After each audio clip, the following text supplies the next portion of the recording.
Kollégák, hamarosan megkezdjük a... Distinguished colleagues, we'll soon be starting the COSAC plenary session. Please take your seats.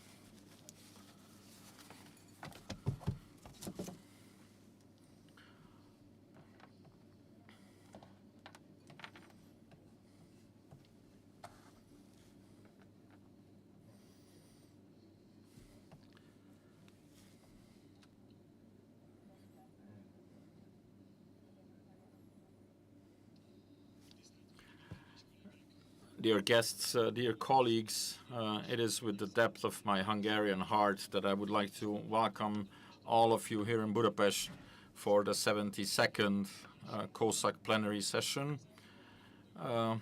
The Hungarian presidency of the Council of the European Union is organizing its most prestigious committee-level meeting. I am very grateful to you for accepting my invitation. My name is Zoltán Tesszeli, and I am the chairman of the European Affairs Committee of the Hungarian House. It is an honor for me to invite Mr. László Kövér, Speaker of the Hungarian National Assembly, to deliver his welcoming address here from the podium.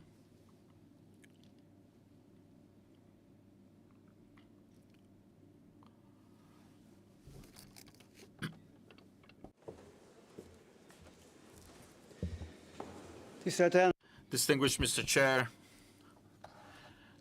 distinguished delegates, ladies and gentlemen, welcome to the 72nd plenary session of COSAC, the fourth conference in the Parliamentary Dimension of the Hungarian Presidency of the Council of the European Union for the second half of 2024. During the previous Hungarian presidency in May 2011, when I first had the opportunity to open the COSAC conference, the second Hungarian presidency seemed a long way off. But it is a great pleasure for me to welcome you all back here in the Parliament, delegations of the committees of national parliaments of member states dealing with European Union affairs. Things were better in 2011, not only because we were all 13 years younger, but also because we had only one challenge to deal with in the European Union at that time, and that was the effects of the 2008 global financial crisis. But during the last 13 years, however, Europe and the world have been hit by a series of crises. Illegal migration, a pandemic, a regional armed conflict threatening a world war on European soil. All these crises have also brought with them the risk that the European Union will transform from a project of peace, democracy, and prosperity into a reality of war, dictatorship, and impoverishment. You are well aware of the economic trends and data. Last year, as a result of the misguided sanctions policy in Brussels, the European Union's GDP rose by 0.2%, while the Russian GDP increased by 3.6%.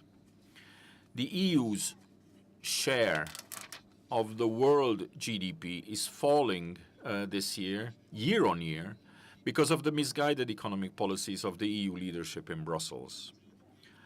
The price of electricity in the EU is 2-3 times higher, the price of natural gas 4-5 times higher than in the United States of America.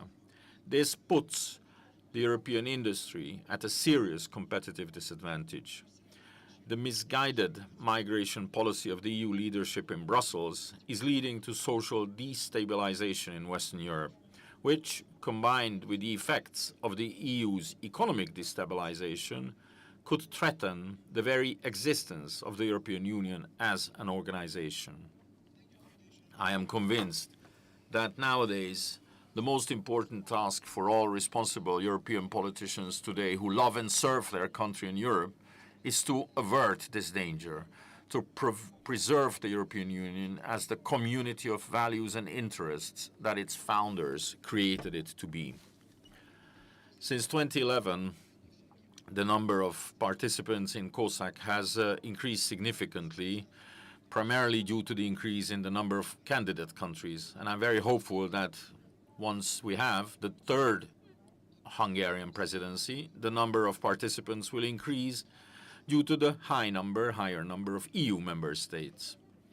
I'm very pleased to inform you that the three conferences we have organized so far in the current presidency, the COSAC chair meeting in July, the joint foreign security and defense policy conference in September, and the economic policy conference in October, were successful.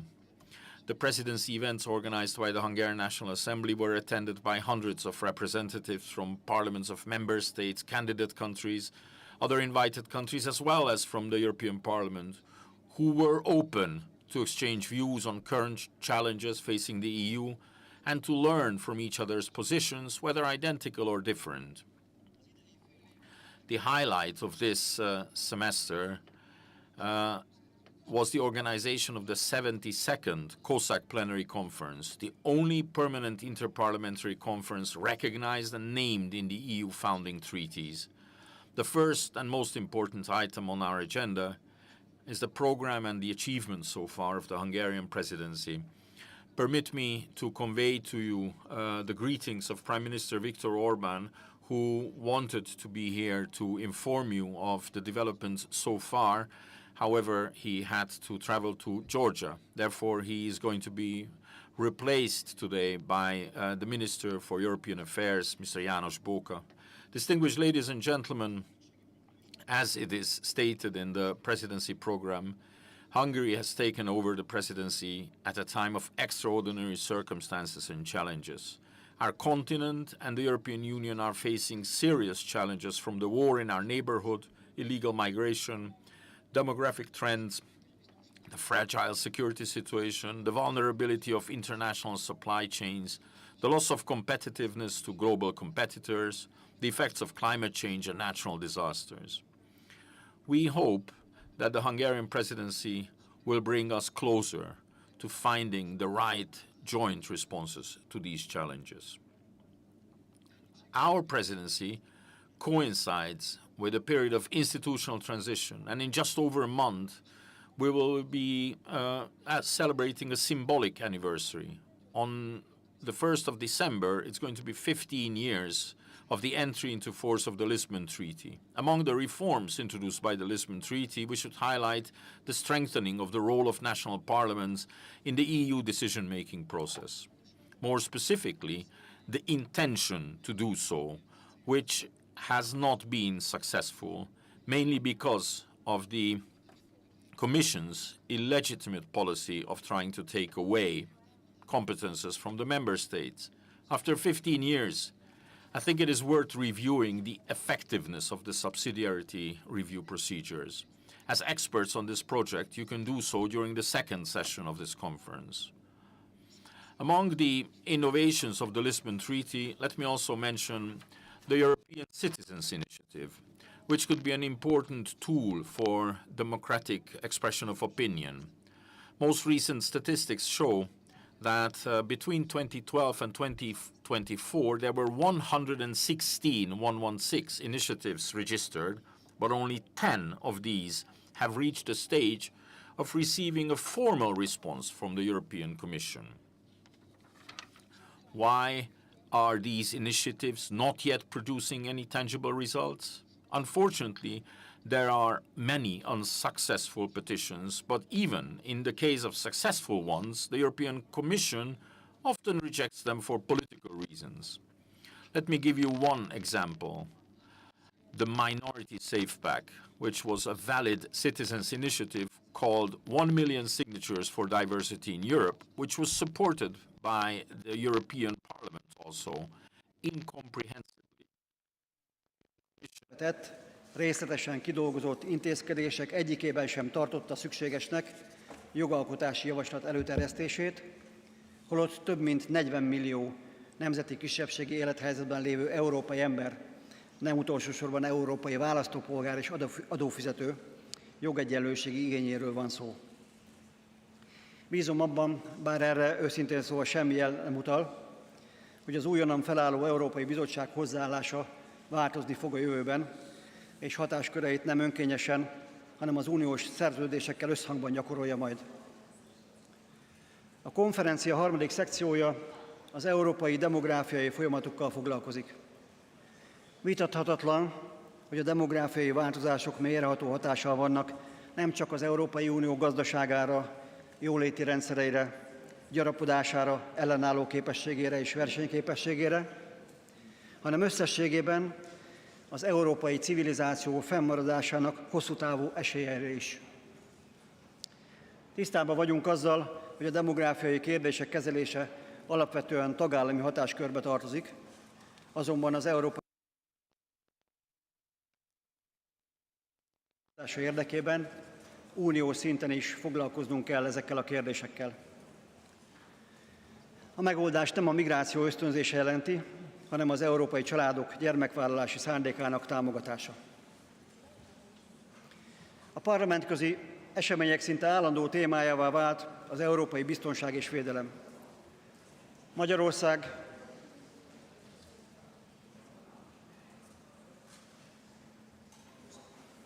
azt jelzik, hogy nincsen tolmács.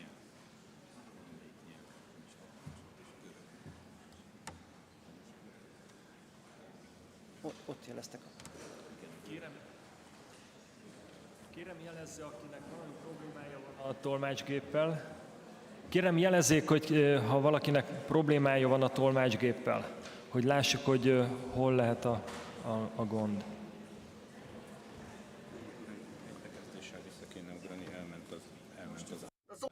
Igen? Hol? Akkor most működni fog. Egy kis türelmet kérünk.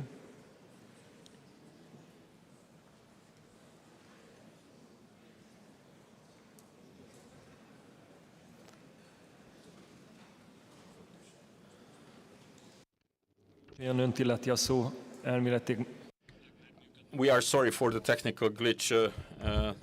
There was a small problem in the boot. Distinguished ladies and gentlemen, we are very sorry for this technical problem. There are some in the room who did not get English translation well, they did not hear what I said. They did not hear the interpretation. Others have. So in order for all those to hear who didn't hear, I am sorry, but I will have to repeat a few words. Please bear with me, ladies and gentlemen, all those who are hearing me repeat something.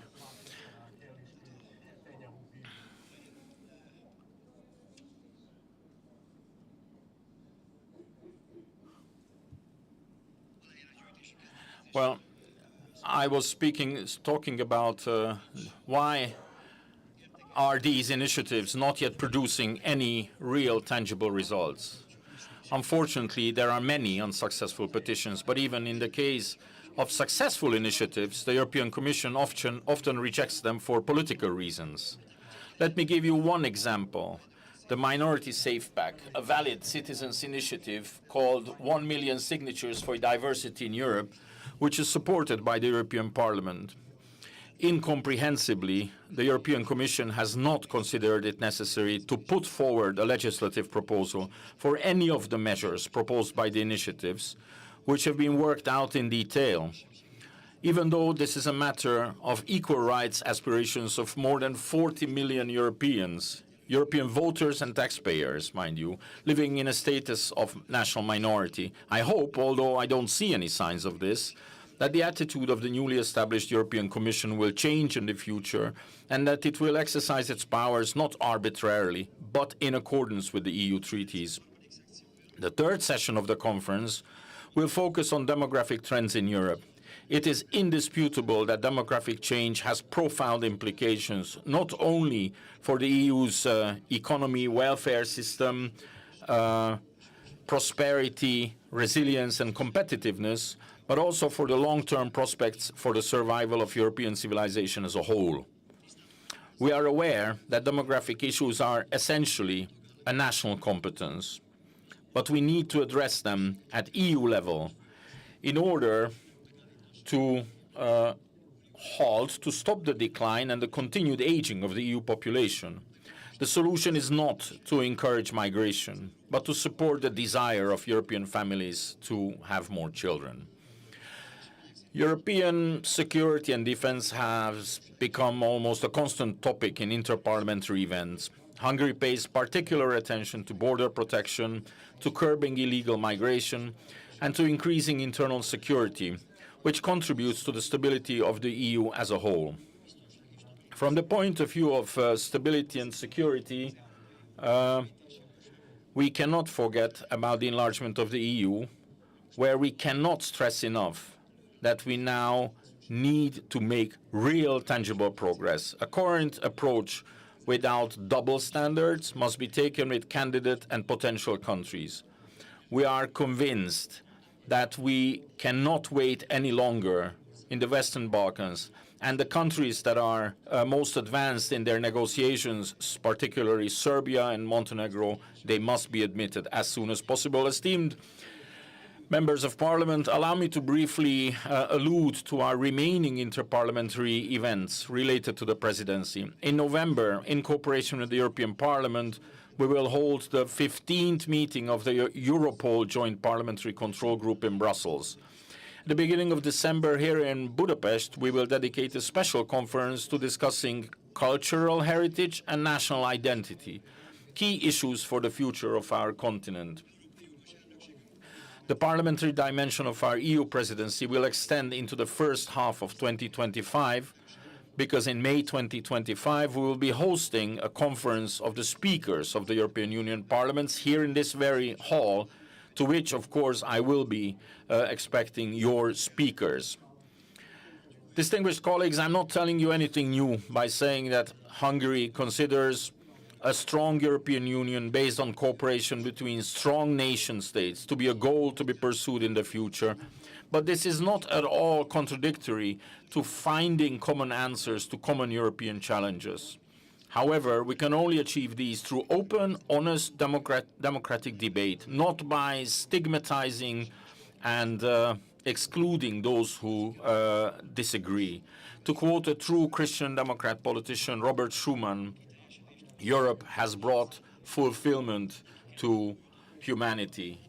She must therefore show the way forward, not by seeking to subjugate others, but by recognizing the diversity of cultures, each of which has mutual respect for the others. This is the respect Hungary has for all and expects from all.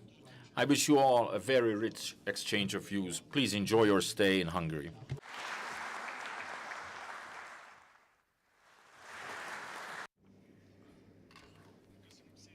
Thank you very much, Mr. Speaker, for your welcome and your assessment of the situation. And I once again do apologize to him and to you all for the partial fault of the interpreting equipment. And at the same time, I'd like to ask you all to mute your phones, because when we have the speakers on, we cannot even hear when our own phones go off. And now I turn to the procedural issues. I wish to inform you that we will provide interpretation into all official EU languages at today's meeting. Speakers are kindly asked to speak from their seats using the microphone and at a normal pace because of the interpreters. There is no need to press a button because the microphones will work automatically according to the order in which you speak. You have 90 seconds for each speech. According to the House rules, food and drink may not be brought into the meeting room. Water and coffee are always available in the corridors. We are within historical walls, so you can only charge your electrical devices at the entrance to the hall. I would now like to present the draft COSAC plenary session, which you have already seen and which was approved by the Troika at yesterday's meeting. The first session will focus on the program and achievements of the Hungarian presidency of the Council of the European Union And the speaker will be János Bóka, Minister for European Union Affairs, whom I would like to cordially welcome to our group. The second session will take place after lunch and will start with a presentation by the COSAC Permanent Secretary on the results of the biannual report. The afternoon will focus on the year of institutional change and the 15th anniversary of the Lisbon Treaty. In this context, Maros Šefčovič, Executive Vice President of the European Commission, will welcome us with a video message, followed by short presentations by Deputy Minister Pál Zsigmond Barna, Sven Simon, Chairman of the European Parliament's Committee on Constitutional Affairs, and Alessandro Giglio Vigna, Chairman of the Italian Chamber of Deputies Committee on European Policies. The afternoon will end with a meeting of committee chairs to prepare the adoption of the final documents. Two other topics will be discussed tomorrow. Zsófia Konc, Secretary of State of the Ministry of Culture and Innovation, will give a presentation of the demographic trends in Europe. And on European security and defense, Esteban González Pons, Vice President of the European Parliament, and Péter Sztáray, State Secretary of the Ministry of Foreign Affairs and Trade. The plenary session will close with the adoption of the final documents. I'm opening the floor to any questions or comments about the draft program. Do you have any questions? I cannot see anyone willing to contribute, so I declare it adopted. And now I'd like to briefly report on last night's Troika meeting. The Troika meeting suitably prepared the plenary meeting and made significant progress on the draft version of the final documents. I would like to remind the honorable members that the Presidency's draft sent on the 15th of October were the subject of a number of amendments from 70 member states and the European Parliamentary Delegation by the deadline of the 21st of October.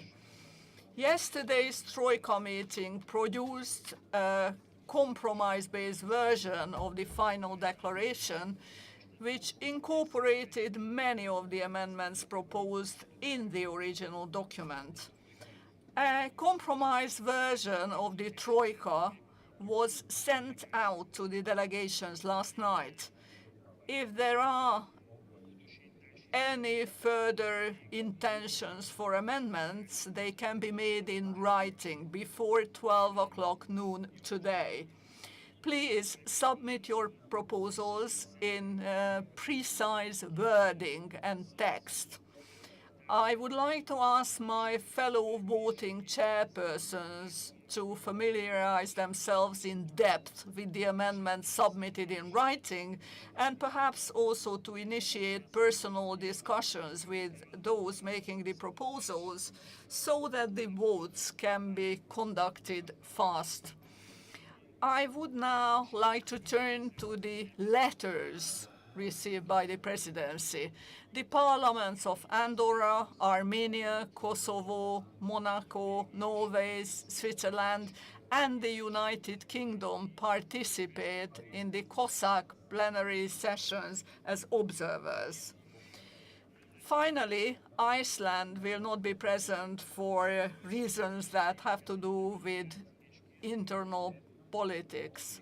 I approve the letters and requests received during the autumn in consultation with the Troika. I was also contacted by letter by the Lithuanian Parliament's co-chairman of the Joint Committee, who is using a joint parliamentary initiative on two issues. On the one hand, on the ban of Russian LNG imports, and on the other hand, on the importance of protecting the external borders. In my response letter, also after consulting the Troika, I made it possible for the two joint letters to appear among the COSAC documents and thus allow for the joining of further supporters and signatories. These letters are available for consultation and studying on the COSAC website. Now, as is customary, please allow me to welcome my fellow committee chairs attending the COSAC plenary session for the very first time. Brigitte Klinskov-Jerkel is a Speaker of the Danish Parliament. Peter Tale is President of the Estonian Parliament. Peter Tale and President Erik Ottosson of the Swedish Parliament. And of course, a special welcome to Mr. Esteban González Pons, Vice President of the European Parliament responsible for national parliaments. This brings us to the end of the procedural and other issues. Once again, I welcome Mr. János Bóka, Minister for European Affairs, and invite him to make a presentation on the program and the achievements of the Hungarian presidency of the Council of the European Union. Please, Honorable Minister, deliver your presentation from the podium. Thank you.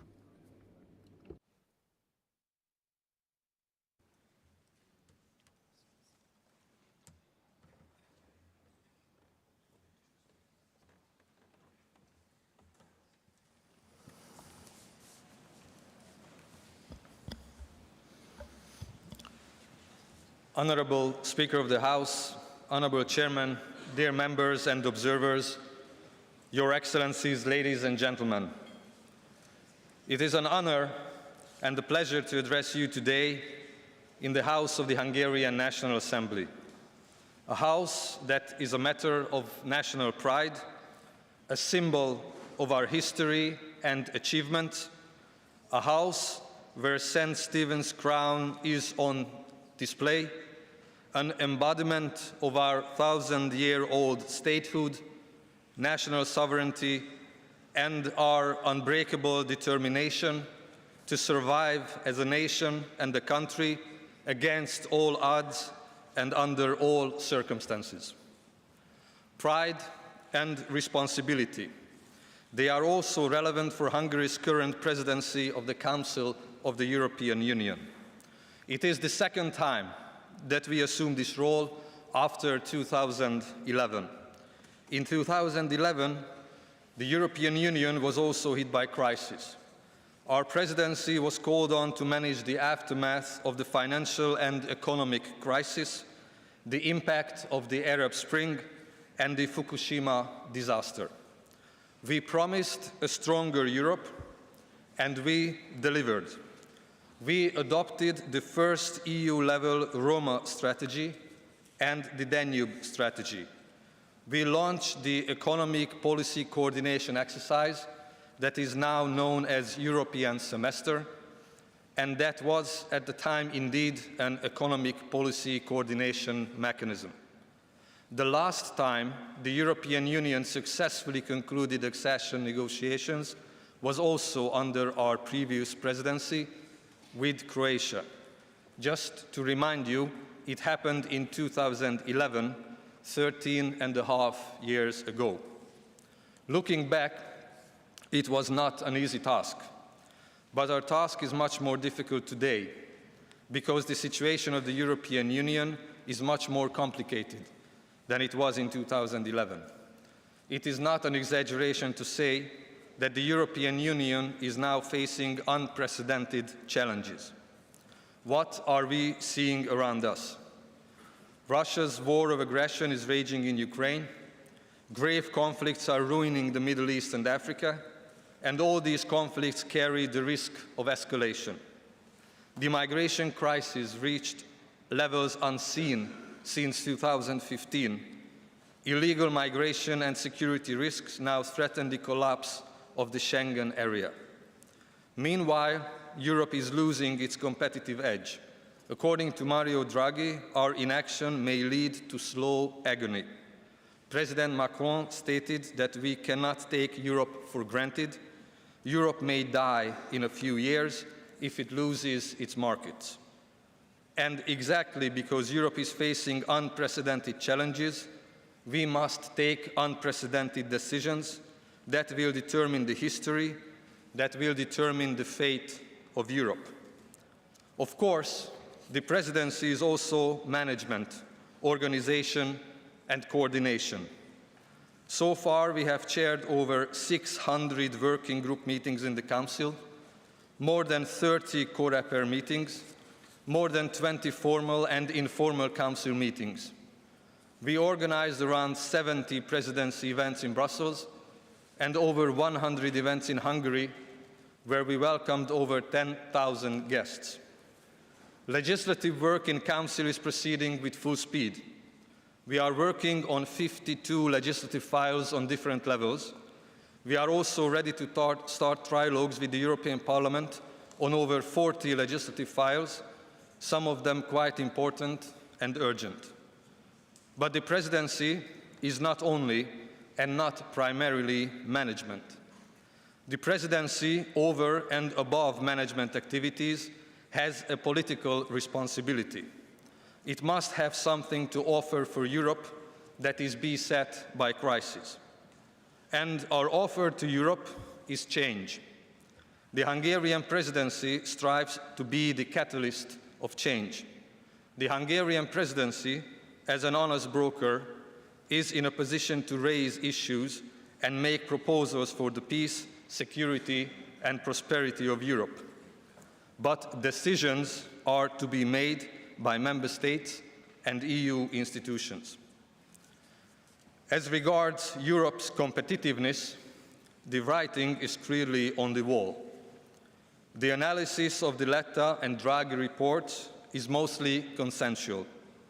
In the past 2 decades, the EU's economic growth has been lagging behind the US and China. Productivity in the EU is growing slower than that of our competitors. Our share in global trade is declining. Companies in the EU face electricity prices 2 to 3 times higher than in the US and 4 to 5 times higher natural gas prices. Half of European companies regard high energy costs as the main barrier to investment.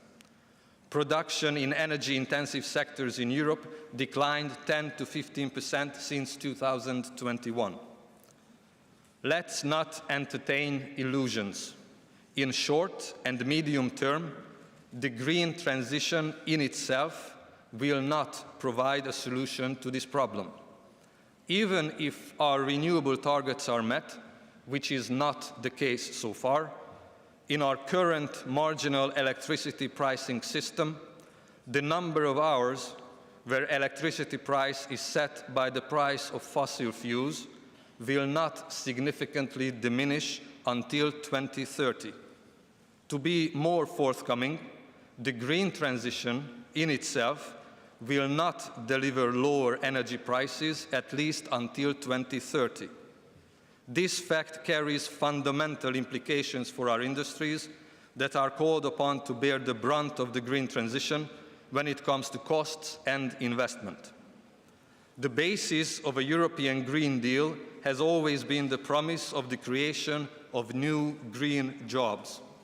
The whole rationale behind the initiative is questionable if the green transition results in deindustrialization and loss of jobs. In the case of the European automobile industry, we see a warning example of implementing climate policies without a corresponding industrial policy. We have a very ambitious zero-emission target for 2035 that indeed can foster a huge increase in electronic vehicle market penetration. However, the EU has not followed this up with incentives to restructure European supply chains. European suppliers are already losing market share, and this process will accelerate when shipping bottlenecks will disappear and Asian producers will be able to significantly increase export volumes. It is even more worrying that there are proponents of addressing this situation through a trade war and ready to create an ideological pretext for that. Our digital transition is also lagging behind.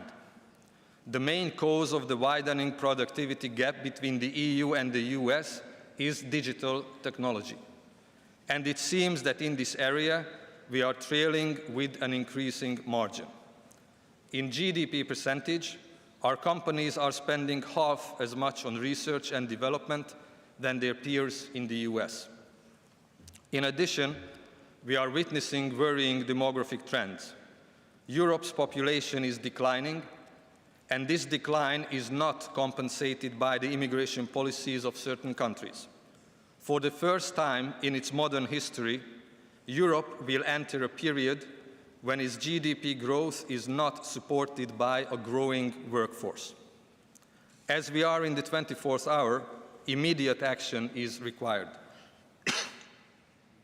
In technologies that are considered groundbreaking today, economic survival is decided in a few years. It is easier to maintain industrial capacities than to rebuild them. Lost skills and expertise is almost impossible to redevelop. There is no easy or simple solution to Europe's difficulties, but it is important to make it clear in the beginning of the institutional cycle that member states expect swift and resolute action from the EU institutions in this area. For example, by easing administrative burden and over-regulation, providing affordable energy, implementing a clean industrial policy, strengthening the single market, advancing the capital market union, enhancing connectivity, and revitalizing our trade policy. We need solutions that are feasible in Europe. Europe is not the US and not China either, and I believe it should not become neither the US nor China.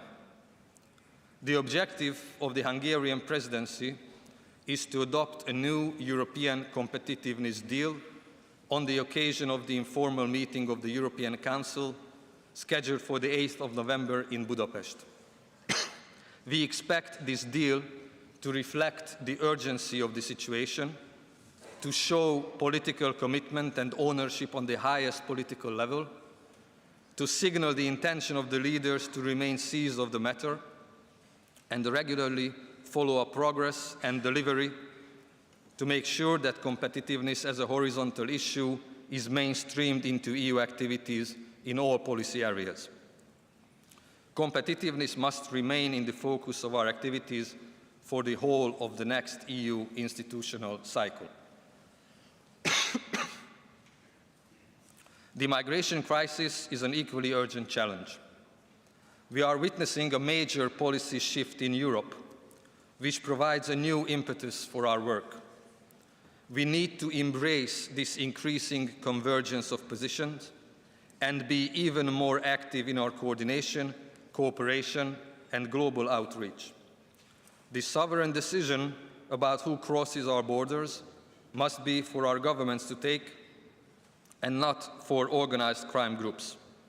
This is even more important when both state and non-state actors exercise pressure on our borders by the means of instrumentalization of migration, undermining our security. Improving cooperation on returns and readmission is in our interest, and that should be an important part of our relations with partner countries. We should ensure solid mechanisms for effective returns, especially for the removal of those who pose a serious threat to public order or internal security. We should also continue to explore innovative solutions as possible ways forward including the idea of developing return hubs outside Europe and also other extraterritorial options. Illegal migration and security concerns have now led to widespread and effectively permanent reinstatement of internal border controls in the Schengen area. I believe that the situation now calls for a discussion on the highest political level to see whether the political consensus needed for the effective functioning of the Schengen area can be re-established. To this effect, Prime Minister Orbán proposed to regularly convene so-called Schengen summits with the participation of the heads of state and governments from the Schengen area. An important part of our response to the 2008 economic crisis has been the establishment of the system of Eurozone summits. Its success is highlighted by the fact that it was institutionalized by an international treaty in 2012. Now the Schengen area is in similar crisis situation and in similar need for political commitment and guidance. Similarly to the Euro Summit, the arrangement for the Schengen Summit should be laid down in an international treaty, a treaty on the governance of the Schengen area. Our proposal to establish the Schengen Summit in an inclusive format, engaging the heads of state or governments from all EU member states, including those not participating or partially participating in the Schengen area, as well as from Schengen-associated countries. Meetings would take place at least twice a year on the margins of the European Council meeting in Brussels. The Schengen area must not only be reinforced, it needs to be expanded as well. The Hungarian presidency works to find consensus for the full membership of Bulgaria and Romania before the end of the year. Besides migration, Europe faces a number of security challenges. We will discuss these security challenges during the 5th Summit of the European Political Community on the 7th of November in Budapest, building on the results of our previous summits in Prague, Chisinau, Grenada, and Blenheim. In addition to plenary sessions devoted to security challenges in general, breakout sessions will be organized on the topics of migration and economic security. When it comes to security and defense, the European Union also has a role and responsibility. Today, Europe cannot provide for its own security. Therefore, the Hungarian presidency wants to strengthen the European security and defense policy and turning it into a policy with relevance. We propose to start by reinforcing the European defense industrial and technology base. We also need successes in our enlargement policy.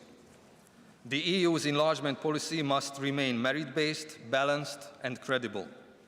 It is a priority for our presidency to accelerate the accession process of the Western Balkans. The EU is not complete without the integration of the region that would bring economic, geostrategic, and security benefits for the EU as a whole.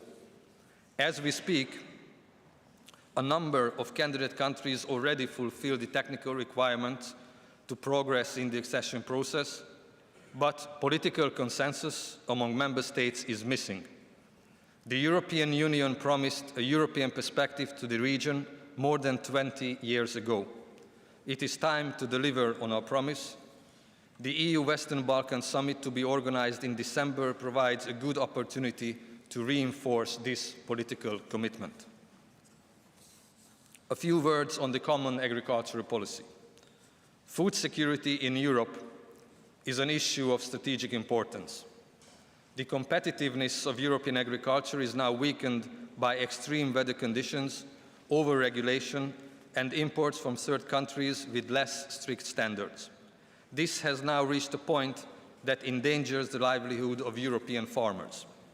The Hungarian presidency conducts a strategic review of the common agricultural policy that feeds into the preparation of the CAP for the next multi-annual financial framework and gives guidance to the Commission in order to maintain a European agriculture that is competitive, crisis-proof, and farmer-friendly. Finally, more than a quarter of the EU's population lives in regions where the level of development is below 75% of the average. It is imperative that the EU continues to work on reducing regional disparities. The cohesion policy is a tested tool that brings tangible results. And make no mistake, the EU's cohesion policy is not charity. It is not a donation from net contributor member states.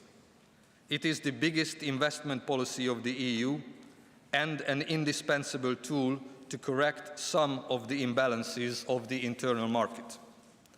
The Hungarian Presidency initiated a strategic discussion on the future of the cohesion policy and its role in promoting competitiveness and employment and addressing demographic challenges. These discussions are ongoing. As you can see, the Hungarian Presidency is looking for common solutions to our common challenges. But we are not only looking for solutions. To quote from Prime Minister Orbán, in the European Union, we are also looking for our dreams. We are members of the European Union not only because of what it is, but because of what it could be. And as long as there is the slightest chance to make it happen, we will fight for this Europe. We are interested in a successful European Union, and the success of our presidency will be the success of the European Union as a whole. Thank you for your attention.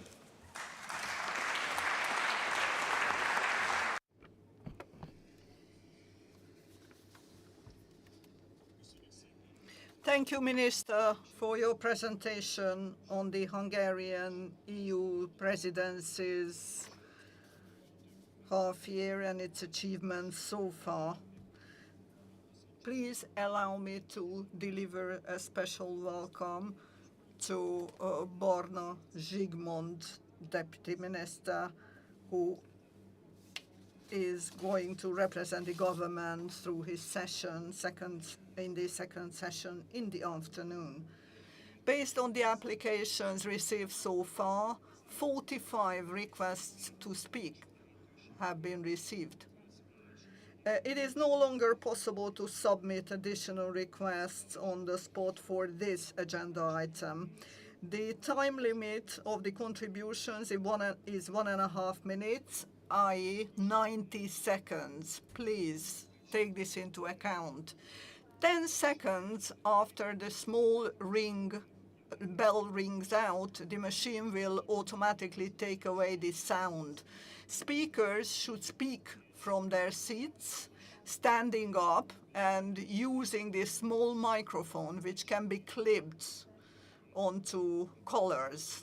The Troika members will be given the floor first. First, Mr. De Ruber, Speaker of the House of Representatives from Belgium. Please, the floor is yours. Thank you very much, Mr. President. It is clear to me that the Hungarian presidency starts from the principles supported by the trio presidency of the Council of the European Union. It proves that within the trio presidency, the aim is to strive for consistency and continuity. Hungary's pursuit of a new European continuous deal deserves praise, especially the focus on small and medium-sized enterprises. It serves no purpose to be the greenest and cleanest continent if it means living in an economic and industrial wasteland. Competitiveness can only take shape with a strong industrial policy, as the Antwerp summit highlighted.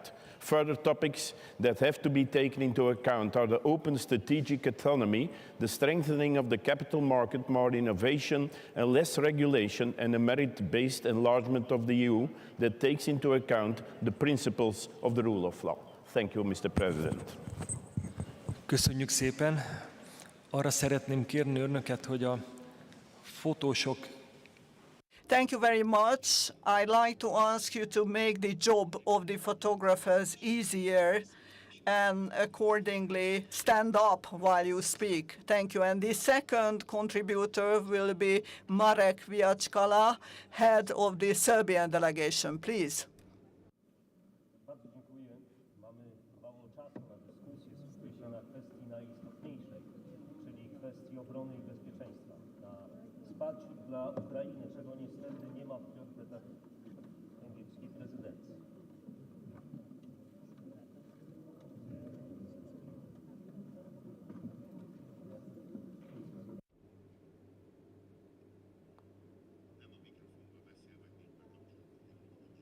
Unfortunately, the microphone is not turned on, or he is not talking into his microphone. We cannot hear him speak.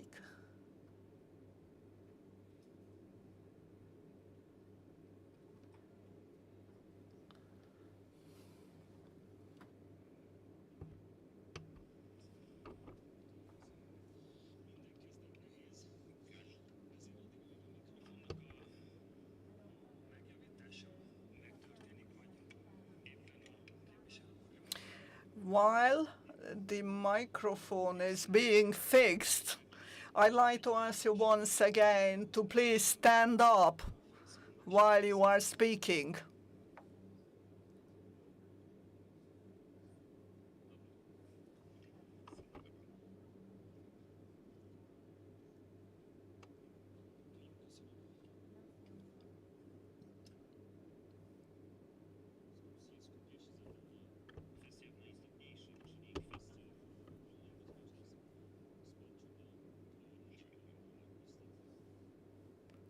Unfortunately, there is still no sound coming in to the booth.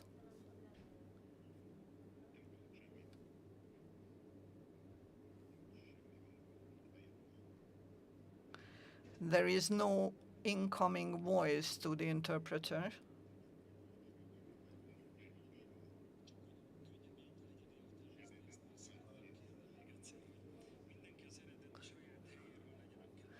So please all speak from your original place, because it's only then that the colleagues will be able to start the microphones.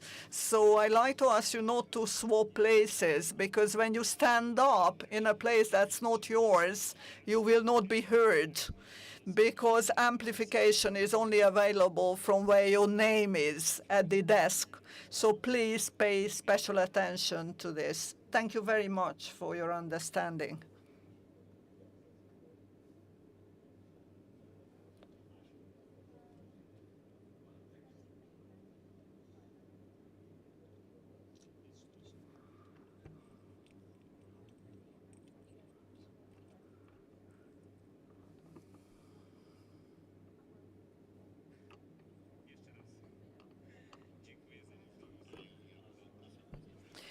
Okay, now the voice is working. Thank you very much for the floor. We don't have very long time to have a dispute, so I'm going to focus on key areas like defense, security, and the support for Ukraine.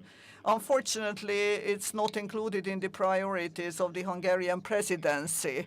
In Poland, no one has any doubt that it's Russia and Putin that are responsible for the war. And they are also responsible for the death of thousands of people. And therefore, we don't really understand the behavior of Hungary regarding the Ukrainian war. And they doubt even the position of the European Union. And no one gave a mandate to negotiate about peace to Prime Minister Viktor Orbán. And we should remove this attitude from the roots. Certain Hungarian politicians' lies must also be denied by me, who claim that we export raw materials to Russia. So I'd like to call upon Hungary to stop the imports of gas and oil from Russia, and then they will get back their freedom in the European Union. We expect and we look forward to you supporting Ukraine against Russia and Belarus.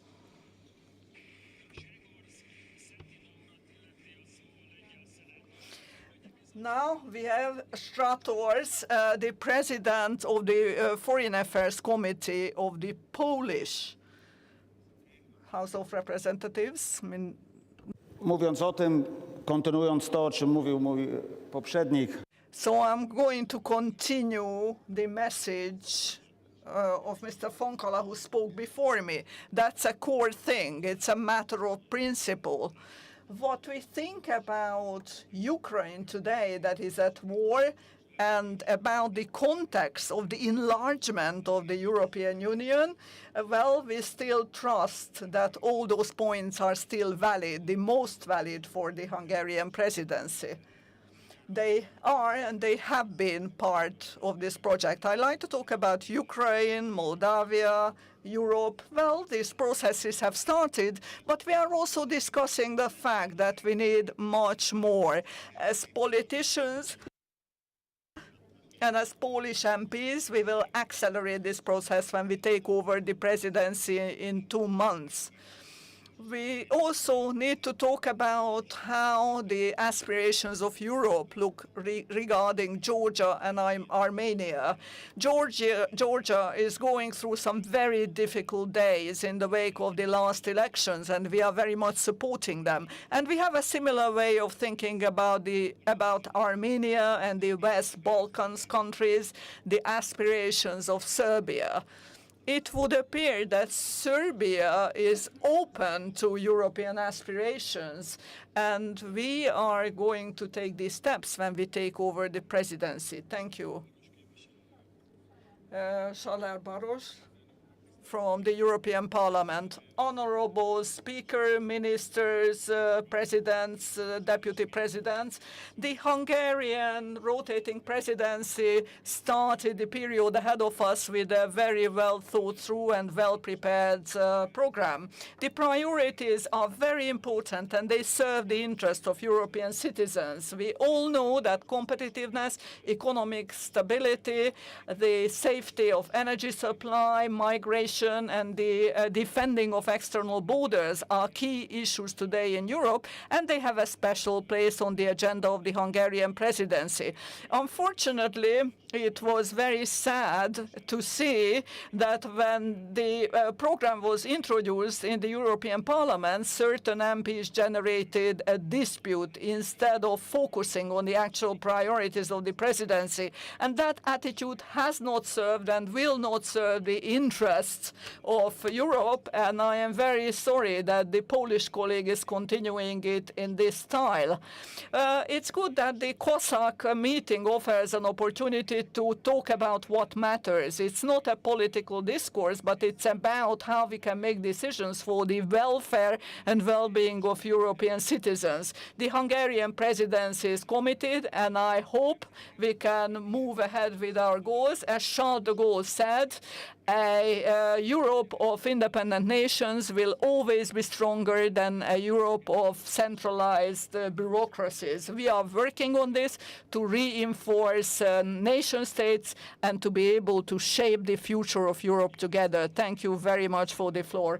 Hajnalka Juhász from the Hungarian delegation, member of the European Affairs Committee. I think today we have to focus on what we bound us. Enlargement process is one of the most important values of the European Union. Integration process cannot be complete without a successful enlargement process.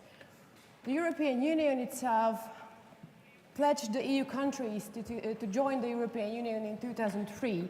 20 years have left, and during our first presidency, Hungary was very proud of that.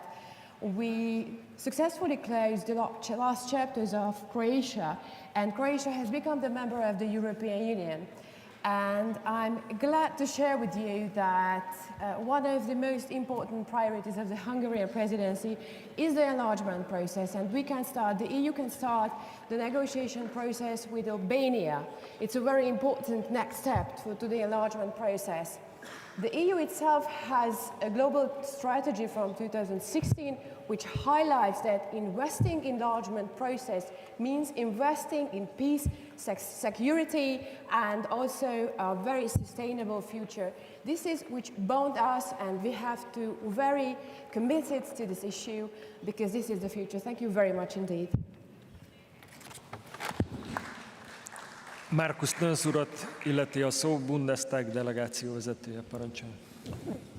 Markus Nönsz, Head of Delegation from the Bundestag. Und auch für die Themen. Ich würde gerne Dear President, thank you very much for the conference and the topics. I'm going to talk about 2 or 3 things that are important to us. We have already discussed migration and the migration crisis, and I believe that in the European Union a solution is taking shape, and that is the common European asylum system, which is, of course, a compromise. And it's along this compromise that we need to proceed. I see this compromise as a good one. The other key point is about enlargement. Enlargement is in close connection with the issue whether we Europeans can reform ourselves to make the European Union more modern and more powerful, because there are competitors in the world who are not democratic and are not naive enough not to pick up the fight against us. And I'm talking about China. So let's not be naive again about China. And the third point that matters to us is to reinforce our economies.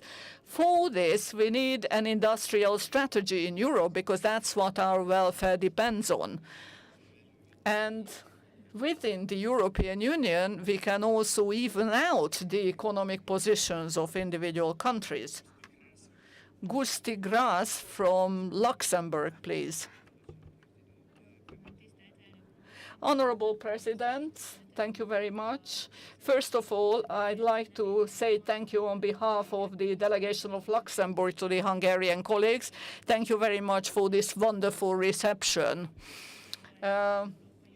Luxembourg was one of the founding members of the European Union, and we would like to do our best to reinforce the European Union. We don't agree with certain members of the European Union that do not support the idea of solidarity, because solidarity is of key importance in ensuring a common European approach. We do regret that the Hungarian Prime Minister is negotiating with Russia.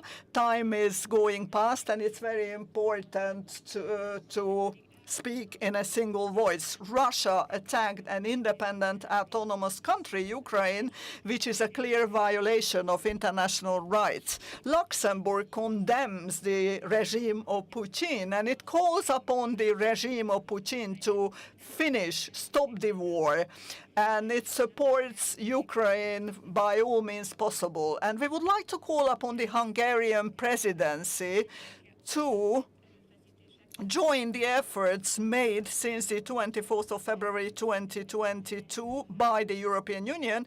We must get to a stage where Ukraine wins the war. We need more Europe, not less. Luxembourg is supporting the enlargement, but only for countries that respect the criteria of Copenhagen. Alessandro Giovina, from head of delegation from the Italian House of Representatives. Thank you very much, President, dear colleagues. It's a delight for me to be here with you today in Budapest.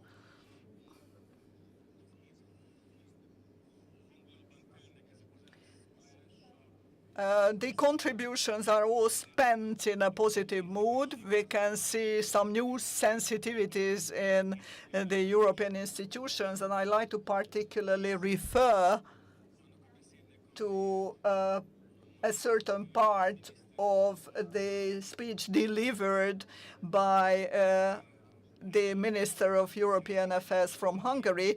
The path of transition must be radical.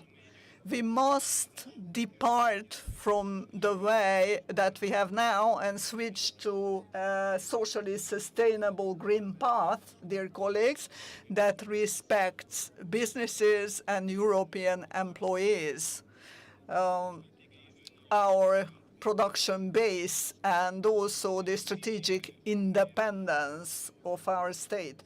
The social pillar upon which Europe is based is also the first pillar upon which the EU rests. So it mustn't be suppressed anymore. So we must not be suppressed by the green pillar by all means. Yes, we should strive to reach zero commission, but we should also strive for a continent that has a zero unemployment rate. And I'm delighted to see a new sensitivity in this direction, and I'm delighted that we are progressing in this direction. Madame Protuno, Head of Delegation from the Romanian House of Representatives, please. Thank you very much. I wish to say thank you to the Council of the European Union and the Hungarian Presidency of the Council for supporting the completion of the enlargement of the EU that manifested itself in supporting the full accession of Bulgaria and Romania. And we believe that without that, the Schengen system cannot work properly. But of course, it cannot be made dependent on the matter of illegal migration. The Romanian authorities showed some positive results in implementing the resolution from the end of this March, which removed internal border controls by the sea and on land borders.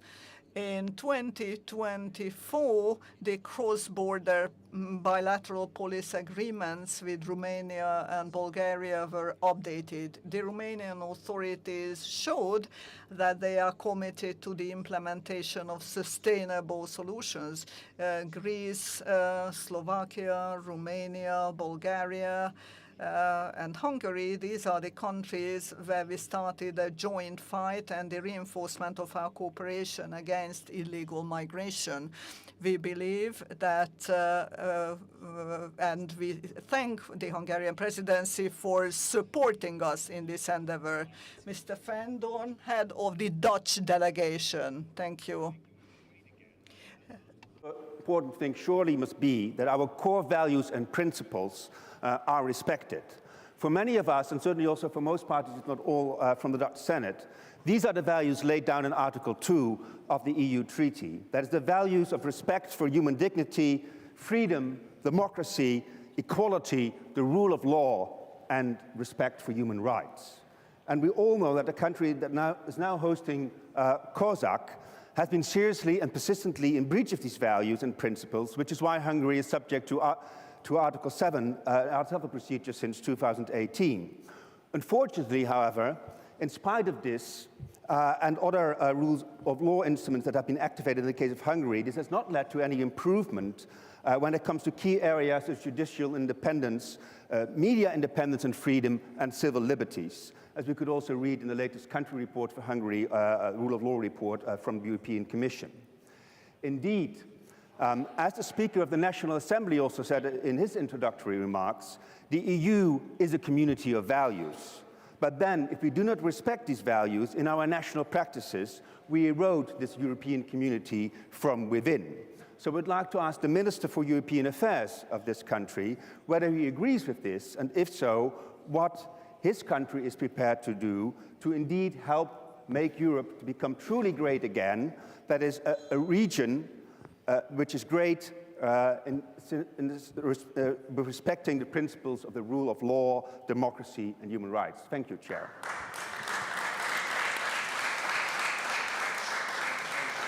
A görög delegáció vezetője következik, Head of the Greek Head of Delegation, Dimitrios Kallis.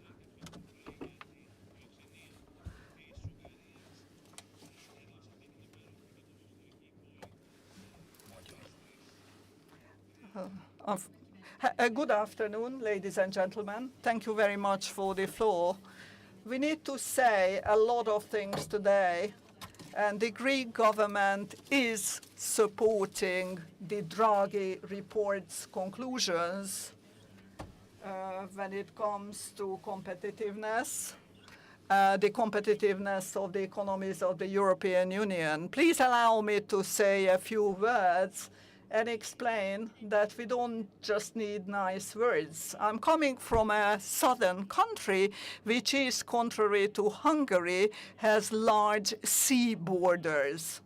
And this situation has its own impacts. For example, we need to fight against illegal migration.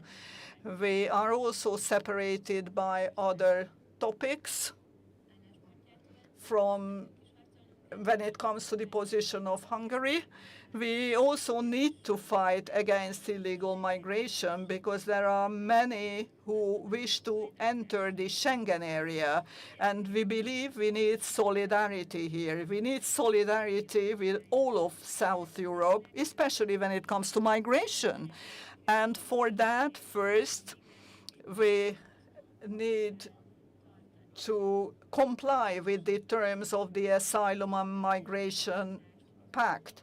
We also need to support Romania and Bulgaria in the continental part of the Schengen zone because we are the only country in the Schengen area that doesn't have such a border. Mr. Jenček, head of the Slovak delegation.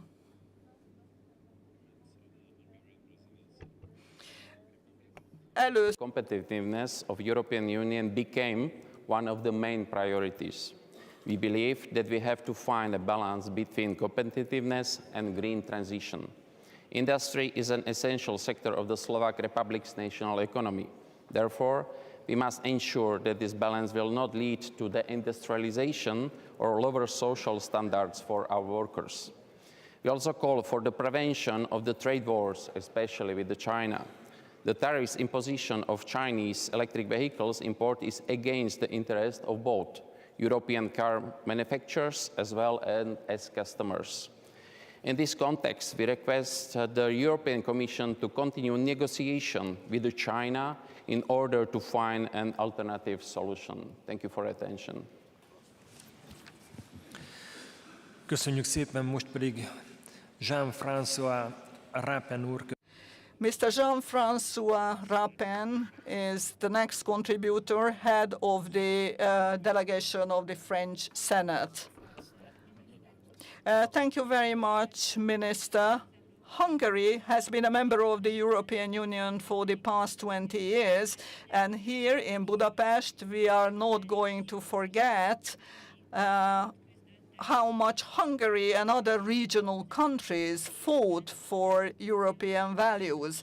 Over the past 20 years, due to our membership and funding of the European Union, Hungary has gone through enormous economic development. Now, Hungary holds the revolving presidency, and we wonder why Hungary's attitude is as it is. There are a number of rule of law procedures ongoing against Hungary. So how can we defend competitiveness and support the strategy of the European Union while opening the door to investment by Russia and China?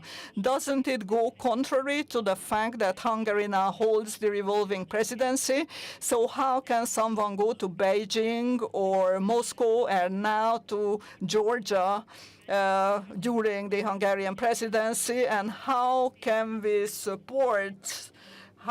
not support Ukraine while Hungary claims to be a holder of traditional value? How can we not support Ukraine while it's fighting for its independence and sovereignty? Hungary is blocking a number of support measures in this respect. So, dear Minister, we count on you. So please, in line with the glorious past of your country, please support democracy and the European idea. Thank you.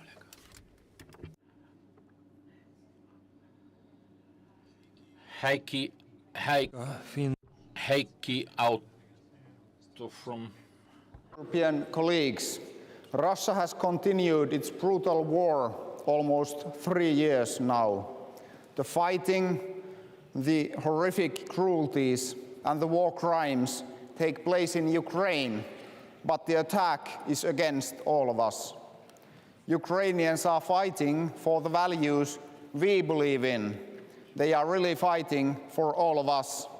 That's why it's unacceptable that we don't do more to support Ukraine. Russia alone is to blame for the war, but we are all to blame that we let Russia to continue the war. I'm very sorry that the Hungarian presidency has failed to prioritize our support for Ukraine. More time we give Russia to escalate the war, more dangerous the situation becomes. Can you imagine North Korean soldiers attacking Europeans? Now you don't have to imagine anymore.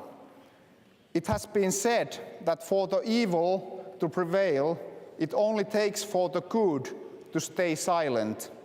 That's why I strongly urge us all to speak up for Ukraine. Ukrainians' cause should be on top of the agenda as long as it takes for us to help Ukraine to defeat the evil.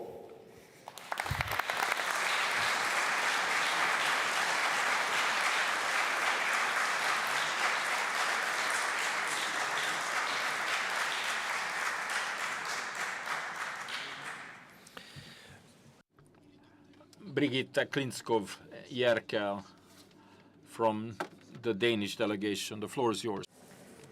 Herre Europaminister, tak for deres forelæggelse af de ungarske EU-prioriteter. Distinguished Minister of European Affairs, thank you very much for listing us the priorities of the Hungarian presidency. This is an interim period, a period of transition, but you have very important issues on the agenda. The new European competitiveness deal that is to be adopted or to be discussed at the informal of the European Council. These are indeed the most important issues for the next coming years. But the most important priority of Europe is the Ukrainian war. The situation cannot be more dire than it is now. The Ukrainians need long-term military, humanitarian, and economic assistance from Europe. Distinguished Minister of European Affairs, it is not really helpful that Prime Minister Viktor Orban, on the first days of assuming the presidency, embarked on this private peace mission to Moscow and to Beijing. It was especially problematic that in his statements after his visits, he was basically speaking as if he was acting on behalf of the European Union. This can in no way be a coincidence. The rotating presidency of the Council of the European Union means assuming, supporting, and defending the joint position of the European Union. This is unconditional. This goes for the unconditional support of the European Union for Ukraine. I wish you a lot of success for the remaining weeks of your presidency. We hope you will achieve progress in many important issues.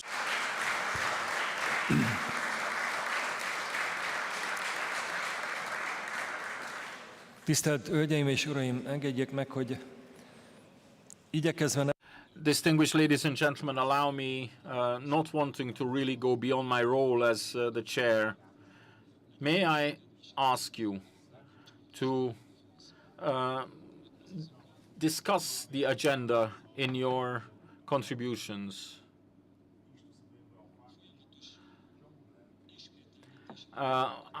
We are hearing continuous repetition of things that are not strictly related to the agenda.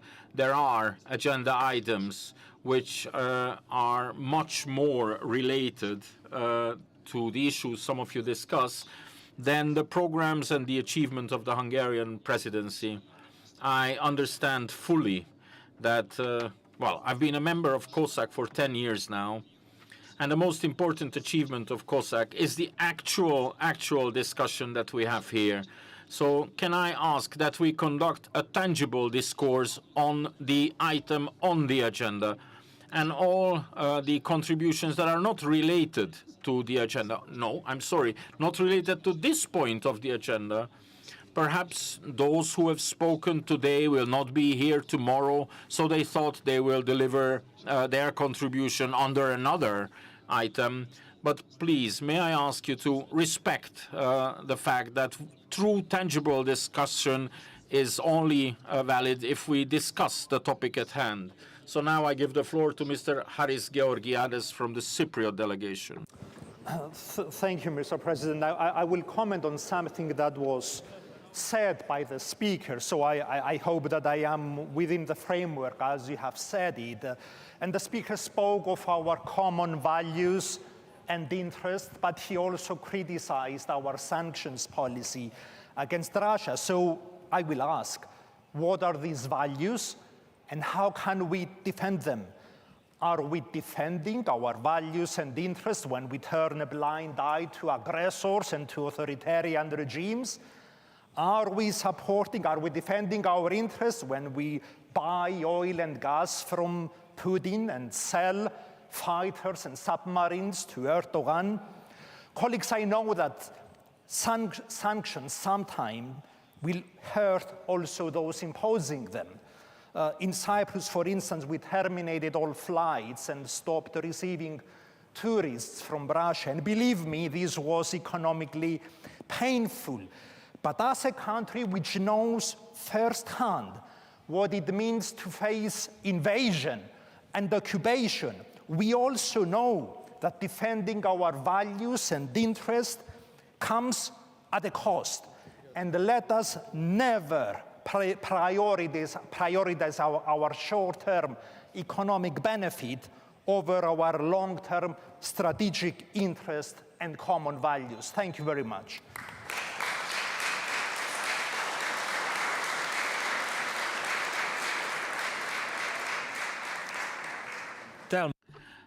Mr. Telmo Faria from Portugal.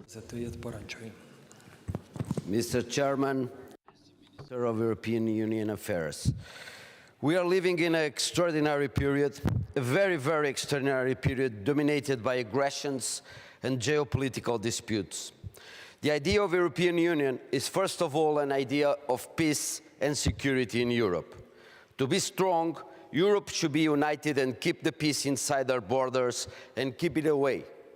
But, Mr. Minister, we have an aggression in Europe near the borders of the European Union and inside a European member candidate, Ukraine. Besides this situation, Hungary established their priority in this policy in the Western Balkans, and the Council decided to open the first cluster of the accession negotiations of Albania.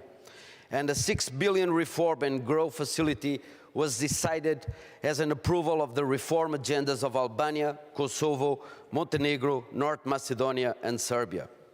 Allow me to ask you, Mr. Minister, besides this reform and growth facility, what do you think about speed up the process in Ukraine and Moldova? After the important steps of preparations phase in the Belgian presidency, and what do you think if Poland in the next semester could give a stronger impulse and accelerate the accession of those two countries? Thank you.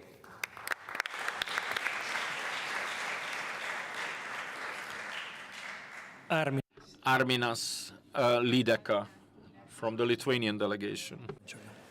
Merci, Mr. President, chers collègues. As we enter a new institutional cycle, we need a strong that fosters unity within the EU and acts as a honest and neutral mediator. Unfortunately, this time the story was different. Today, we are discussing the results of the presidency, whose working program was quite ambitious and contained especially relevant topics such as enlargement, competitiveness, migration, and the defense industry. However, one critical issue upon which everyone agrees was missing: how to help Ukraine win the war. Ukraine has shown remarkable commitment, not only in defending Europe and its values, but also implementing necessary reforms. Its victory, economic stability, and success with reforms are in our interest. Ukrainian victory is an essential condition for the EU's future success. Ukraine must see that the EU stands in solidarity and is open to its accession. We must stand united and demand full accountability from Russia. This is what we should have expected from the EU presidency. And what did we have? Ukraine has sidelined and Hungary's behavior went beyond our worst expectation. Disunity, defense of EU positions, meetings with the aggressor, terroristic Russian leaders, and against Ukraine, whose victory is key to our security.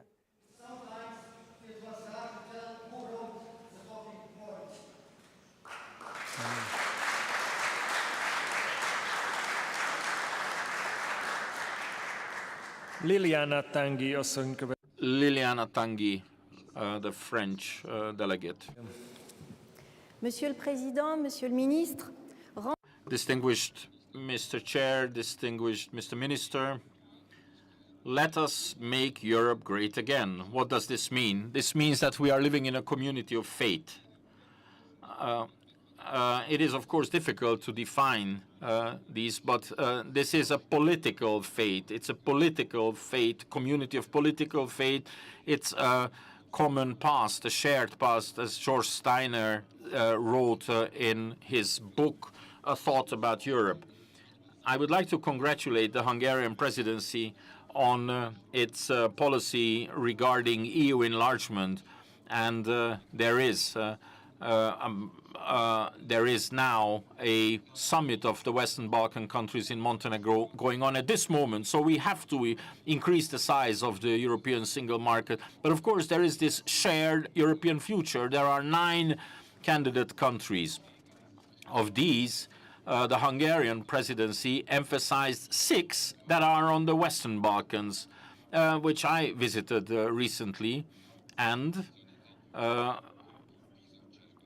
I was there on behalf of our French National Assembly.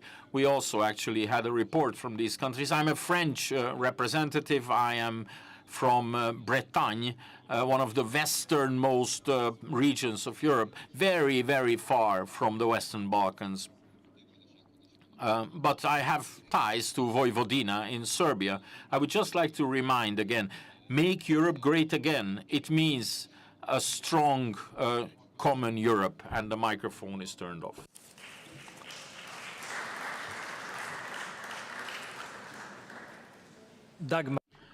Dagmar Belakovic from the Austrian Federal Council. Herr Präsident, Herr Minister, ja, Österreich. Distinguished Chair, Mr. Minister, Austria first of all would like to express her gratitude to Hungary. Austria condemns the Russian aggression, but Austria also is of the opinion that every peace initiative should be seized because that's the only way we can guarantee stability on the continent. Austria is grateful to Hungary for its fight against illegal migration. It was just in recent weeks that we have seen how difficult the situation is when the population's opinion is disregarded. The population, the citizens see that the prices are going up, which has huge, grave economic consequences. It is the European citizens that are bearing the grunt of this burden, and the citizens do not simply want to accept this situation in Europe anymore. We should not accept it either. We have to continue our fight against illegal migration. Austria is on the side of Hungary when it comes to the fight against illegal migration, because this is one of the gravest problems of the European continent. We had elections recently in Austria, and more than half of the Austrian electorate decided to vote on a party that is not supportive of migration. Hungary has done a lot to curb migration, and Austria is grateful. Köszönjük szépen, delegát. Thank you very much, madam. And now I give the floor to Mr. Peter Tali from Estonia. Distinguished Chair, several priorities of the Hungarian presidency have been and are very important for Estonia, particularly competitiveness, enhancement of European defense capabilities, and enlargement policy. However, Estonians' main priority, uninterrupted and strong support for Ukraine in all areas, is unfortunately not on a Hungarian list of priorities. Estonia will continue to stand with Ukraine and to support Ukraine unconditionally. And now I will continue in Hungarian language. Ma jätkan eesti keeles, et mu sõnum jõuaks täpselt kohale. Nincsen, we are not getting, and I would like to express the surprise and the condemnation by Estonians of what is happening with respect to the Hungarian presidency, the visits of Viktor Orban to Moscow, him shaking the hands of President Putin really sadden me, and I consider it just as unacceptable as I consider his obstruction of assistance to Ukrainians. Estonia is hopeful that Hungary will opt for another way.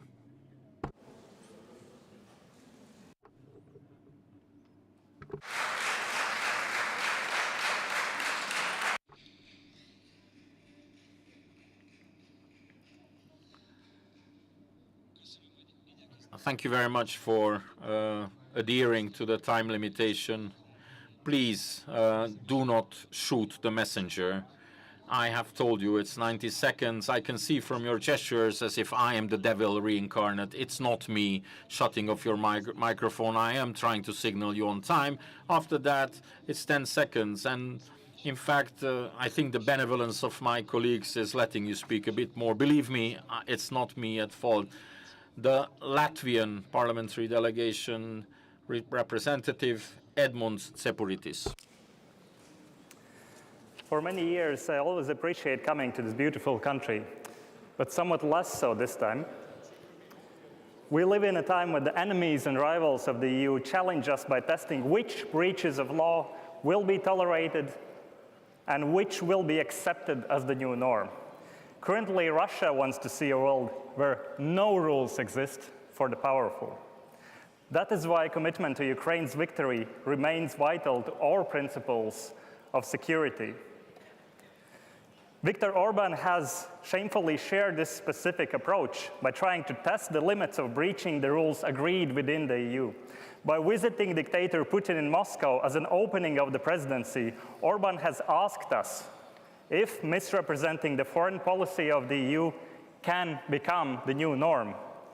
Our response should be that it cannot.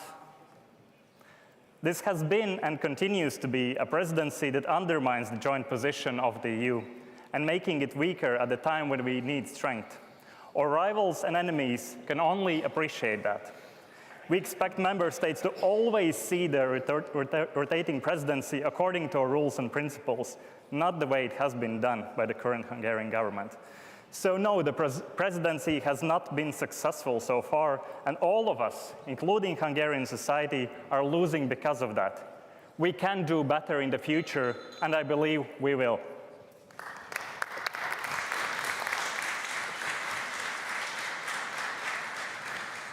Erik Ottosson from the Swedish delegation. Thank you, Chair, and thank you, colleagues. This presidency is what's on the agenda, Mr. Chair. So let's talk about it. It has been a disappointment from day one. It has been a disappointment not only because what is lacking in the priorities, the support for Ukraine being the most flagrant example, but for the acts of the presidency's Prime Minister Viktor Orban, going to Moscow to bend the knee to the tyrant that is threatening European security. Let me make one thing perfectly clear. Viktor Orban does not represent us in Moscow. He does not represent us in Beijing. He does not represent us right now in Tbilisi. He has, instead of being here, addressing this assembly, gone to a country to congratulate the so-called winner of an election which is not free and not fair, which has been criticized by objective observers. You talked yesterday about making Europe great again. How do you suppose to do that? By targeting the core values of our union: democracy, the rule of law, and human dignity. That doesn't make Europe great again, it makes Europe weaker, because it targets the very thing that makes Europe great.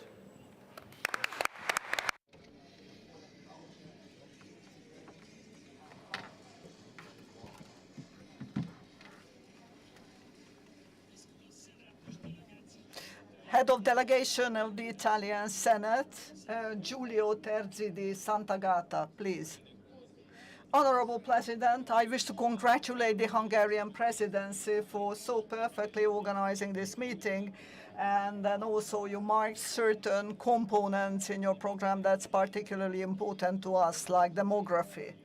I'd like to underline and signal that all in all, the European Council on the 17th of October again emphasized its unshaken support of Ukraine for as long as needed until a just peace is achieved. And we will be able to support the great Ukrainian nation with the assets frozen, which is suffering the aggression. The second issue is the enlargement. For Italy, the enlargement of the EU in the West Balkans region and the accession of Georgia and Ukraine is very important. In its most recent resolution, the European Council also made a point about what danger is posed by Russian corruption and influence in the election process. So please pay careful attention, because what happened in Georgia can be an indication of what may happen in other countries in the West Balkans.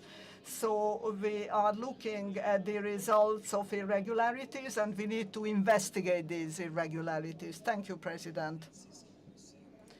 Francisco José Conde-Lopa, Head of Delegation from the Spanish Parliament's House of Representatives. Please, the floor is yours. Good afternoon, good morning, President. Indeed, the new Spanish legislature is focusing on competitiveness, and member states must give the right answers. It's clear that we need to establish strategic autonomy in industry, agriculture, and also in defense, and that's why we are focusing on growth. Let me allow to focus my thoughts around 3 points. Sustainability is very important to start with. Well, and I am asking whether boosting competitiveness can be actually harmonized with climate neutrality. In general, companies and employees need answers from member states and also from the Commission. By 2025, companies in the motor industry will face significant challenges. I also like to discuss the issue of funding. Various funds must be possible to access by member states, also in autonomous communities and at regional level, to allow us to implement plans. And I'd also like to talk about fiscal discipline. It's only in this case that we can ensure the growth that will facilitate competitiveness for us. Thank you very much. Next, we have a member of the delegation of the German Bundestag. Honorable President, Honorable Minister, the German people will always be grateful to the Hungarian people, because it was Hungary that first opened up the Iron Curtain. It was 35 years ago. It was 35 years ago that freedom triumphed in Europe, and it's since then that we have been able to build the European Union together. So those were glorious days, the days of euphoria. And we knew that Europe can grow together at that moment. And because we are grateful, we must also mention when a state starts sliding back, where the rule of law and citizens' rights are not guaranteed anymore and free media is excluded altogether. So we are fully supporting the European Union in finding an opportunity through the rule of law mechanism to redirect the member states into the right path where they had abandoned European values. And as the colleagues said before me, we would have been very happy to listen to Viktor Orban to hear how he assesses his own activities. But unfortunately, he is in Georgia, Georgia, and ignoring the parliaments of the European Union, also candidate members, the parliaments of candidate members. We need to fight for the freedom of Ukraine together, because that's also a condition for our own freedom. Thank you. We have the head of the delegation from Bundesrat, from Austria, Christian Buchmann. Please, the floor is yours. Honorable President, dear colleagues, the Hungarian presidency is facing great challenges because we have Putin here and the unlawful attack on Ukraine, which resulted in a very tense situation. And in the Middle East, the situation is also very explosive. And then we have climate change, natural disasters, which didn't spare Hungary or Austria either. And for that reason, the basis, the foundation of a strong European Union has always been its economy and competitiveness. And therefore, I am calling on member states to put reindustrialization as a priority point in Europe again, not just in the defense industry, but also in the supply chains, so that we can guarantee the accessibility of important raw materials. And it's very important for small and medium price enterprises to get access to the right raw materials at the right prices without unnecessary bureaucracy. And that would lead us, allow us to lead Europe back to the path that could make it strong once again. Matilda N. Krantz from the Swedish delegation, member of the Swedish delegation, please.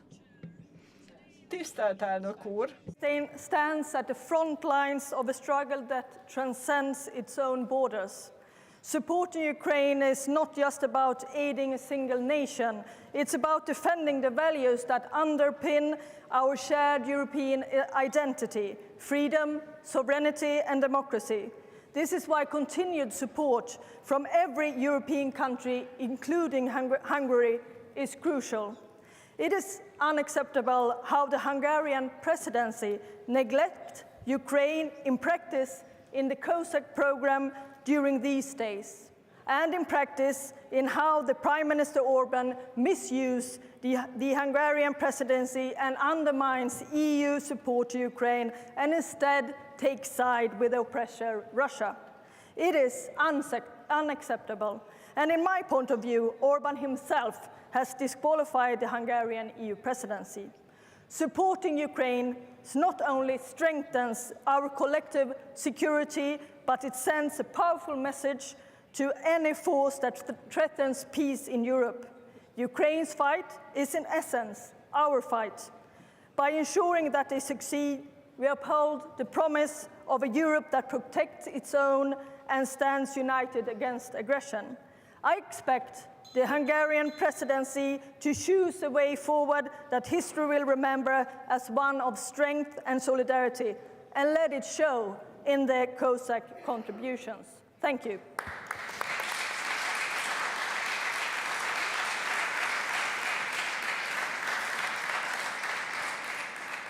Most pedig a szlovén. And now we have a member of the delegation from the Slovenian National Assembly, Lucia Tacer. Please. Thank you very much for the floor, Honorable President and honorable colleagues. And if we wish to follow targets that we believe are important for Europe, then we need to be more innovative.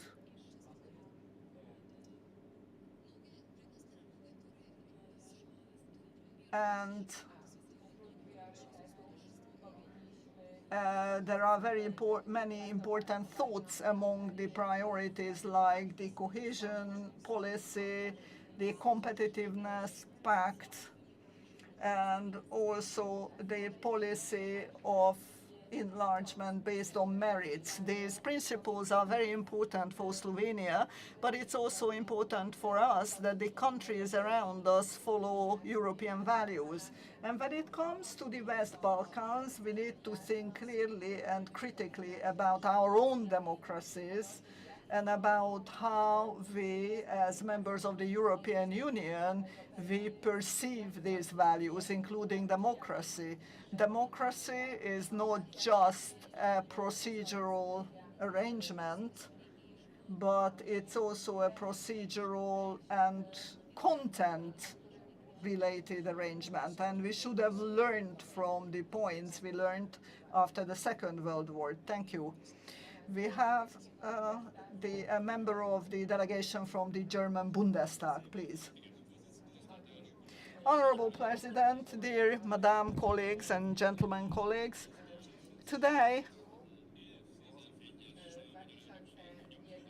I am wearing the same tie as during the Hungarian presidency of 2011. It has been mentioned that since 2011, Europe, and within that Hungary, changed considerably. And that also goes for cooperation in European processes. Unfortunately, things have not changed in the right direction, and I very much regret that the Prime Minister cancelled his participation. I would be very happy to hear his views on what he thinks about traveling to Beijing and Moscow without a mandate. Moscow's response to his peace mission was to bomb a children's hospital in the heart of Kiev. That was the response of a Russian dictator to their attempts at talks. And that is also giving us a warning sign about the fact that a dialogue without power doesn't show the way out of the conflict. And if the Prime Minister is in Georgia, Georgia today, we can only assume what kind of impact this meeting is trying to achieve. They probably try and legitimize the results of the election. To make Europe great again means that we need to work together on issues. And unfortunately, the Hungarian presidency didn't give us that opportunity. Stefan Senak is the next contributor, member of the delegation of the Bundesrat of Austria. Thank you very much, President, dear colleagues. Today,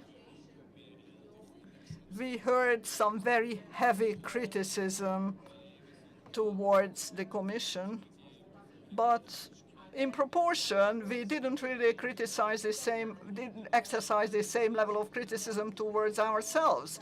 The Hungarian presidency put some important points on the agenda, but through provocation, the group is actually standing in its own way.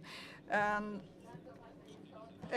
if we take the Hungarian slogan, it's solidarity and commitments that we must fulfill. Solidarity in the common solution of asylum and migration issues. And of course, we are a value-based community. And at times like that, it's our obligation to stand for these values, even if you believe that they don't need to be executed directly. I came directly from Tbilisi, and before even the results were counted, there were reports that Orbán was congratulating the winner before the votes were even counted. So it would look like he can see into the future. And please allow me one more last sentence, because we have talked a lot about Macedonia, Montenegro's and Albania's accession to the EU. They are right at the forefront, and here we have obligations that we must fulfill in that sense.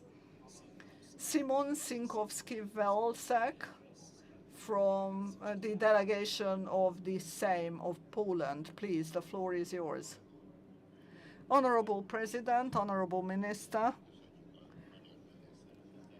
Thank you for your Hungarian hospitality. I'd like to tell you that back in the days when I was Minister for European Affairs, well, I cannot agree with the Hungarian position in some basic things. We are very different from each other.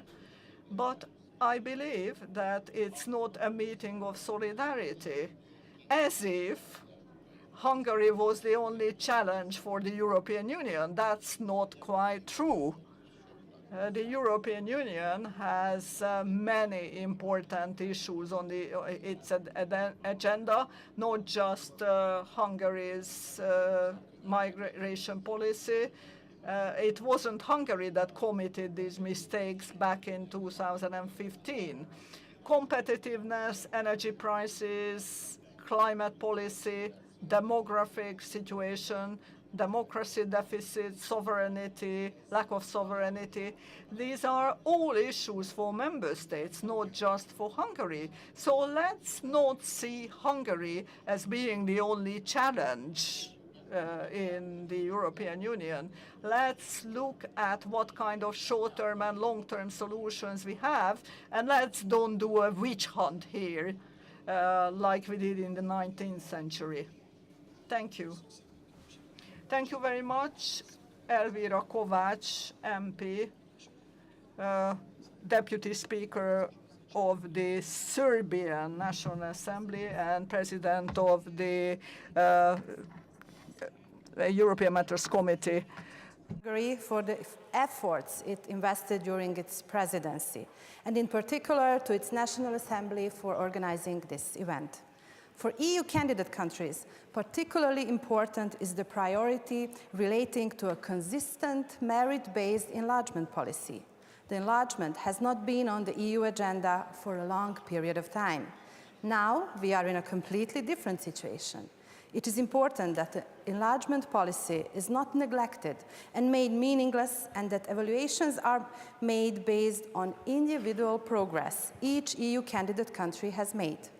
Although last negotiation clusters was opened with Serbia almost 3 years ago, Serbia is diligently working on preparing negotiation documents and benchmarks for opening and closing negotiation chapters.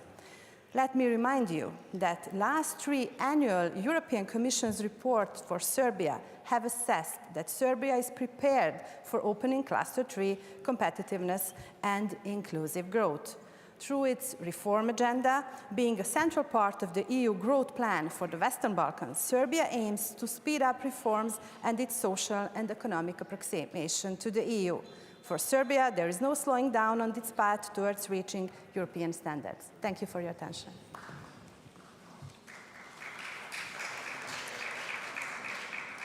Meryem Gők asszony következik, a török nagy nemzetgyűlés. Meryem Greka from the Great National Assembly of Turkey. The presidency is a tremendous responsibility and an equally significant opportunity. Hungary has adopted a constructive, positive and encouraging stance aiming to help revitalize Turkey-EU relations since the beginning of its EU presidency. For Turkey, our path towards EU membership remains our strategic objective. We have to see that the EU is stuck and lagging behind in global development. So Turkey and the EU need to act together in dealing with common challenges we face in our continent, such as energy and food crisis, vulnerabilities of supply chains, migration, as well as security and defense. This is the time for the EU to reinforce its enlargement strategy, especially with key allies like Turkey.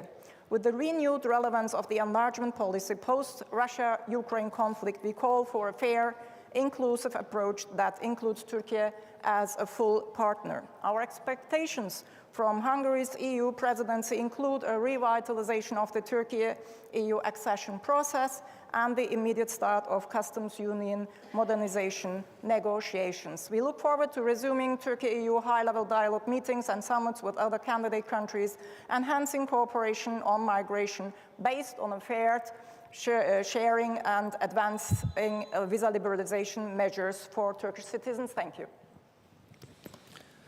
Köszönjük szépen, most pedig Kresnyik Csolak úr következik, az albán törvényhozás delegáció vezetője, parancsoljon.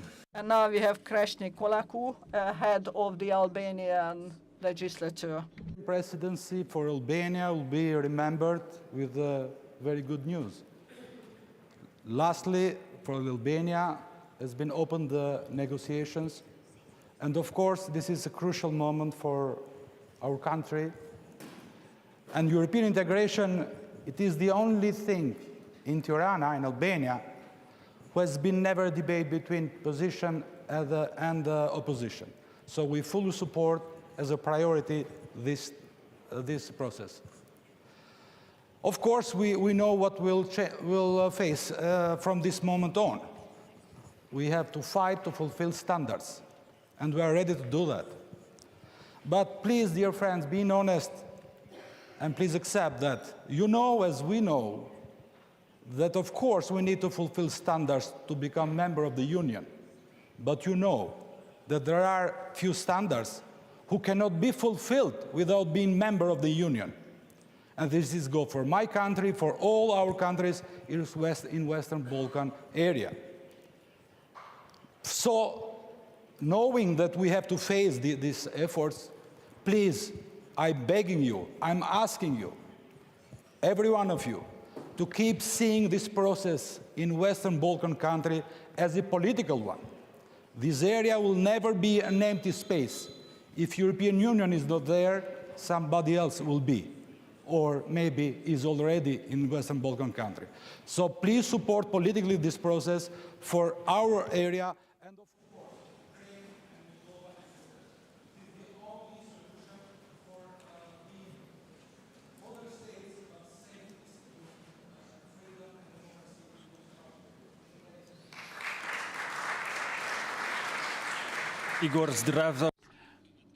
Igor Zdravkovsky from the Northern Macedonian Parliament. Dear colleagues, the question of European integration in the Western Balkans is on the program of Hungarian's presidency. Namely, enlargement policy is a strategic investment in peace, stability and development of Europe. Committing to core European values is essential for our partners aspiring to gain EU membership. The European file of Macedonia is long-standing, almost 25 years. 25 years since we start this integration process, since we signed the Association and Stabilization Agreement. We are victims of bilateral problems. First with our south neighbors and now with our eastern neighbors. We are so tired of hypocritical behavior, but our citizens are still hoping without Euroscepticism. This is a clear indication that we as a country are fully committed to implementing and these strategic priorities, which is the membership of Europe. But please, in the name of peace and stability of Southeastern Europe, reconsider your decisions before it gets too late. Thank you. Ivana Klimpus-Tsintzadze from the Ukrainian Parliament. The floor is yours. Thank you, dear Mr. Chair, dear colleagues. I am very happy to congratulate Hungary with the achievements that were reported with regard to the presidency. But I also think that we can speak very openly in this community of people. And that means that neither welfare or well-being of the European citizens or competitiveness of the EU can be reached without making sure that there is security. And the security is possible only if Europe together will be backing Ukraine in its fight for independence and territorial integrity and sovereignty against Russian Federation, and if we defeat Russia together. That will actually give us the possibility to thrive and to develop in the future. So this is the time to remind our hosts that we Ukrainians are the nation that is most interested in making sure that peace is coming to our motherland. But we Ukrainians also insist no peace initiatives without discussing them with Ukraine. Nothing about Ukraine without Ukraine. And any peace initiative should be based on the UN statute. We hope that Prime Minister Orban can actually uphold these very important principles. And another thing, Hungary still has 2 months of its presidency, and I think it can finally make it right, and it can finally restore the possibility for European Peace Facility helping Ukraine today with the weaponry that is incredibly needed every single hour and every single day for our victory. Thank you.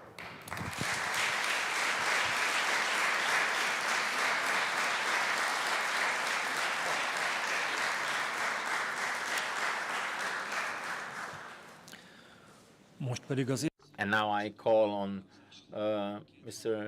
two representatives from the North Macedonian legislature, Mile Levkov. Honorable chairs, distinguished colleagues, and esteemed delegates, it's a privilege to address the COSAC plenary meeting. When it comes to EU enlargement, our positions are clear. But it's time for the European Union to walk the walk. For the years we've spoken about unity, shared values, and the strength of Europe that embraces its neighbors and allies. Now, more than ever, these words must be matched with action.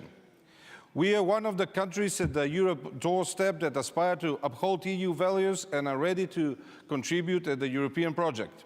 Speaking in the name of Macedonia's people, I can say we have made sacrifices, many sacrifices, just to get aligned with the EU standards, but faced many disappointments and new ultimatums. Walking the walk in this context means that EU help for eliminating unnecessary delays, supporting integration process, and ensuring that nation will uphold EU values and have a clear path forward. Walking the walk means upholding the very principles that unite Europe. One of these core principles guiding relation between participating countries is so-called the Decalogue of the Helsinki Final Act, and the first commandment is sovereign equality. This principle affirms that each state, regardless of size or power, have equal voice and equal right. Now it's time for the EU to show that it's not only committed to talking the talk or unity, equality and inclusion, but to walk the walk. Thank you. Mr. Ilir Hassani. Dear Chairman, dear members of the Parliament, ladies and gentlemen, I would like to express my gratitude to participate in this plenary meeting of COSAC. Hungarian presidency should support more the EU enlargement policy, in particular cooperation with the Western Balkans. Accession of the region will be beneficial to the Union and to whole economic security and geopolitical terms. Therefore, preserving the stability of the region in the EU immediate neighborhood is very important. Namely, I would like to point out that Hungarian presidency of the EU, in head with Mr. Orban, does not fulfill the expectation of Europeans living in North Macedonia, because he supports ideas and subjects that are against principles of EU and against integration of our community in EU. We Europeans expect more from you, EU, and not to betray young generations' hope and dreams like you did to my generation's hopes and dreams. And expectation promising better future, but at the same time our job is to finish our duties that we have started. European Union has long been engaged in providing the European perspective for Western Balkans because the community cannot be complete without accession of this region. I will conclude that more than ever the enlargement of EU to the Western Balkans represent an investment in peace, prosperity and long-term security of the continent. Thank you for the attention.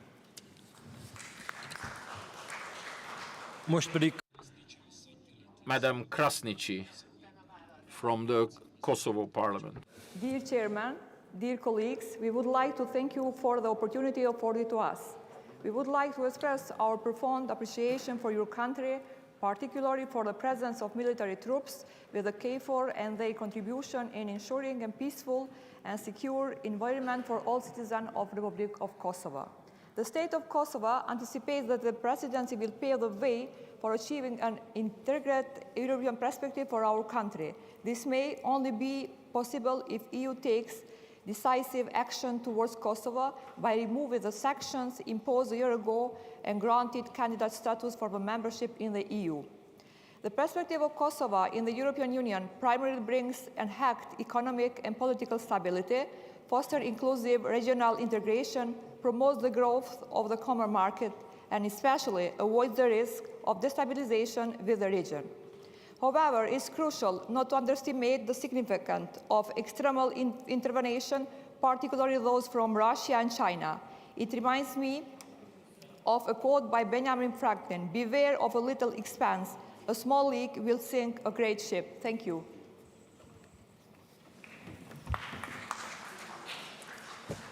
Köszönjük szépen. Thank you very much, Lord Peter Ricketts from the United Kingdom, from the House of Lords. The floor is yours. Thank you very much, Mr. Chairman, for the invitation to this historic building, which does remind me of another historic Parliament building in London, although you don't have a Hungarian Big Ben. Mr. Chairman, many speakers have spoken very powerfully about the unprecedented security threats facing Europe. And that's the right word. Europe faces these threats, the EU and third countries together. And we will be most effective if Europe as a whole responds in a coordinated way. There will be an opportunity at the European Political Community meeting that Hungary is hosting next month, and I hope Hungary can take forward the momentum we generated at the Blenheim Palace conference in July. The most important issue for future peace and security on our shared continent is that Putin fails in his aggression against Ukraine. Britain has given economic and political military support to Ukraine from the very start. That is a bipartisan policy in my country. We are clear that the only way to restore long-term peace and security on our continent is a free and independent Ukraine as a member of both NATO and the EU, and I know that London will be willing to do everything we can to encourage that process. Thank you.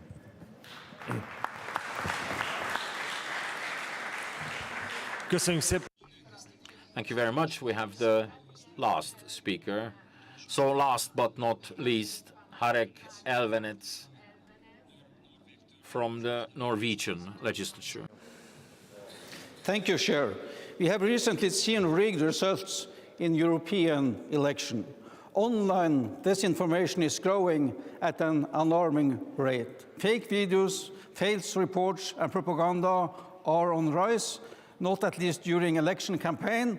This is very serious. We have multiple examples of third parties trying to influence election. It's a grave threat to our democracy. In Europe, the independence of the courts, press freedom, and the fight against corruption are core values and important in their own right. But more than this, these values are also cornerstones in the internal market. If we erode them, we will directly affect the economy and our growth prospects. I am very pleased that in her political guidance, as well as in her mission letters to her new team, Commission President Ursula von der Leyen underlines the importance of protecting democracy and the rule of law. We must, as Member of Parliament, must also do whatever we can to secure these values. Thank you. Köszönöm szépen mindenkinek az aktivitást. I thank you all for your activity, and with this we come to the end of the questions. I'd like to call on the Minister to respond to the questions that have been posed to him. The floor is yours, Mr. Minister.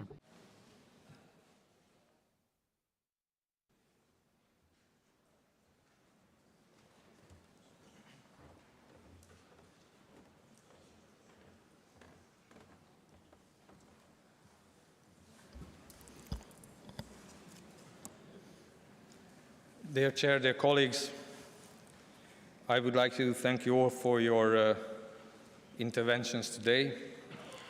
I understand it was a frank and open discussion in some areas and frank and open statements in some other areas. I would like to start by acknowledging the trio presidency, the work of our colleagues from Spain and Belgium to put together the trio presidency program, which is implemented through the Hungarian presidency program. I would particularly like to thank our Spanish and Belgian colleagues for putting the issue of competitiveness already at the heart of the trio presidency program. This is also reflected in the letter report commissioned by the Belgian presidency on the future of the single market. This report, to a large extent, also deals with issues of competitiveness and is feeding into the activities of the Hungarian presidency, and also the Draghi report, which is explicitly focused on issues related to competitiveness. When reflecting on your statements, I will start with Ukraine, because this has been mentioned by quite a few of the speakers. There's a huge temptation to enter into exchange of statements on this issue. I would propose another approach. This, of course, entails also for me moving out of the comfort zone. Since you've been kind enough to share with me your position, I assume that you did so in expectation of sharing my position and with the understanding of engaging of a discussion for a better understanding of what we stand for and what we represent. If this was the intention, I am ready to do so even today. First of all, in support of Hungary to Ukraine. Probably you know these facts, but since your statements did not reflect this, I would like to repeat some elements of Hungary's support to Ukraine. We, of course, immediately and unconditionally opened our borders to refugees coming from Ukraine. And as we speak today, more than 1.5 million Ukrainians came to Hungary directly from Ukraine or through Romania, looking for protection. Hungary has launched the biggest humanitarian support operation in its history, not only in Hungary, but also in Ukraine. And here I must emphasize in all regions of Ukraine. We are there through humanitarian organization providing support on the ground. When it comes to Ukraine's economic survival and surviving through the winter, Ukraine has now become an electricity importer. More than 40% of the electricity imported by Ukraine goes through Hungary, because Hungary has the biggest interconnecting facility to Ukraine. The fact that the Ukrainian electricity system has not collapsed is due to this interconnection provided by Hungary. Hungary has the only pipeline to Ukraine that is able to transfer refined oil products to Ukraine, and we do that. And more than 20% of the diesel use of Ukraine is provided through Hungarian sources to Ukraine. We are not advertising this, but we do what we can to support Ukraine. When it comes to the presidency, our presidency has adopted the macro-financial assistance for Ukraine based on the G7 cooperation that provides up to 35 billion euros for Ukraine. This was adopted through the chairmanship of the Hungarian presidency. The Hungarian presidency put the winter preparedness for Ukraine on the agenda. This was discussed last week through the Energy Ministry Council formation, and these discussions will continue with a view to support Ukraine through the winter. The European Peace Facility was also mentioned. There is now a proposal by the European External Action Service, so it is not a proposal by Hungary. It's a proposal by the European External Action Service on changing the structure of the peace facility to be based on voluntary contributions that would solve the outstanding issues for the EPF in the past and for the future as well. This is being discussed in the Council, and this proposal is supported by the Hungarian presidency. When it comes to the enlargement process, we believe that enlargement is and should remain a merit-based process. It also applies to the enlargement process of Ukraine, Moldova, and Georgia. We are expecting the Commission's enlargement report by the beginning of November, and of course the Hungarian presidency of the Council will work to adopt Council conclusions on enlargement. As regards Ukraine, the enlargement process is in the phase of the screening process, and we expect the first screening reports also in November. And as soon as we receive the screening reports from the Commission, the Hungarian presidency is ready to move the enlargement process further as required by the objective and merit-based process. I also would like to highlight that one of the Hungarian presidency's priorities is the strengthening of the European security and defense policy, and we would like to do this through the adoption of the European Defense Industrial Plan, which is currently discussed in the Council. The idea is to adopt the Council's common position before the end of the year, so the following Polish presidency can negotiate this with the European Parliament. Again, the adoption of the European Defense Industrial Plan would highly contribute to strengthening the European defense industry. That would give us a solid base to provide for our own security and for the security of our citizens. Here, I understand your statements were related to Hungary's position regarding the war against Ukraine from a higher or broader political perspective. Here I would like to say only a few things, acknowledging that this issue is both morally and politically complicated and intertwined, and maybe my intervention here would not be enough to address all aspects. When it comes to the moral position, I believe that our platform is identical. We have said on many occasions that this is a war of aggression by Russia against Ukraine, where Russia is the aggressor, and we stand for the sovereignty and territorial integrity of Ukraine. We have also said on a number of occasions that our moral compass also includes the protection of human lives, which is also one of the highest moral responsibilities. I must also say that this is a moral discussion, and we are here in this room not moralists, we are politicians. And I believe that the most difficult part of our job starts where morality ends. Politics does not end with morality, politics begins with morality. And we also need to be politicians in devising a winning strategy when it comes to Ukraine. And my Prime Minister stated in the European Parliament, and I cannot agree more, that to win, first we need to have the courage to admit whether we're losing or not. You believe, most of you believe, that our winning strategy is to continue with our current strategies, maybe to do more. Here we disagree. I believe that in order to win, it's not enough that we do more, we need to do something different. And I believe that it is ample time for a discussion what and how to do differently. And I believe that for this we need an open political discussion and not only political communication designed for the large public. I heard that some of you made statements related to the relationship between the European Union and China. I believe that there is a possibility for a mutually beneficial trade and economic cooperation with China. I also believe that a different approach is possible compared to that of the United States vis-à-vis China, and I also believe that a different approach would be feasible for Europe, as our economic situation is not identical. This, of course, requires careful discussions and negotiations, also with a view to economic security. And I also believe that this would be one of the key challenges facing the next institutional cycle, whether we indeed manage to find a mutually beneficial trade and economic cooperation with China in the future. Some of you also mentioned rule of law related issues.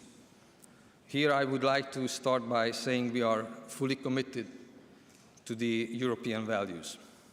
I have been dealing with different rule of law related procedures since 2018. At that time I started my activities as State Secretary at the Ministry of Justice, And I have been there following these procedures from the very beginning, since 2018. This is 6 years, a long time.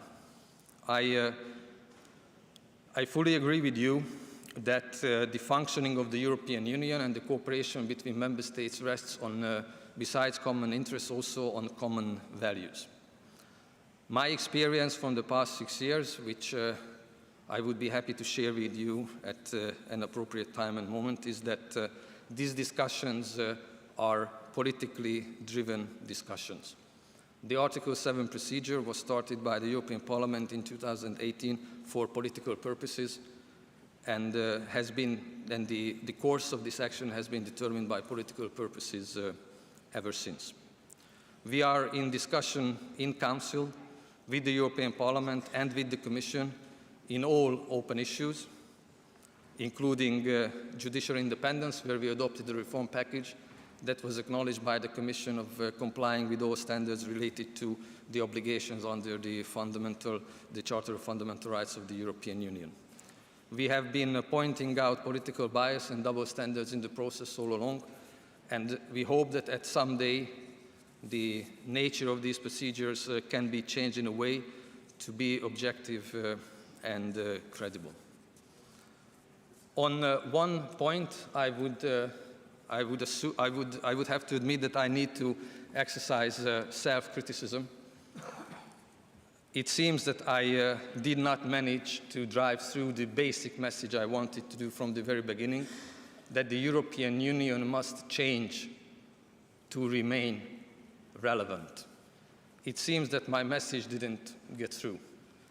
It seems that we are very fortunate today because most of us believe that we have the luxury today of repeating statements, and you believe that by repeating statements we can take it for granted that we remain relevant. And I'm afraid this is not the case. In certain areas of the globe, we are no longer relevant.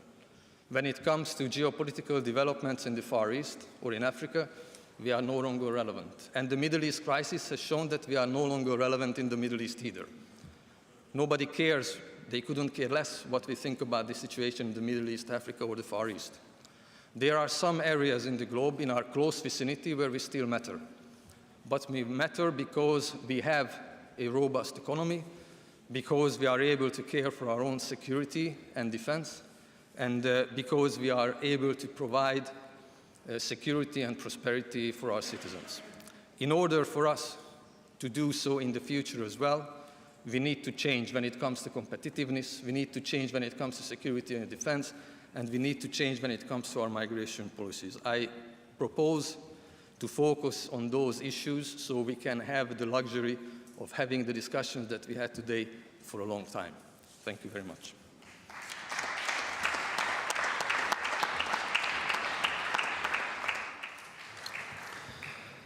Köszönöm szépen. Thank you very much, Mr. Minister. And I would like to also thank you for your presence here throughout the whole session. I'd like to state here that we have managed to substantially dominate the discussion on the first item with a discussion on Ukraine. COSAC is a very important criteria of COSAC is discussion. The outcome, the success of the discussion is very, very seriously detrimented if we do not listen to one another. I would like to signal to you that during the response of the minister, the Ukrainian delegation was not in the room. It was only their staff secretary who attended. This concludes the end of the first session. I'd like to thank you for your activity. And I'd like to call your attention that we will now proceed to the family photo. I would like to ask all members to proceed for the family photo towards the rotunda, the central hall, where we have the main staircase. That is where we will have the family photo. I would like to ask the minister to join us.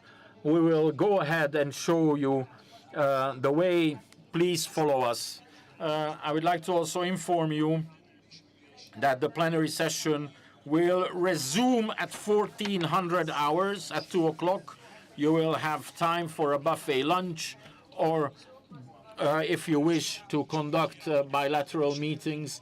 So please follow us now for the family photo. Thank you very much.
Hánykor kezdődik ez? Gergő?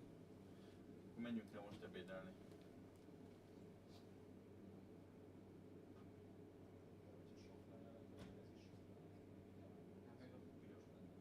Ja, igen. Nem. Ez valami nem agyapultban van, vagy igen, azért a másik rögtön nem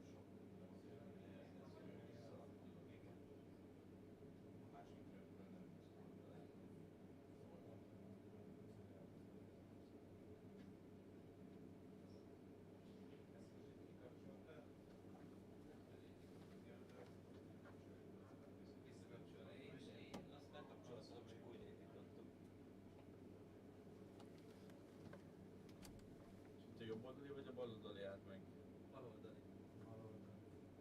Az volt, az elkezdett homokorázni, és aztán hozzá se lehetett nyúlni.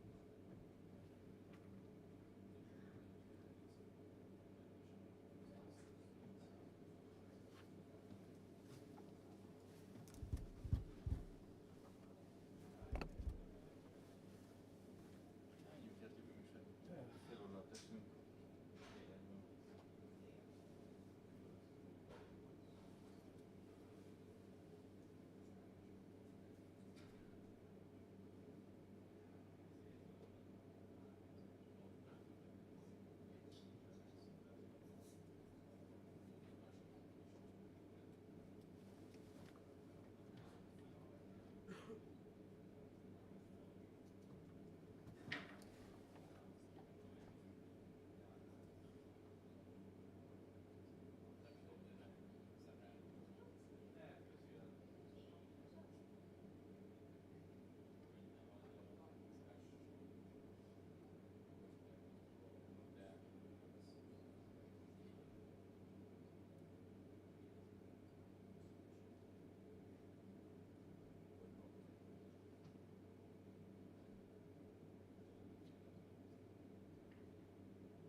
Ez, ami nem világít?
Itt csak ez ki lett véletlenül kapcsolva. Erre gondoltál, nem?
Folytatjuk a COSAC plenáris ülést. Kérem képviselőtársaimat, hogy... I'd like to ask my peer MPs to take their seats, please.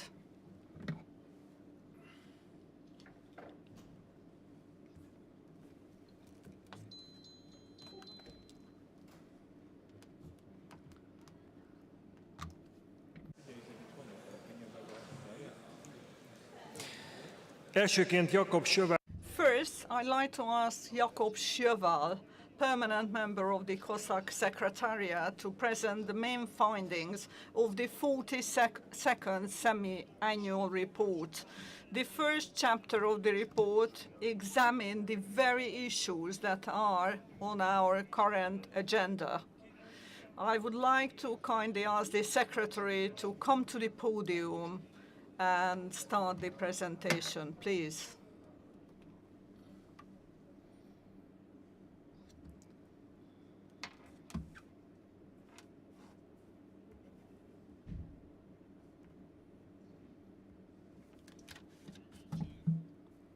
All members of Parliament, it's a great honor, of course, for me to be able to present the 42nd biannual report of COSAC today to you here in this, I dare say, world-famous Parliament building, a truly remarkable piece of neo-Gothic architecture. And I would like to start by thanking the Presidency for the excellent cooperation with the COSAC Secretariat in drafting and producing the 42nd biannual report, and warmly thank also my hardworking colleagues in the Secretariat. I will, as usual, try to be brief in my presentation of the findings and concentrate on some highlights. The full report has been sent out to delegation and is available on IPEX. And I should also just note that, as you know, the report is based on responses gathered from all national parliaments and chambers and the European Parliament. The first chapter of the 42nd biannual report deals with the topic of the next session on today's agenda, namely the special characteristic of a transitional semester, and also takes stock of the 15 years since the application of the application of the Treaty of Lisbon and its implication notably for national parliaments. And here I will make a few comments on the findings in this chapter of different character. First set of questions in this chapter, parliaments and chambers were asked whether or not they are involved in the nomination procedures for the European commissioners, for the General Court and the Court of Justice, and the candidates for the European Court of Auditors. And 11 parliaments and chambers replied that they are involved in the nomination procedures for the General Court and the Court of Justice, 10 that they are involved in the procedures concerning the national candidates of the European Commission, and 9 that they were involved in the nomination procedure of the European Court of Auditors. They were also asked if members of the European Parliament elected in their country take part in meetings in the national parliaments or chambers, and this is the case in 26 parliaments. Furthermore, they were asked if the government's position ahead of European Council meetings are discussed in the parliaments or chambers, and 27 responded that this is so. Parliaments and chambers were also asked if the annual Commission work programme is discussed in the Parliament and chamber, to which 33 replied that it is, so almost every Parliament and chamber. And lastly, parliaments and chambers were also asked whether they employ the subsidiarity instrument that, as you know, is set out in Protocol 2 of the Lisbon Treaty. And 20 parliaments and chambers responded that they do use this instrument. And when asked how many reasoned opinions on a breach of subsidiarity for proposals that had been adopted since 2019, around 2/3 indicated that between 1 and 5 reasoned opinions had been adopted. For the second chapter, the focus is on demographic trends and national and EU responses. I will limit myself here to just noting that parliaments and chambers were asked if they had scrutinized the Commission toolbox on demographic change in Europe, and while a majority replied that they had not done so, 10 replied that they had done so at the level of EU Affairs Committee, while 7 had discussed it in another committee. The question of whether there is a committee responsible for demographic issues was also asked in this chamber, and 16 out of 34 respondents replied that there is such a committee, or that there is a committee with this responsibility, rather. There was also in this chapter an opportunity for respondents to describe in more detail what measures have been taken at national level to deal with demographic trends, which I encourage everyone to look a bit deeper into if you're interested. And lastly, the third chapter deals with the questions connected to the enlargement policy of the European Union.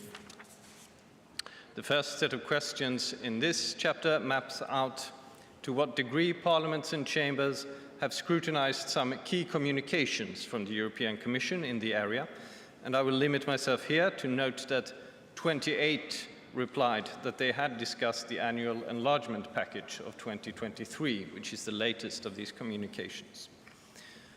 Some questions also focused on whether cooperation between member states' parliament and candidate countries' parliaments exist and in what form. And here I can report that 34 parliaments or chambers, so almost all, indicated that they are engaged in some sort of cooperation with parliaments in candidate or potential candidate countries. And lastly, parliaments were also asked if they had hosted any delegations from parliaments from candidate or potential candidate countries, and that is the results you see on the map here, if you can see it, if they themselves had organized any missions or travels to these countries. And the highest number of outgoing missions of this kind were to Ukraine, with 16 missions there since the 1st of January 2023, closely followed by 14 to Moldova and 12 to Georgia. I will end my presentation here. Those are some highlights, and wish you a fruitful debate, and thank you for your time.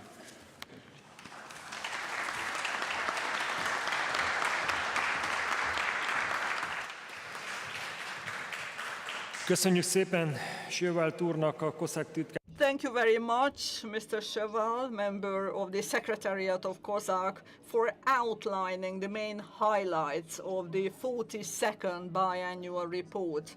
The topic of the second session is the 15 years of the Lisbon Treaty and the year of institutional change. The interviews with the new European commissioners and the nominees will start next week, which is why Vice President Maros Šefčovič couldn't attend in person. 13 years ago, he was the person to welcome the first COSAC meeting in Hungary. He is going to do the same now with the help of technology. So I'd like to ask you to launch the video message of Mr. Šefčovič. Tisztelt elnökök! Distinguished members of the European Parliament. It's a pleasure to be part of the plenary sessions of the Conference of Parliamentary Committees for European Union Affairs, even if I cannot be there with you in Budapest. My thanks to the conference and to the Hungarian Presidency for inviting me to speak. Your discussions today are especially pertinent as we are in a year of institutional transition. It gives us pause to look back at the past 5 years at what we have achieved, and to look forward at how together we can deliver a better future for all Europeans. That means great simplicity, flexibility, and speed in our lawmaking.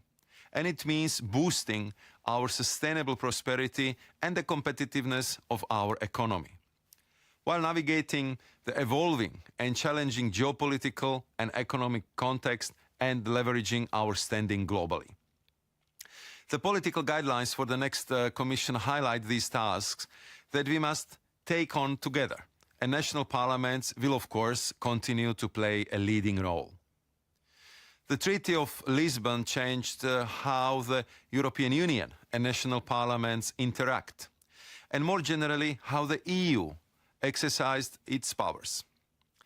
In the 15 years since its application, the treaty has been put to the test in a number of crises, from the sovereign debt crisis to the COVID pandemic to the conflicts in Ukraine and the Middle East. But the Lisbon Treaty framework has helped us adapt to unforeseen circumstances and take swift decisions when necessary, while at the same time ensuring high level of parliamentary scrutiny and democratic accountability in the European Union.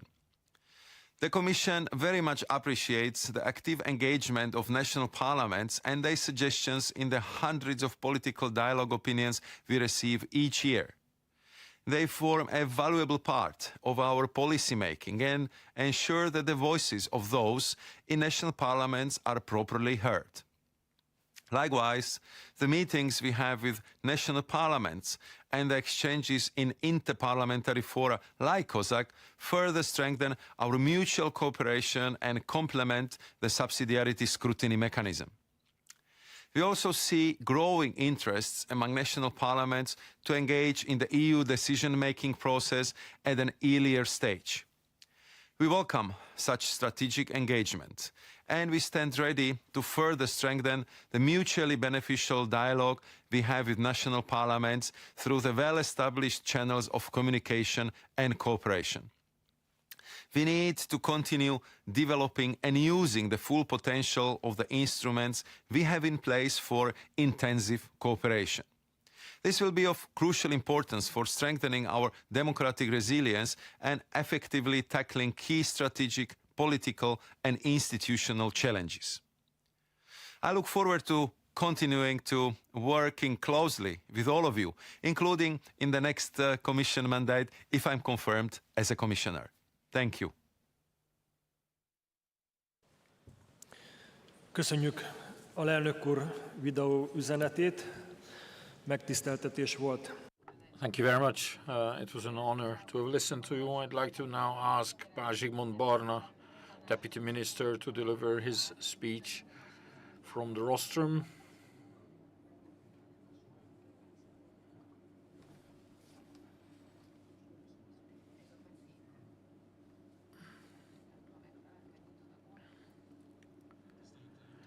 Distinguished Mr. Chair, distinguished ladies and gentlemen, the Hungarian EU presidency is an opportunity to articulate an opinion, to shape the debates on the future of the European Union, and if necessary, to be a voice for change. Beside representing Hungary's interests and acting as a broker between member states, this is a period of reflection as well. Dialogue between national parliaments is particularly appropriate for this task, as Europe is not only in Brussels, but also in the capitals of member states. Hungary has taken over the rotating presidency of the Union in a special situation when an institutional transition is taking place after the European Parliament elections, and the 15th anniversary of the Lisbon Treaty will also be coming at the end of this year, which in itself would be a good opportunity to reflect on the structural issues of the European Union. The question therefore arises as to what kind of institutional transformation or attempt at transformation will result from the ongoing institutional transition, and how these changes might reshape the day-to-day functioning of the European Union. The Hungarian presidency, like all the EU institutions and member states, has an interest in ensuring that the institutional transition, which has been underway for 6 months now, comes to a successful conclusion as soon as possible, and that the EU legislative work can continue. Allow me to begin with a brief assessment of the situation. It is now clear to almost all relevant actors that the European Union is lagging behind to its global competitors. There are several reasons for this. Among others, the economic crisis, the energy crisis, misguided sanctions, the mishandling of the migration crisis, the wrong responses to the coronavirus epidemic, and of course, the war between Russia and Ukraine. Even if opinions differ on the reasons for Europe falling behind, the fact that it is lagging behind is no longer questioned by anybody. The economic indicators speak for themselves. However, there are different views on the solution to the competitiveness crisis. The Hungarian EU presidency believes that it is vital to improve the productivity and thus the competitiveness of the EU and its member states, and to stimulate growth. We are convinced that our continent's standing and weight in the world must be restored. This is in line with the presidency priorities mentioned by the minister. Just to mention a few, we plan to adopt a new European Competitiveness Pact. We will focus on strengthening European defense policy. We will work towards a coherent and merit-based enlargement policy. We will act to curb illegal migration. We will also participate in shaping the future of the cohesion policy. We will focus on a farmer-focused EU agricultural policy, and we will pay particular attention to tackling demographic challenges. The fundamental objective, if you like, the horizontal objective of the Hungarian EU presidency is to improve the competitiveness situation. We therefore aim to adopt a Budapest Declaration on a new competitiveness agreement at the informal meeting of heads of state and government on the 8th of November 2024. In all policy areas, we will seek to identify challenges that limit or undermine the competitiveness of the European Union and identify measures to improve Europe's competitiveness. Distinguished ladies and gentlemen, 20 years ago, Hungary's membership of the European Union was a historic success based on national consensus, and despite the difficulties, we still think of it as such today. Our accession was a decision for which there was no alternative then, and there is no alternative today. We were, and we are still convinced that Hungary can only gain from European integration. We did not want to give up our national self-determination and independence with European integration. Quite the opposite. The nations of the region envisioned accession in such a way that by transferring or jointly exercising certain competences, we could be stronger together than we would be individually. Our objective was not to surpass nation-states, but to strengthen them. We're still working today to make the European Union into what the founding fathers envisaged it to be. Today, however, a centralized and over-politicized institutional system is increasingly imposing itself on member states, which runs counter to our earlier vision. Last year, France and Germany set up a group of experts to make recommendations for institutional reforms to facilitate the enlargement of the Union. The task force produced a report in which experts, officially independent of the two governments, put forward proposals for institutional and decision-making reforms to strengthen the federalist nature of the EU. The document makes proposals in three main areas: the protection of the rule of law, institutional reforms, and possible scenarios for deepening and enlarging the EU. The authors would create an associate member status in which member states would participate in the single market, but not in the deeper political integration, and would not be bound by the principle of the ever closer union. More and more documents of this type are being drawn up, which run counter to the spirit of the treaties, and it is absurd that they are being taken increasingly seriously in Brussels without any real representative mandate, bypassing national parliaments. There's also a debate on whether we should apply the provisions of the treaties on the principle of subsidiarity. There's a serious conflict between sovereignists and those who think in terms of a federal Europe on the actual application of the principle of subsidiarity. Subsidiarity has been in the treaties for a long time, but we do not really see it either in legislation or in the jurisprudence of the Court of Justice of the European Union. The National Assembly the actual national assemblies are actively involved in monitoring subsidiarity, as was shown by the COSAC report. With respect of subsidiarity checks, several national parliaments have indicated that in certain cases it would be more effective to deal with legislation at national or regional level. In many cases, proposed EU measures did not necessarily bring added value, and therefore there is often excessive EU interference in matters that remain within national competence. It is also crucial for Hungary that the boundaries of competence between the EU and national governments are clear and are respected. We thank the EU committees of national parliaments for their work, which contributes greatly to national debates on the European Union and to the success of the Hungarian EU presidency.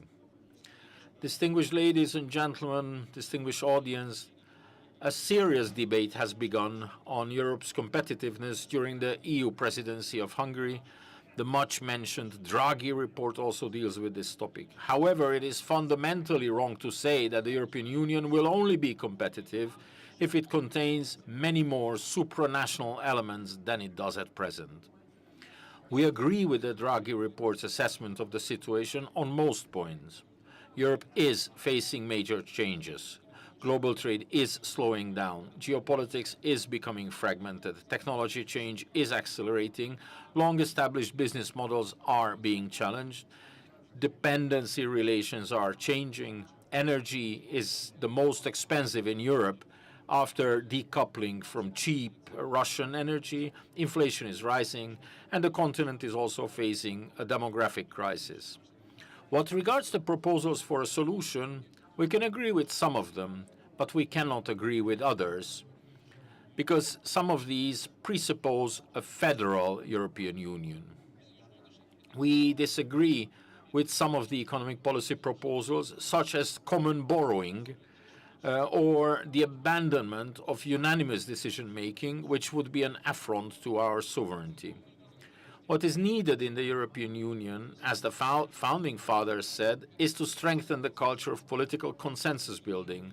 We should not be thinking of abolishing the veto, but how, even in cases where unanimity is not otherwise necessary, how consensus or a near consensus state can be achieved by resolving political, economic differences between member states. All in all, unfortunately, if we take stock, we see that the Brussels institutions are acquiring ever greater powers for themselves to the detriment of nation states, national parliaments. This is often accompanied by a kind of ideological pressure on their part as well. Distinguished ladies and gentlemen, the possibility of building a political consensus has been further undermined recently, but from the outset, the European Parliament's role has been to consult, to hold substantive and forward-looking debates on key issues of importance to the Union. The development and the deepening of the European Union has been accompanied by an increase in the powers of the European Parliament, which can be seen as both positive and negative, as there are examples of both. But the representation of citizens' interests should remain the primary task under all circumstances. It is clear that the extension of powers has not brought with it an increase in democratic legitimacy. Today's accusatory, often personalistic and unconstructive debates in the European Parliament run counter to the institution's fundamental function of channeling the will of European citizens into EU decision-making and guaranteeing the functioning of the other institutions in accordance with the treaties. Moreover, in many cases, expanding the European Parliament's powers is at the expense of the national parliaments, which are thus deprived of theirs. What we are seeing is that the European Commission is also increasingly becoming a political actor. Its role, according to the treaties, is to promote the general interests of the EU as a politically neutral executive body of the Union by proposing legislation, enforcing EU laws, implementing policies, and the EU budget.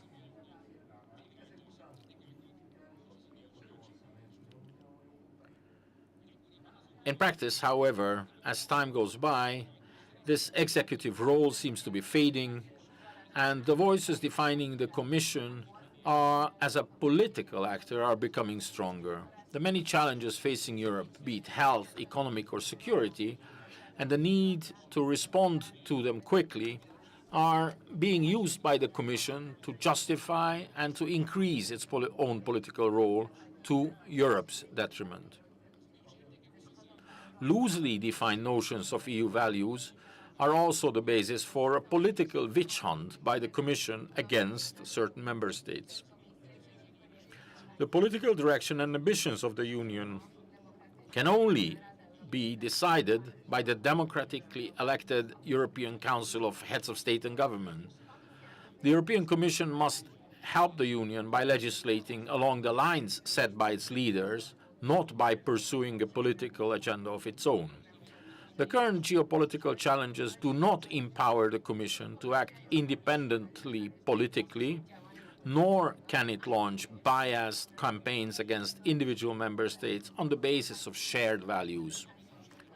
The political approach of the Commission is illustrated both by the President von der Leyen's speech in Strasbourg following the Hungarian Prime Minister's presentation of the Presidency program, and by the fact that commissioners do not participate in the informal presidency programs in Hungary by central decision. It is also unacceptable that Hungary is being penalized with a huge fine for not wanting to take in immigrants in line with the people's opinion. These types of actions, coupled with the problems in the Schengen system caused by bad decisions, is a serious blow to the general confidence of citizens in the Union. The European Union can only be successful if we all follow the treaty rules we have all agreed to. Distinguished ladies and gentlemen, finally I would like to say a few words about the future of the European Union. Over the past year and a half, there has been a lively debate in the Council and in the wider public on possible institutional reforms of the Union. Hungary has always stressed that the aim of the reform must be to make the European Union fit for the future. Closely linked to this is the competitiveness objective of the Hungarian Council presidency. We do not agree with opinions that there is an urgent need to amend the treaties, nor with those that would limit the discussion of internal reforms to the question of treaty amendment.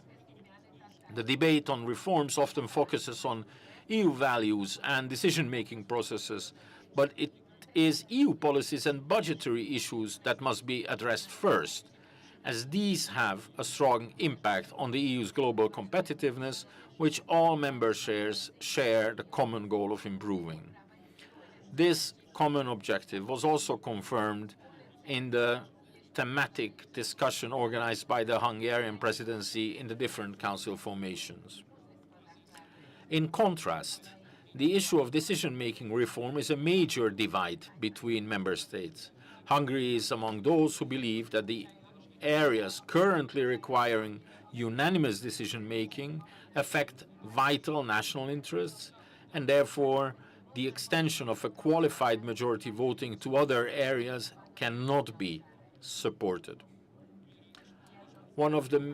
The Hungarian presidency will continue to seek to facilitate discussions on the future of policies in which we count on the cooperation of member states and national parliaments.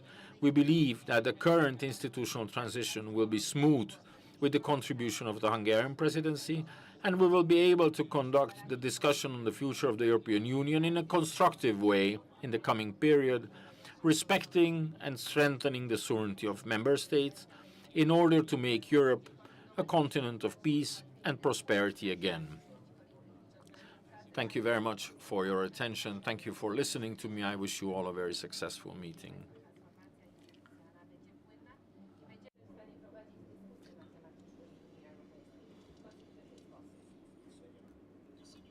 Thank you very much, Mr. Pál Zsigmond Barna, Deputy Minister, for your presentation. And now I'm going to invite two members of the COSAC delegation to make their presentations. We will first start with Mr. Sven Simon, who is the chairman of the Committee on Constitutional Affairs of the European Parliament and has 5 to 7 minutes for his presentation.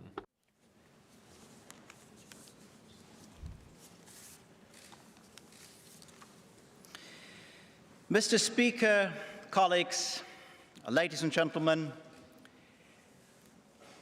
I would like to take this opportunity to extend my gratitude to the Hungarian Presidency for organizing this conference and providing us with this platform to reflect our Union's journey as well as its future.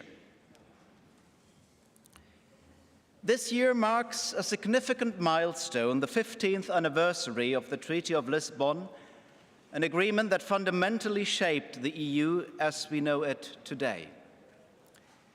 Lisbon consolidated the European Union into a single legal entity, granting it legal personality.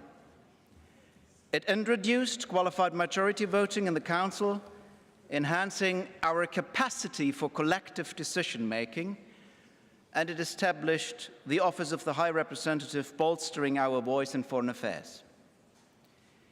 Lisbon expanded the European Parliament's legislative powers across more than 40 policy areas, elevating it to a co-legislator. One tangible outcome: the elected representatives of the European Parliament to decide who will become the next Commission President.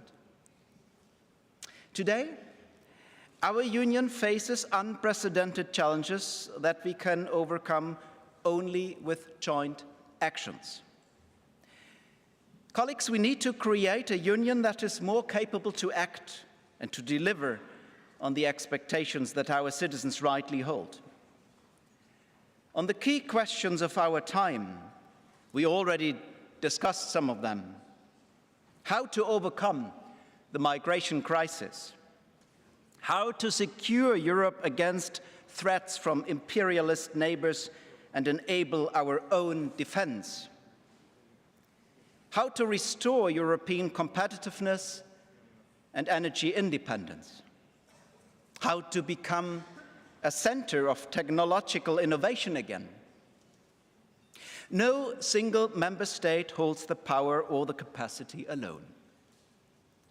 Yet it is crucial, at a crucial moment, we are struggling with bureaucracy and perceived over-regulation, with slow processes and lowest common denominators. Many of these issues are structural in nature, and some are connected to the treaties itself. In some cases, we would simply need to use the possibilities that the Lisbon Treaty already grants us. The de facto right of initiative for the European Parliament under Article 225 is functioning. Last term, the von der Leyen Commission has followed up 24 out of 25 proposals of the European Parliament. However, these were solely new proposals for regulation. We need to start in the European Parliament using Article 225 to amend and revoke existing legislation to reduce the bureaucracy and the burden, which sometimes means regulation for our companies. We can envision greater involvement of national parliaments in the legislative process on European level. I think it's easy to say that the current procedures on yellow and orange cards have room for improvement. During the last term, we in the Constitutional Affairs Committee made extensive efforts to propose treaty reforms that would at least address some of these issues. We proposed creating a more agile union with expanded use of qualified majority voting and a stronger say for national parliaments through green cards and stronger subsidiarity enforcement. And here, Mr. State Secretary, I must say, unfortunately, Council has so far refused to even consider these proposals for a debate. And when you mentioned that on the subsidiarity principle, we should do better to enforce it, then I want to see examples. You can bring a case to the court, but member states usually don't do that. Why not, colleagues? Why in the national parliaments you don't use your right? It is in the Lisbon Treaty. And when you say, Mr. State Secretary, that you don't want us to expand the use of qualified majority voting, I disagree with you that this means that we, when we expand it, attack the sovereignty of the member states. Do you really think that Hungary is sovereign nowadays? That any member state is sovereign when we speak about defense? Of course not. Do you really think that member states are sovereign in energy supply? Of course not. Do you think that one member state alone can solve the migration crisis? Of course not. Like the Czech Constitutional Court rightly said once, we pool our sovereignty to a European sovereignty to fight back for sovereignty. I think it was Jean-Claude Juncker who once said that we have two kinds of states in Europe. We have small states and those who don't know yet they are small. I'm coming from Germany.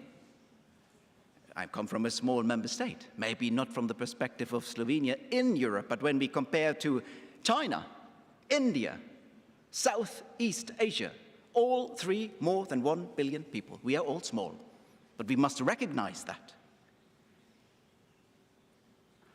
Regardless whether we agree on every single proposal which we proposed with this treaty reform, I believe that we need to debate on the future of our union. And when you said, Mr. State Secretary, that you don't like that Ursula von der Leyen is acting on foreign policy, I also disagree. You know why? I think she is maybe the first Commission President who gave an answer to the question of the former Foreign Affairs Minister, State Secretary of the United States, Henry Kissinger, who once asked the question, who do I have to call when I want to speak to the Europeans? If we want to have a say in the world, if we want to influence the standards, we can only do that together. And I think Ursula von der Leyen, as Commission President, gave an answer. She is the face of the Europeans, and when the President of the United States wants to speak to the Europeans, he calls in Brussels. Of course, then she has to communicate with the member states. On migration, you mentioned that you don't like the fines coming from a court. Yeah, but that is a court decision. And when we don't, as politicians, like a court decisions, then we have to amend or revoke the law, but not criticize the court, since it was a court decision. It is true that the Lisbon Treaty has also Article 4, Paragraph 2 of the Treaty on the European Union, which says that the European Union has to accept national identity. Yes, of course. But that is a very small part. When we speak about migration and all the other things you mentioned, that is about policy which you might not like. But I would also like to wish one thing in the rhetoric. When we think that a regulation which comes from Brussels we don't like, or we think that it is politically wrong, please don't blame in political speeches the EU. Simply say it is the wrong majority in the European Parliament, next European elections you can change that. It was the wrong majority in the Council, and also that can be changed. But when we continue in policy as politicians to always blame what we politically don't like, that it is the EU's fault, then we harm the institution in itself, and we need it more than ever before as Europeans. I think that we need the European Union is self-evident. If I just mention 4 policy fields: defense, border protection, energy, innovation.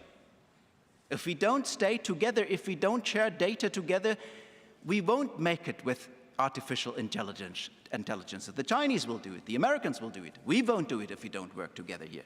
We must much better use the common market. For some, it appears as if European policy is about who can push through most of their presumed national interests in Brussels, but that it is a zero-sum game of nations. And I think that this is a misguided assumption. The common European interest is far more than the intersection of 27 national interests.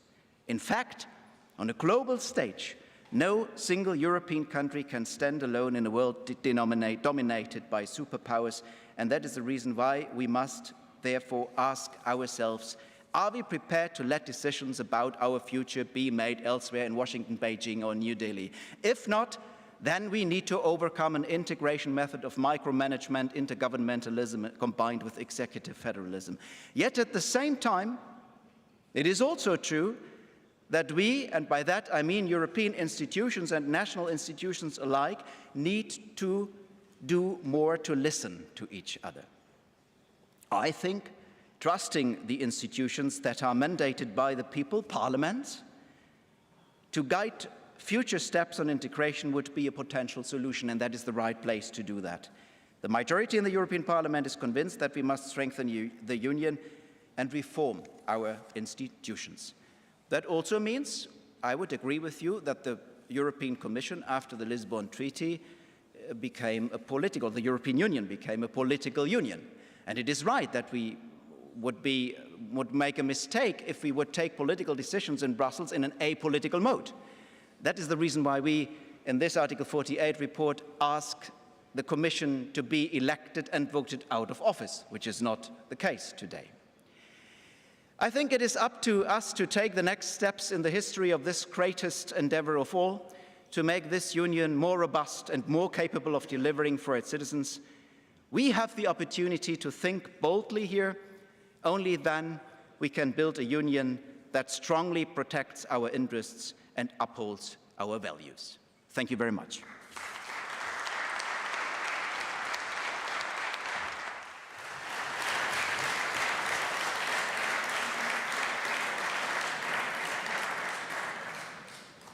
Köszönjük szépen. Most pedig hallgassuk meg a... Thank you very much. And now let's listen to the national parliamentary approach from Alessandro Vigna from the Italian House of Representatives, from the committee responsible for European policies. So I'd like to ask him to deliver his presentation. He again will have 5 to 7 minutes. President, please, the floor is yours. Signor Presidente, onorevoli colleghi, ci troviamo in un momento cruciale per... Distinguished Mr. Chair, ladies and gentlemen, we are living a critical period. The year of institutional transition coincides with the review of the 15 years since the Lisbon Treaty. This, therefore, offers us an opportunity to start thinking on the development and the failures of Europe, which during the course of the years has constantly been distanced from the original plan of integration and gone towards a centralist logic. The Lisbon Treaty was announced as being a step in the European Union towards democracy and increased transparency. However, we do have to admit, dear colleagues, that they have disregarded certain steps of the treaty, and this has meant that power is concentrated in institutions. Strengthening the principle of subsidiarity has meant that the decision-making power of the member states has been reduced and has increased the distance between Brussels and the needs of the citizens. One of the most marked, obvious signs of this tendency is the excessive use of European regulations, which have become the main legislative instrument at the expense of directives. The automatic and uniform entry into force of regulations in all member states have deprived national governments of the possibility of adapting European legislation to their national specificities. But this has also led to the weakening of national parliaments, which have been increasingly reduced to the role of executors of decisions taken centrally. Decisions that are taken in Brussels. The decline in the use of directives, if you look at the sixth legislative cycle from 2004 to 2009, it reduced from 43%, it went down to 15%, which clearly reflects a move away from the principle of regulatory flexibility. So again, from 43% to 15% by the ninth legislative cycle. In recent years, there's been a worrying increase in the number of delegated acts, i.e. regulatory instruments that allow the European Commission to take decisions on key aspects of legislation without an effective political control by national parliaments.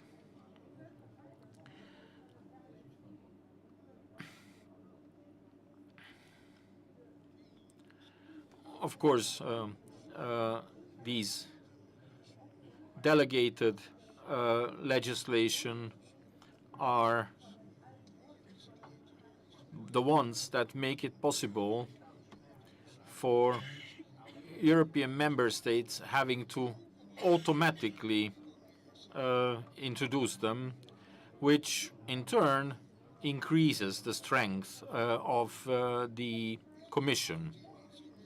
This worrying trend reinforces the image of a technocratic union suffering from a kind of democratic disconnect. Crucial decisions being taken by unelected bodies far removed from the daily lives of citizens. The growing central role of the Commission and the rise of delegated acts underline the risk of erosion of the democratic sovereignty of each member state. At the same time, quantitative data at the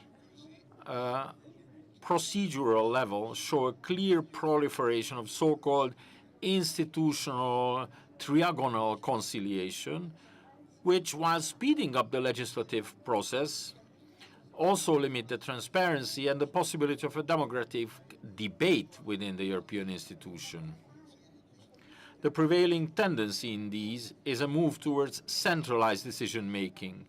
The European Union, which was supposed to be a cooperation of sovereign nations, is becoming a technocratic structure where laws are imposed from above, top-down, and not democratically negotiated or debated. However, it should be remembered that regulatory flexibility is not a concession, but a necessity to respond to local realities, and it is not some kind of artificial uniformization. Europe must once again become an area of cooperation between countries that share common goals but are sovereign in their internal decisions. In the light of the experience that I have gained over the last 2 years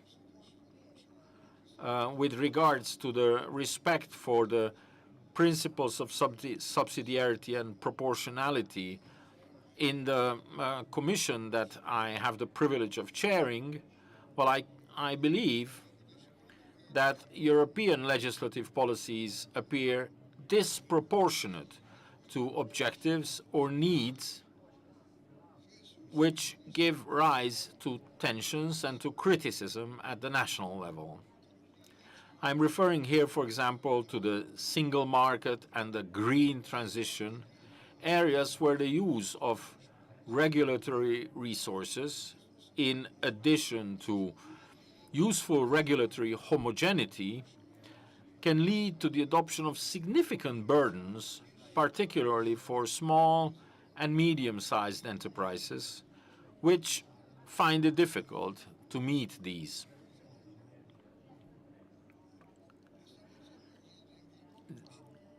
There is also growing awareness recognized by the Commission itself of the need to improve the quality of European legislation by assessing the impact of regulations more systematically, by examining possible alternatives, and by taking into account the feedback from citizens and from stakeholders in order to minimize unforeseen impacts and to ensure that regulations achieve the objectives efficiently and effectively.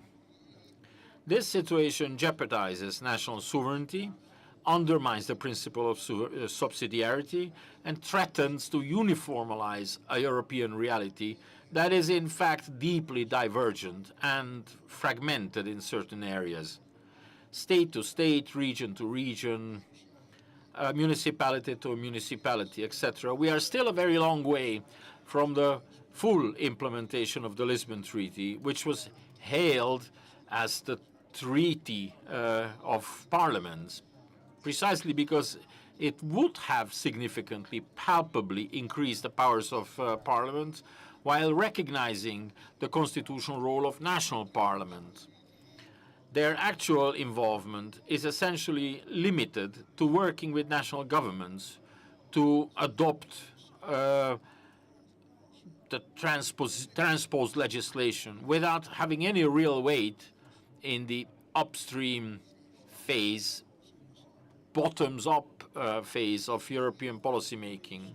We should be aware that the effective use of subsidiarity mechanisms requires a greater degree of coordination and communication between national parliaments, which may be hampered by the complexity of legislative proposals and the diversity of political priorities in the member states.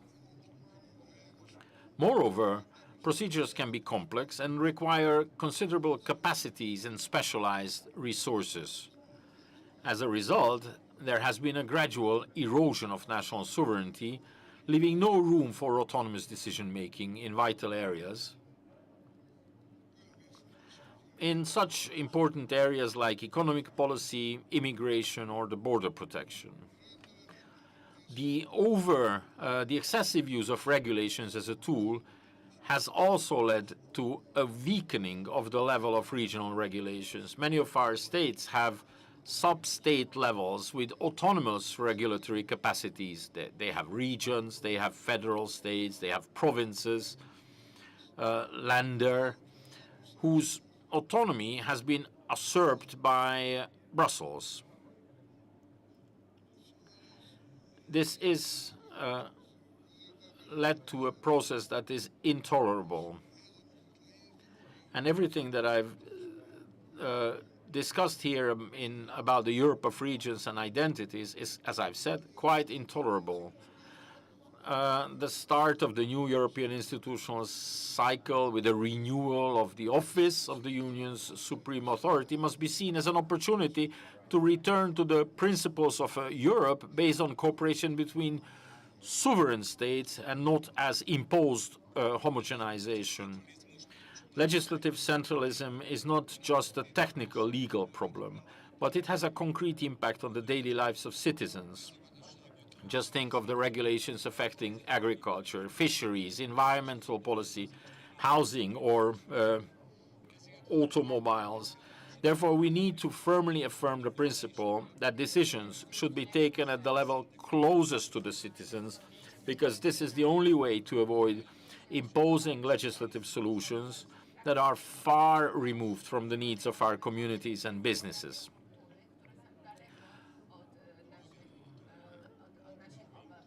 We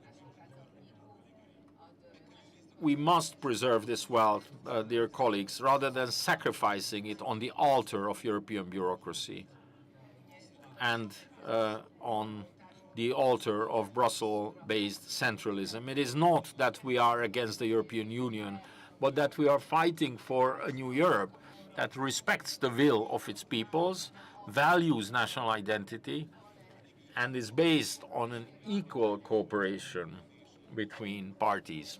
In conclusion, let me recall the words of a great Hungarian patriot and statesman,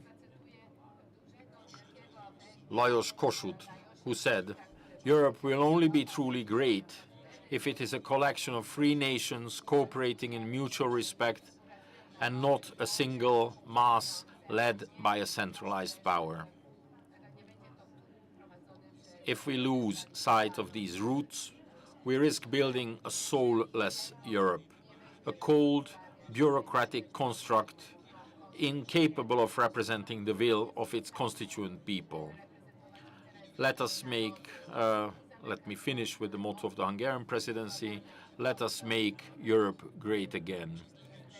And it is possible to create thereby, to create a Europe of identities, dear colleagues. Thank you very much. Thank you all.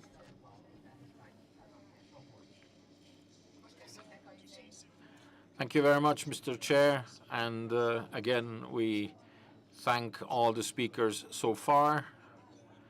We have so far received 39 requests for the floor. We continue to maintain 90 seconds, 1.5 minutes for each. Please, like the previous section, take note of the time limitation. First, I call, in this case again, on the members of the Troika, and among them, I'd like to call on Peter de Roover from the Belgian Chamber of Deputies, head of the delegation. Thank you, Mr. President. Dear colleagues, the Treaty of Lisbon is being qualified as the Treaty of the National Parliaments. But we have to admit that the subsidiarity procedure not really strengthened the involvement of national parliaments in the European legislative process.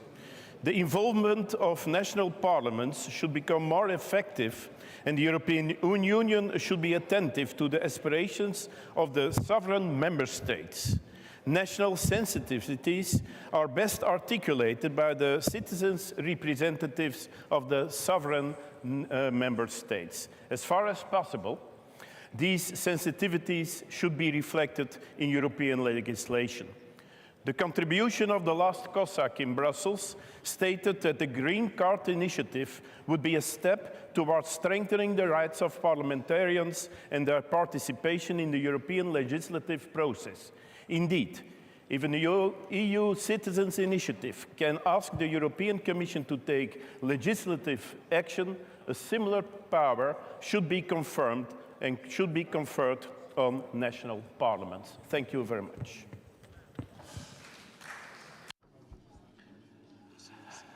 Thank you very much. Thank you very much, Mr. Morag. Nem mondtam, hogy vedd át, de vedd át. Szanowni Państwo, w tym punkcie dyskusji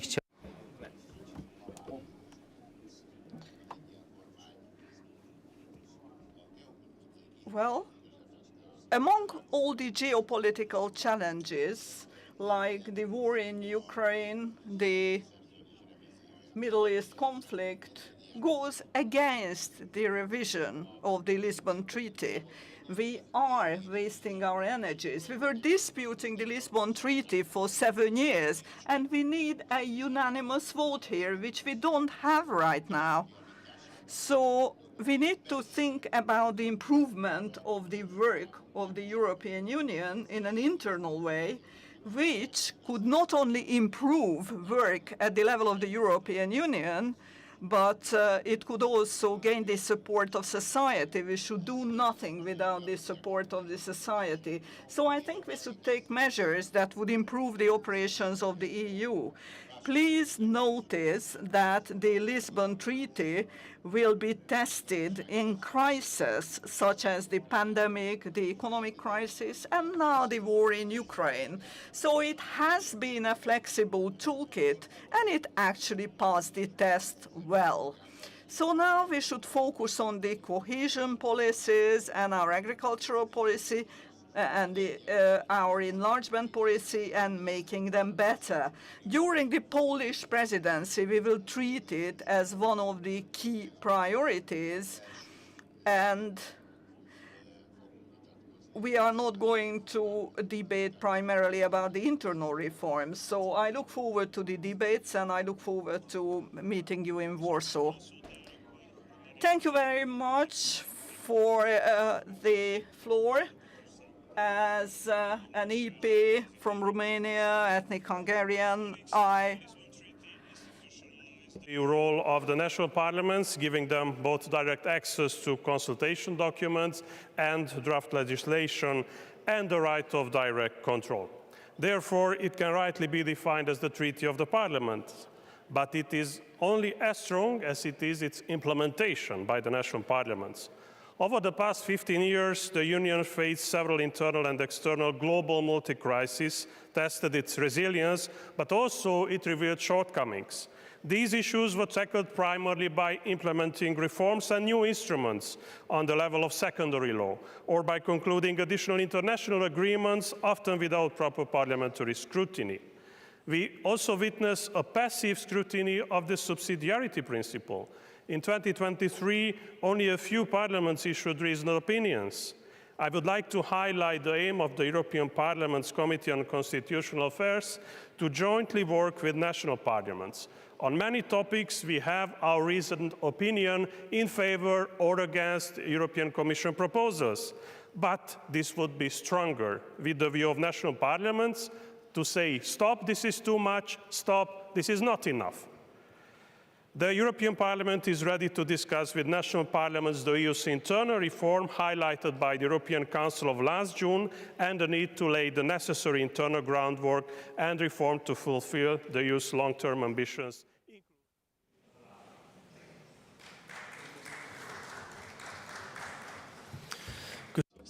Thank you very much. Now we have Péter Balassa from the Hungarian National Assembly. He is opposition vice president of the Committee of European Affairs. Thank you very much. As the vice president and opposition MP in the Hungarian National Assembly, I'd like to welcome all of you. The EU is now entering a period with new challenges. It's the year of institutional transition, which impacts not only the internal structure of the European Union, but also tests the trust of European citizens. The European Union is an institutional form of cooperation between member states.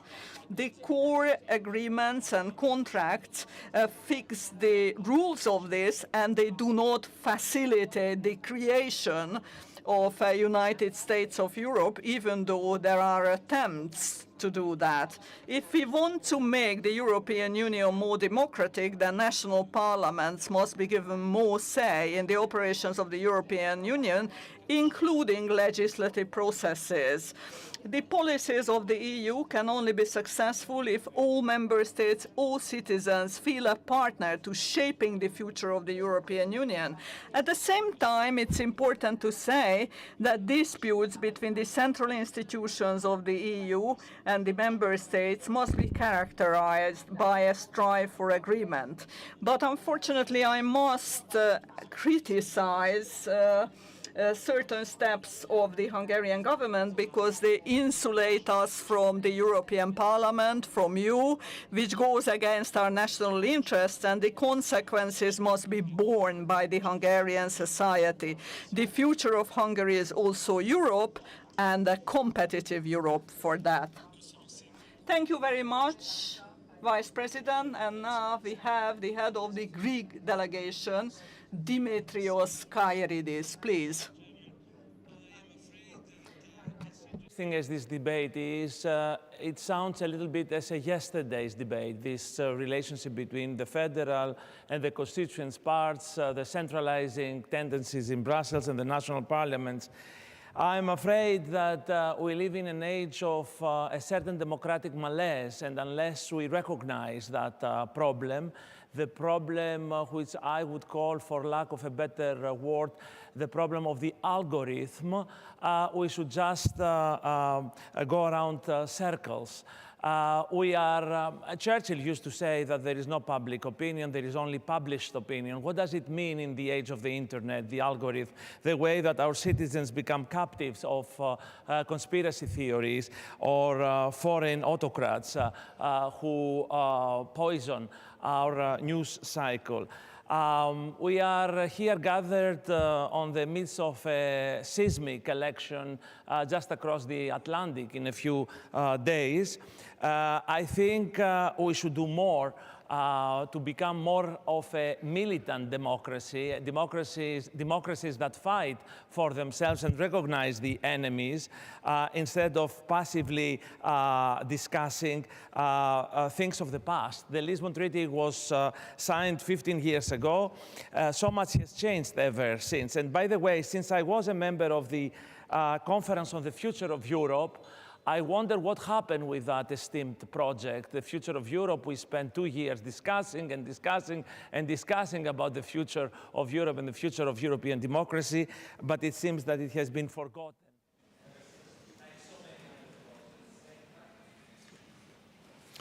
Dagmar Belakovic. Madame Dagmar Belakovic, from the head of delegation from the Austrian National Council. Thank you very much. A lot of things have changed in 15 years in the European Union. And I am talking about the revocation of the veto rights and the budget of the EU. All these things have changed in Europe in the past 15 years. Europe has changed. But now we have the chance to use the option as Europeans to make Europe or turn Europe into something it should be, that European citizens feel good about and they feel it serves them. So we need to talk about different crises, the innovation crisis, the agricultural crisis, etc. And we must also discuss the reasons, because I believe we want to implement the green agreement, the green card so far, and citizens don't have a say in it, and then we have illegal migration. And it's not fair and just that a country like Hungary, that's defending its border and doesn't want to take in migrants, even gets a fine for it. The European Union needs to recognize that there are also national interests in illegal migration, otherwise we will lose these citizens. Thank you very much. Jan Ferenczak, head of the Slovak delegation, please. An area of peace, stability, security, and prosperity. Therefore, Slovak Republic will continue an enlargement process support for the Western Balkans countries as well as our eastern neighbors. It's clear that we have to prepare the European Union internally for this new reality and therefore work on internal reforms. However, we do not agree with the opening of the European treaties. We believe that we should use the potential and flexibilities of the current one. Furthermore, we need to maintain the right of veto. We believe that qualified majority voting in foreign and security policy or in other important areas would reduce the scope for member states' sovereign decisions. Thank you for your attention. Köszönjük szépen. Liliana. Thank you very much. Liliana Tanguy, head of the delegation from the House of Representatives of France. Thank you, Honorable President. I'd like to tell you how important it is for us to reinforce the Lisbon Treaty. And we need to reinforce it because if the cooperation among the institutions is good, the more scope we have for cooperation ourselves. I believe that the issue of enlargement is a political issue.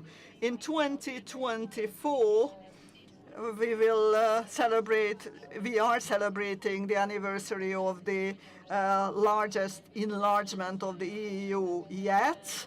When Hungary also joined among 8 other countries. But the conditions of the accession actually remind me of the accession conditions that were in place in 2014, and I actually wrote a report on the accession of the West Balkans countries that was adopted in France. These countries made a strategic decision, and the destabilization attempts in Moldavia and Georgia, Georgia, remind us of this time. If someone expresses their wish to join EU, they choose political and economic stability, which is very important for a unified and strong Europe. Sean Hoffey, Head of Delegation from the Irish Parliament, please. Speaker, as we've heard already, we are living in very uncertain times, and we face many challenges such as the security and defence of Europe, a war on the continent of Europe, a war in the Middle East, the risk of recession, including trade wars, energy price hikes, and declining competitiveness. Climate change, illegal migration, artificial intelligence, disinformation, as well as the rise of the far-right populism which threatens the rule of law and democracy. The report, Mr. Speaker, of Mario Draghi was a wake-up call for Europe. It found that the EU has fallen well behind the US and is facing increasing threats from China. But we have the tools to tackle these problems. We need to implement the goals of the strategic agenda and ratify free trade agreements. The provisions of the Lisbon Treaty are also very important, a treaty which was ratified by a public vote in Ireland. These provisions can and must be fully utilised. The right balance between the EU institutions has been arrived at in this treaty. And in my view, there is no need to consider treaty change at this time, particularly in the context of our enlargement agenda. So enlargement, I would suggest, is a good for individual nation states, but it's also good for Europe as a whole. So now let us continue together to implement this important agenda and bring about a strong and united Europe.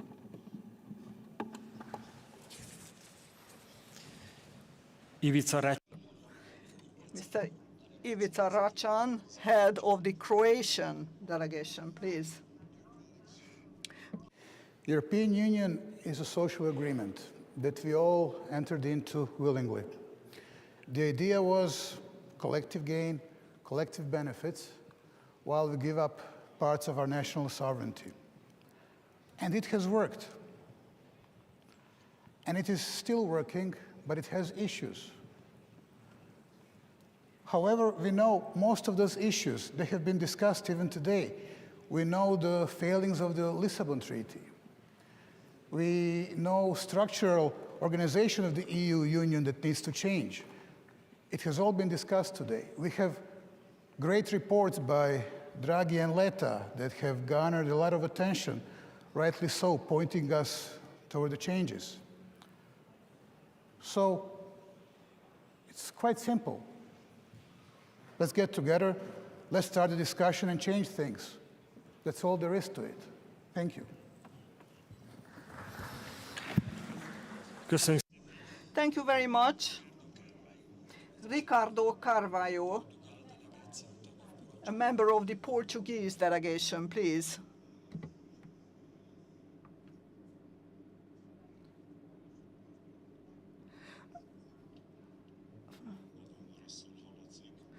Well, we cannot hear him very clearly. So we are starting a new parliamentary cycle, which is more important than any cycle that came before. We are facing a lot of collective challenges. We need to become even more competitive. We are facing a demographic and migration crisis, and we need to meet the requirements of the European social state, and we need to build up a new defense and security policy. The Lisbon Treaty brought about some important changes. It reinforced the role of the European Parliament and also the role of national parliaments, and at the same time we created EU citizenship and reinforced the role of the participation of European citizens in decision making. We can very poorly hear him. In 2022, the interpreter apologizes, but he cannot hear the speaker. He can hardly hear the speaker.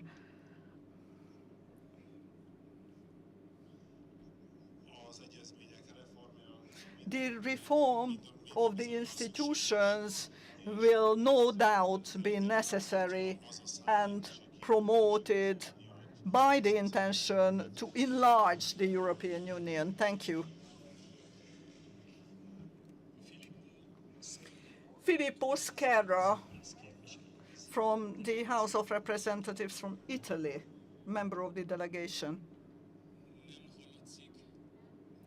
Again, we can hardly hear him because his microphone is not on. Unfortunately, the interpreter cannot translate him. His microphone is off. So can we ask the technicians to turn off the microphone? We cannot hear anything he's saying.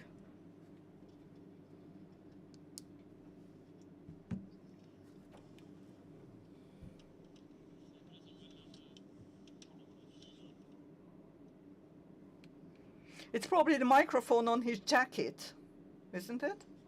In his hands, no?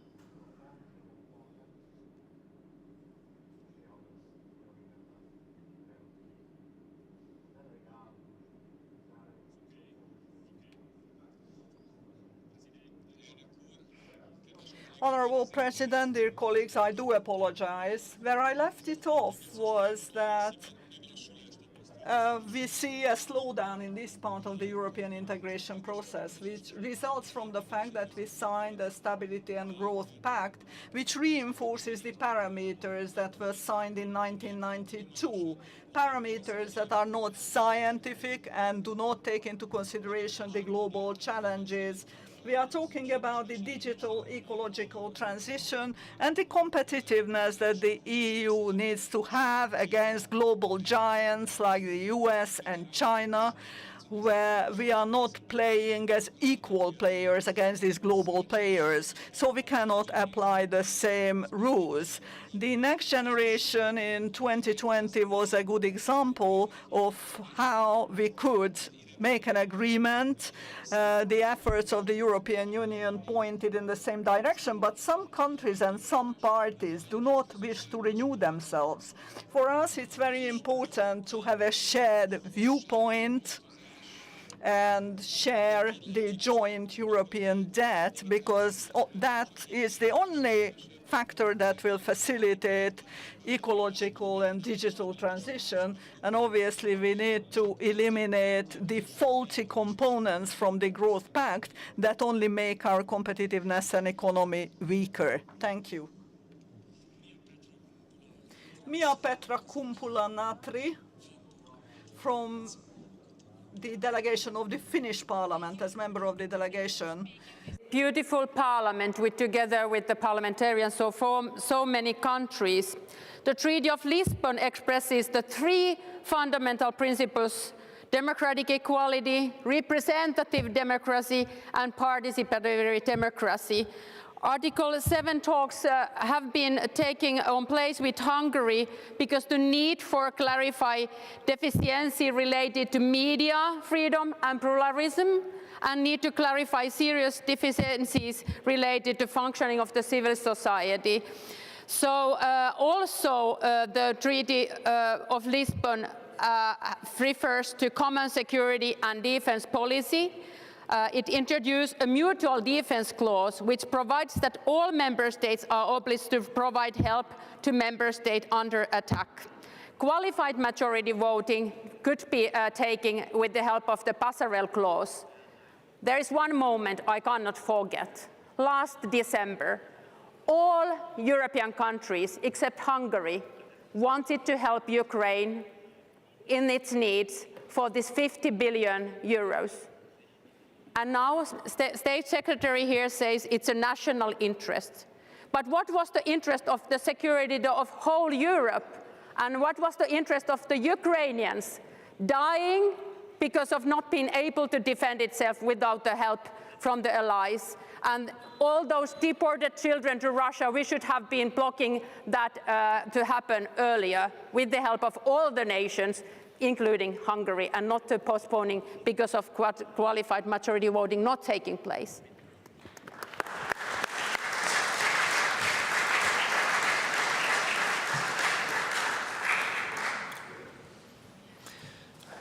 Liliana Reis. Madam Liliana Reis from the Portuguese delegation. Role of national parliaments in European Union affairs following the Lisbon Treaty is one of the fundamental questions presented by the current biannual report about European Union procedures and practices, and reveals to us the importance that we all present here have in the evolution and deepening of the European Union, even though if we have different commitments in each country for each area or policy. Now, the demands of the moment we are living in require us to rethink the European Union's decision-making process, particularly in terms of the common security and defence policy. Will the unanimity rule be maintained? Is the intergovernmental model based on the Council and state sovereignty the best way to respond to military requirements to our allies and the geopolitical challenge that lie ahead and the threats that require us to have greater flexibility and prompt reply? There are times when being afraid to move forward is already taking a step back from peace, and we cannot forget Europe as built for peace, enlarged to a new member states that see peace on us, and probably needs to be deepened to ensure that we have the means and capabilities to guarantee the peace that our founding fathers and our founding mothers achieved until today.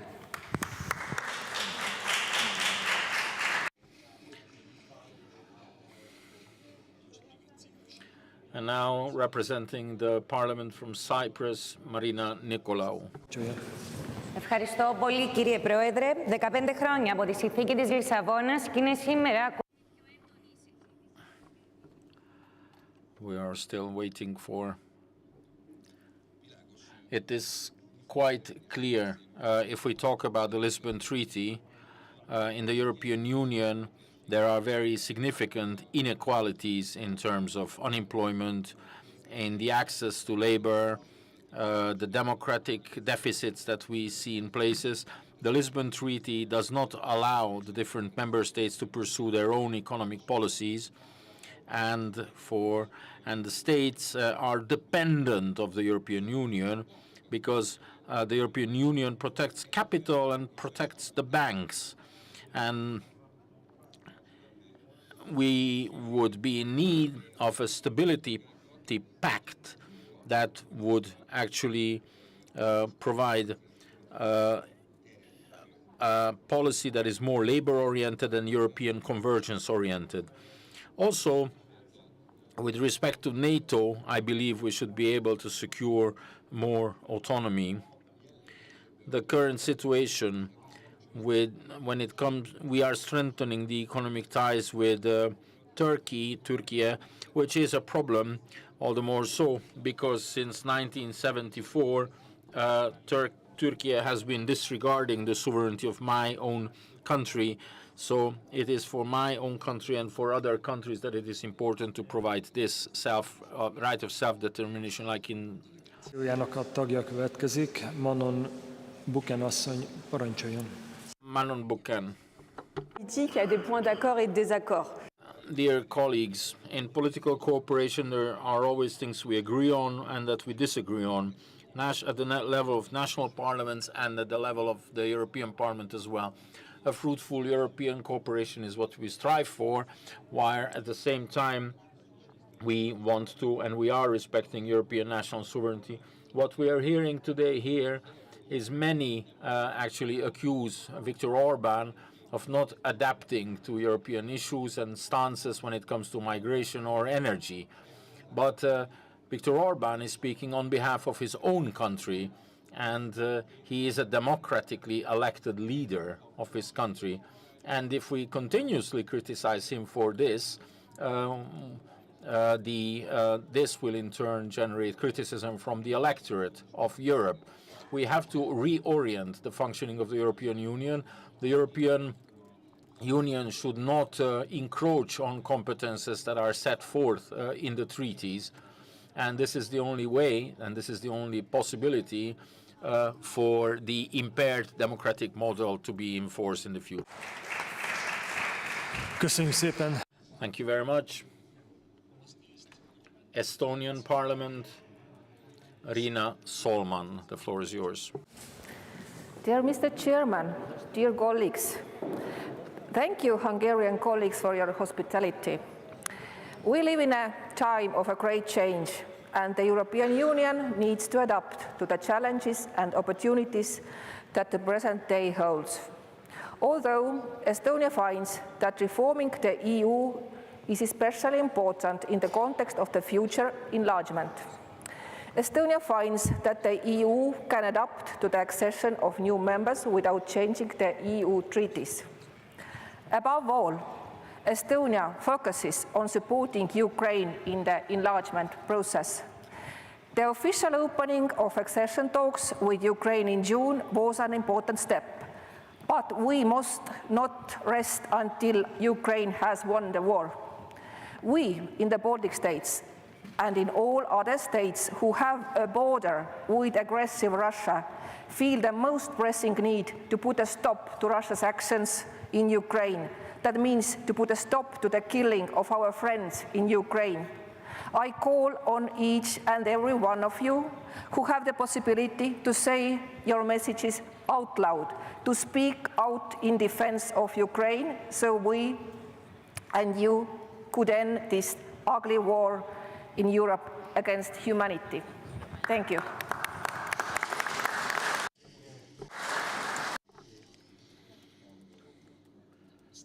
Stefan Schenach from the Austrian Bundesrat. Danke sehr, Herr Präsident, liebe Kollegen und Kolleginnen. Well, thank you very much, Mr. Chair, dear colleagues.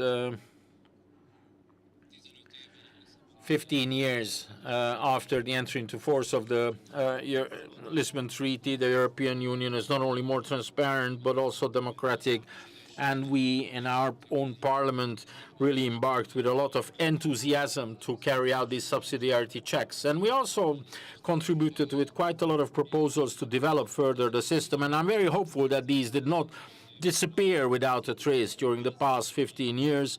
There have been thousands of legislative materials we studied, and we said that we should put an end to keep continuously hiding new competences in the small letters, the small print of legislations. Subsidiarity review. Nowadays, if we could last 2 weeks longer, it would be very important. We asked for that, for an extension of the possible period. And also, we said that the copy-paste function perhaps should be used less. Of course, what the European Union would require is, in certain areas, unanimity decision-making be replaced with qualified majority. And finally, Austria, during the course of her own accession, in her treaty of accession, mentioned a sentence which is there in the constitution as well.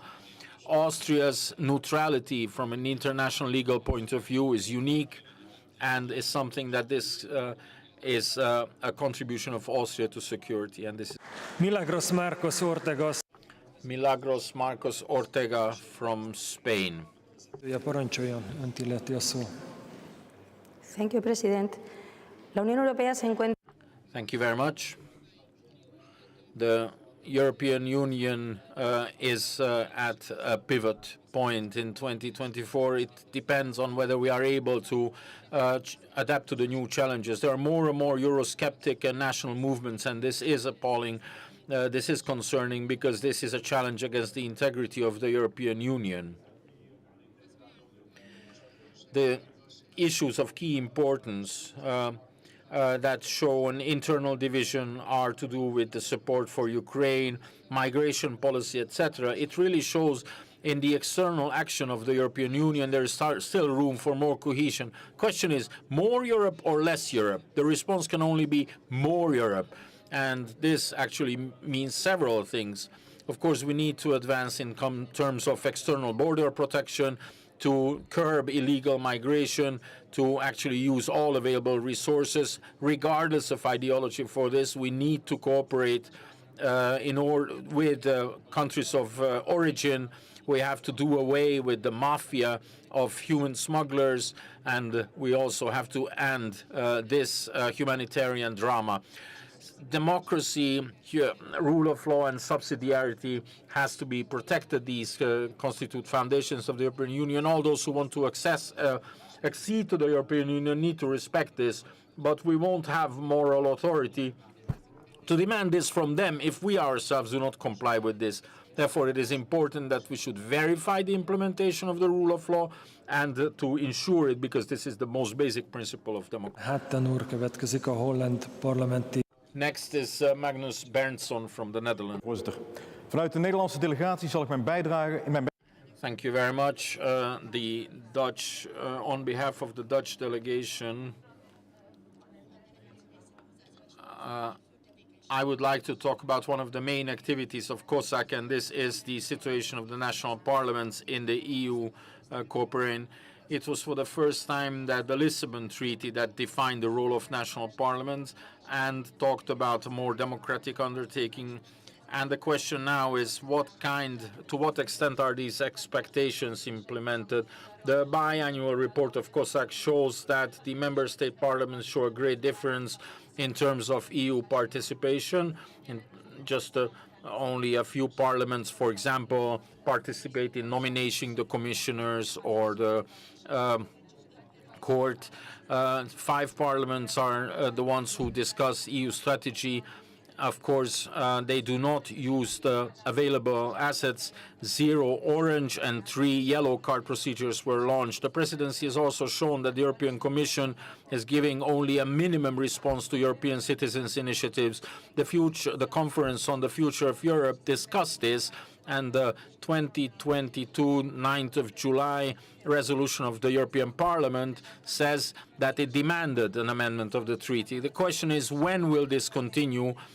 Taking into account the significant developments in the European Union, von der Leyen's proposals on the MFF, and for this, the involvement of the national parliaments is indispensable. Therefore, I would like to ask the Hungarian presidency to make subsidiarity great again. Swedish parliamentary delegation. Det har nu gått 15 år sedan Lissabonfördraget. Thank you very much.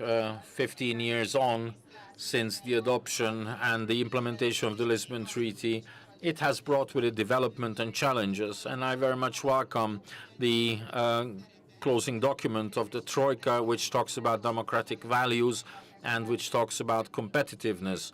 We have to ensure that the European Union is able to follow the basic principle of subsidiarity, and there are some very active parliaments to this end.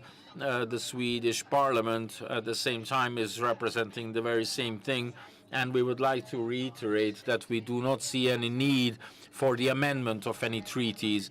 I think we just need to have a stronger voice when it comes to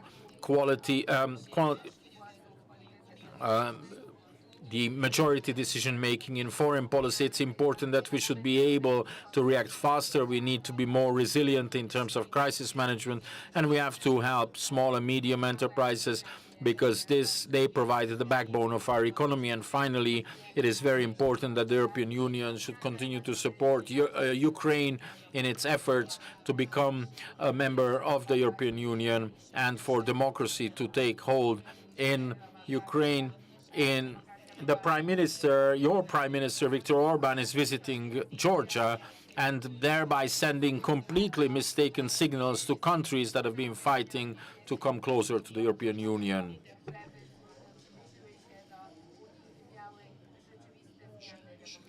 Jean-Michel Arnaud from France, the French Senate.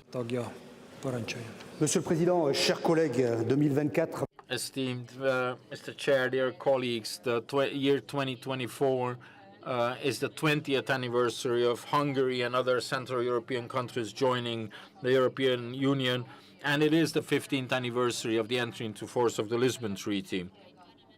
There's a new European Parliament beginning its mandate, a new Commission is starting its work, and we are in need of a policy that really goes back to Valéry Giscard d'Estaing, to Simone Weil, a Europe that is a joint, shared project. And it is thanks to the European Union that we were able, during the course of COVID, to purchase vaccines together and to also talk about the recovery of Europe. We have to stand united when it comes to Ukraine. And of course, there are the challenges, just as Mario Draghi has mentioned. For example, the competitiveness challenge. If it's electromobility or pharmaceuticals, Europe should not be naive. We have to be able to protect ourselves from the Chinese and from the American economies.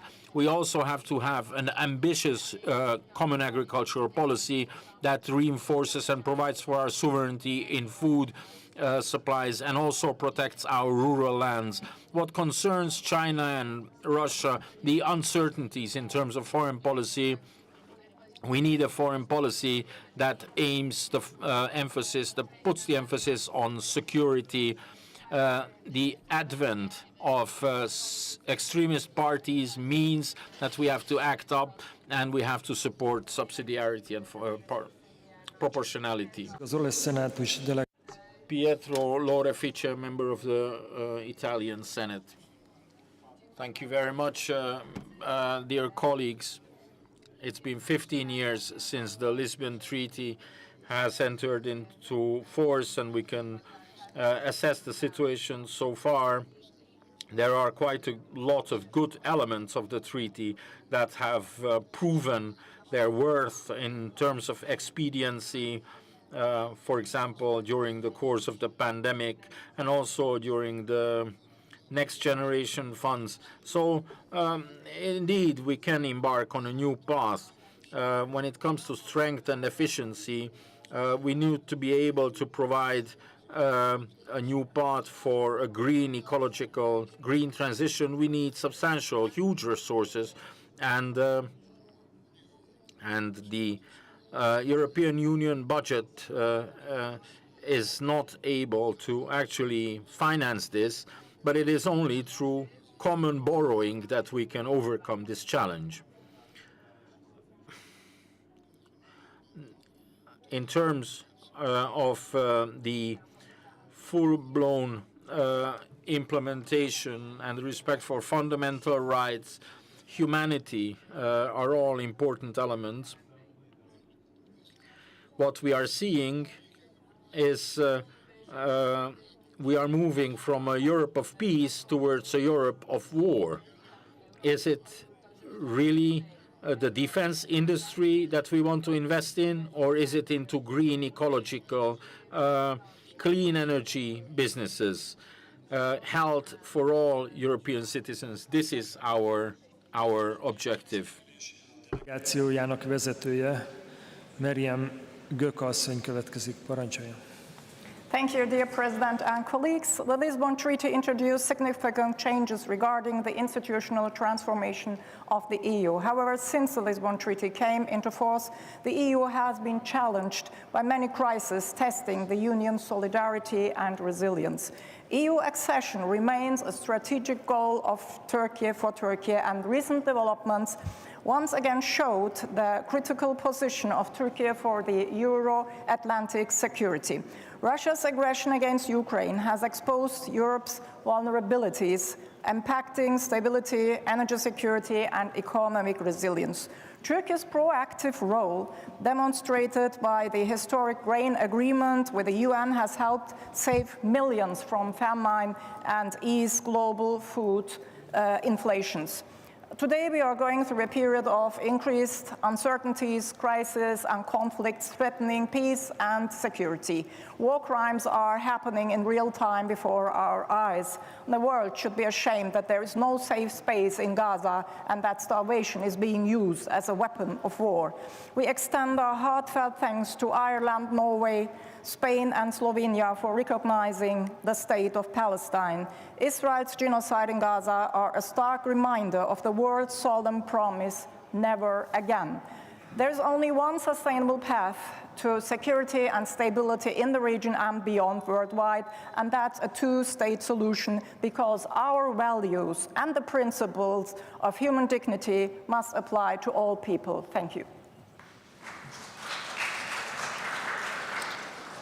Most pedig az ukrán parlament delegáció. And now we have the head of delegation of the Ukrainian parliament, Ivana Klimpus-Titsenza. Watching this internal discussion, we, those who represent aspiring accession countries, obviously are worried that we don't want to become hostages to the unfinished business of the internal reform of the EU. And once we are focusing on our homework, we are hoping that the enlargement process will not lose its dynamism. So this is for the midterm task that I think we all have to address. But we have also the short-term task. And short-term task is to actually find the solution, how to deal with the abuse of the consensus vote, when the whole union's interests are becoming hostage to one person, one political leader's short-sighted interest. If we don't sort out this today, I think that that would mean that tomorrow we will not be able to address the security, prosperity, and defense concerns of the Union. And if you do not invest today in the defense industry, I'm afraid, ladies and gentlemen, that tomorrow you will not have the chance to invest in anything else. Thank you.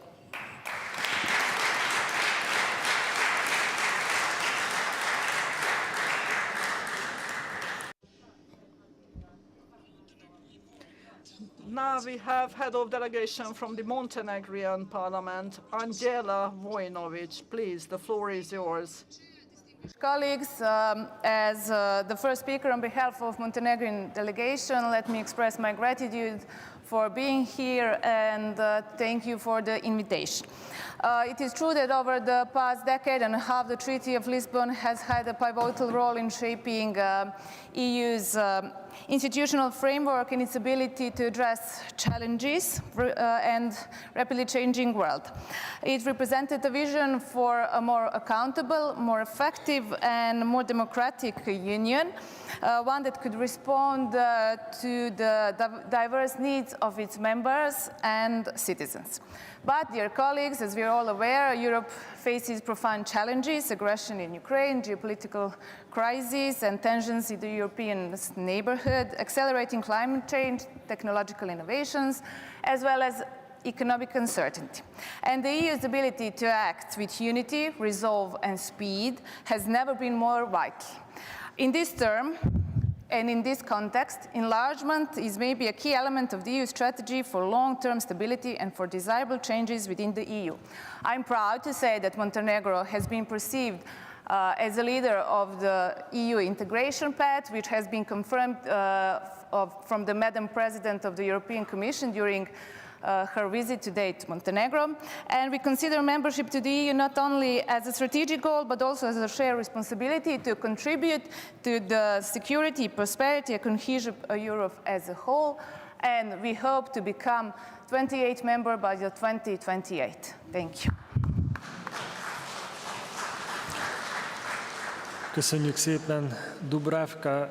Thank you very much. Dubravka Filipovski is next from the Serbian National Assembly as member of the delegation. Thank you. The Treaty of Lisbon represents a significant reform on the Union. The focus is placed on three key issues for the Union further action: strengthening its operational existing, gaining democratic legitimacy for the enlarged Union, and the coherence of external action. After 15 years after signing the Lisbon Treaty, Europe needs peace, and the entire Western Balkans region needs a stable and predictable future with clear enlargement messages. Although there is public accession within the EU and the subjects of the enlargement, the Western Balkans growth plan provides a strong initiative for continuing reforms. It is up to us to find solutions for sustainable and lasting stability and prosperity of the Western Balkans with the aim of continue the peace of dialogue and the regional cooperation with the EU support. Thank you. Köszönjük szépen. Thank you very much. Etienne Jafai from the delegation, parliamentary delegation of Albania, please. Chairman, dear colleagues, of course, for countries of the Western Balkans who seek to become members as soon as possible, this is a luxury discussion. And so much has been said, and I would like to just stress one thing. This is the first time in the history of this very union that a treaty has not been reviewed in over 15 years, because of course you had many treaties revised. Coincidentally with that, this is also the first time that there has been no enlargement in over a decade.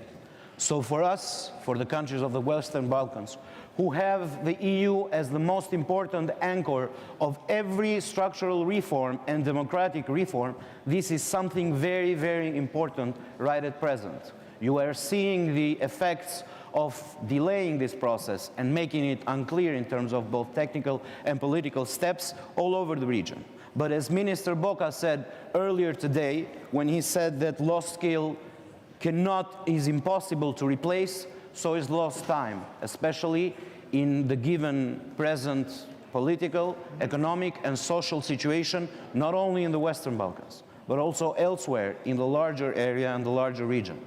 And as such, what we are seeking and what we are very humbly asking of all the EU institutions and of all of the members of the national parliaments is to ensure that while we are trying to change the present, we never forget of the future, because that is something that we definitely need to be prepared for. Thank you.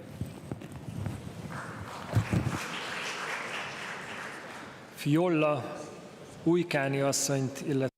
Madame Fiola Ujkáni from the delegation of the Parliament of Kosovo, as member of the delegation. Colleagues, as we stand at a significant turning point in the European Union's journey, it's crucial to reflect on what the last 15 years under the Treaty of Lisbon have brought us. Strengthened resilience, expanded democratic values, and a unified European vision. But this vision is not complete. It cannot be, without fully integrated the 6 countries of the Western Balkans. Kosovo leads the Western Balkans in critical areas like the rule of law and governance, ranking highly on global scales for accountability, fundamental rights, and the fight against corruption. Our commitment on these values is resolute. Kosovo stands ready to join the European Union, not only as a natural ally, but as a proactive contributor to Europe's stability, peace, and prosperity. In this transitional year for the EU, we hope the Union will prioritize deeper engagement with Kosovo and the Western Balkans. Embracing Kosovo strengthens Europe itself, creating a more resilient, inclusive Union, one that truly reflects our shared ideals. Kosovo is ready to help build this future. Thank you.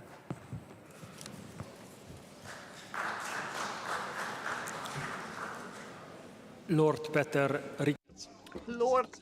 Ricketts from the United Kingdom, from the House of Lords, head of delegation. Please, the floor is yours. Chairman, we've heard from a number of courageous companies who wish to join the EU, and I wish them every success. My country was part of the EU's institutional evolution for half a century.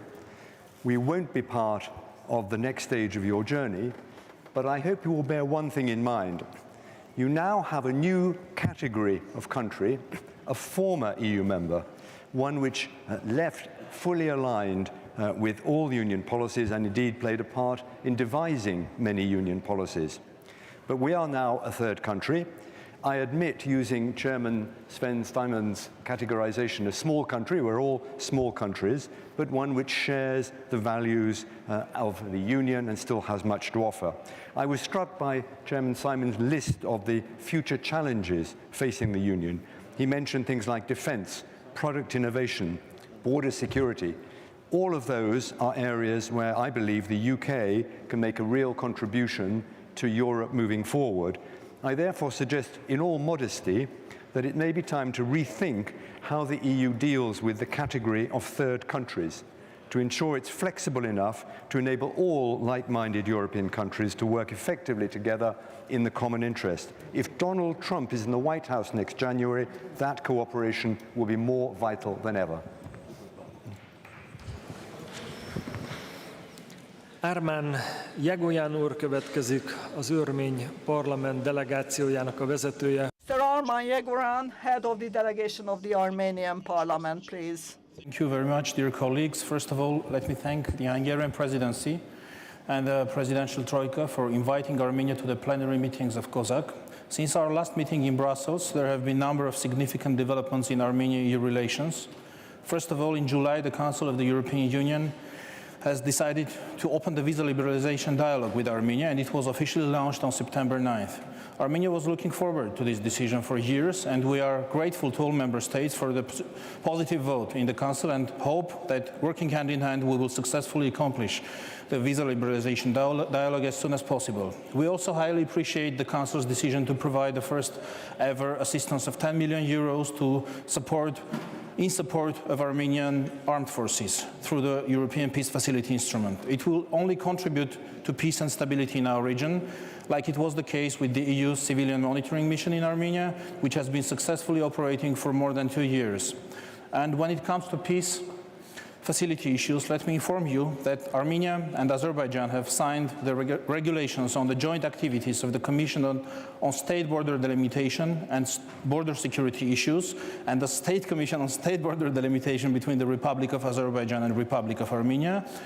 The regulation has undergone all respective procedures of ratification in both countries. The negotiations on the peace treaty between Armenia and Azerbaijan are also underway, and we hope to reach the final agreement as soon as possible. Thank you. Köszönöm szépen ezzel a kérdést. Thank you. That concludes the contributions and questions. And now I pass back the floor to our original presenters. Please respond very briefly. I'm going to call the presenters in reverse order. First, Alessandro Gina Vigno, please. No, Mr. Vigno doesn't wish to respond. Thank you. Then we will have Mr. Sven Simon, if he wants to respond, please.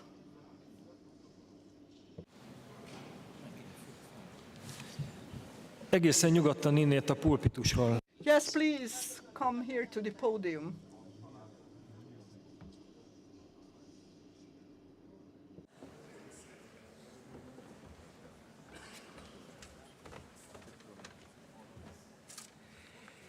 Yeah, Mr. Speaker, colleagues, I don't have to say much to add. I was listening, I was noting down, and we will in our committee have a discussion, of course, and I will give our colleagues a debriefing on everything which was mentioned here. I think it is important that we listen to each other, and the perspective of members of national parliaments are usually slightly different from those in the European Parliament for obvious reasons. What maybe I can say that there are sometimes different perspectives from smaller member states and bigger member states, even if I would like to repeat that we are all small in a way, that we should better, I think this is what many speakers made strong. It would be important that we integrate national parliaments into the legislative process. We must not slow down the legislative process, which is already very slow on the European level, but we should somehow find a way to integrate national parliaments and their expertise, and they are usually closer to the people than we can do from the European level. Maybe what I also would like to tell you that I'm coming yesterday morning from Georgia. I was there for an election observation mission, which the European Parliament does together with ODIHR and the OSCE. And the people there, and during such a day of election observation, you speak to 50, 60 people on the ground, they desperately count on us Europeans, on us as European Union. I think it would be short-sighted if we would analyze these elections and what is happening in Georgia, that it was a referendum on pro-European, pro-Russian. That was not the case. But they are pro-European.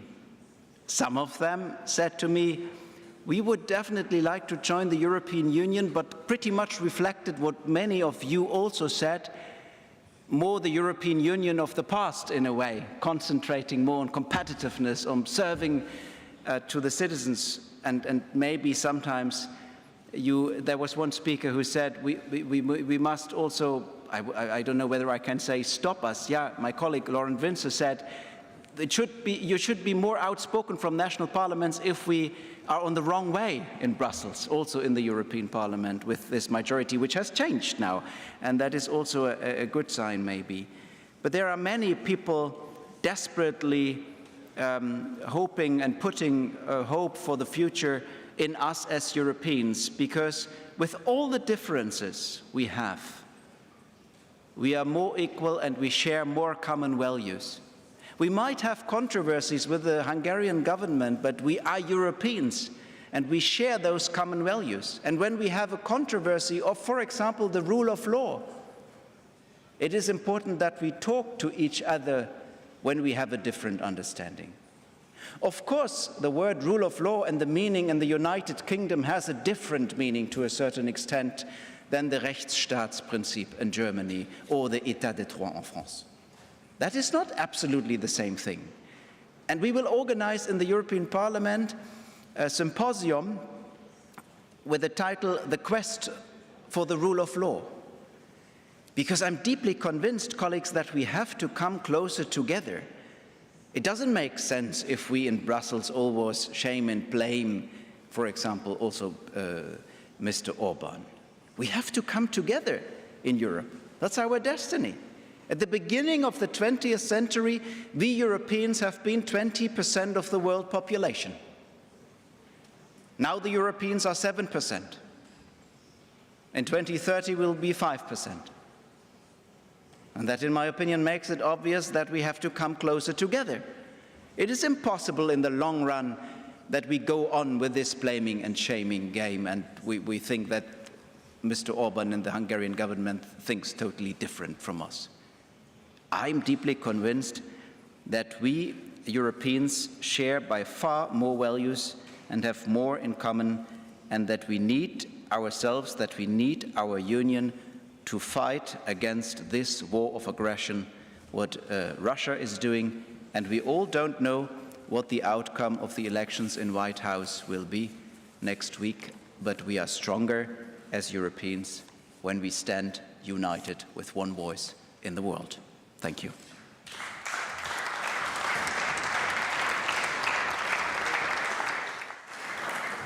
Köszönjük Zeman elnök úrnak. Thank you very much, President Zeman, for your useful thoughts. And now I'd like to pass the floor to Barnapál Zsigmond, Deputy Minister, to give some answers to the questions raised. Thank you.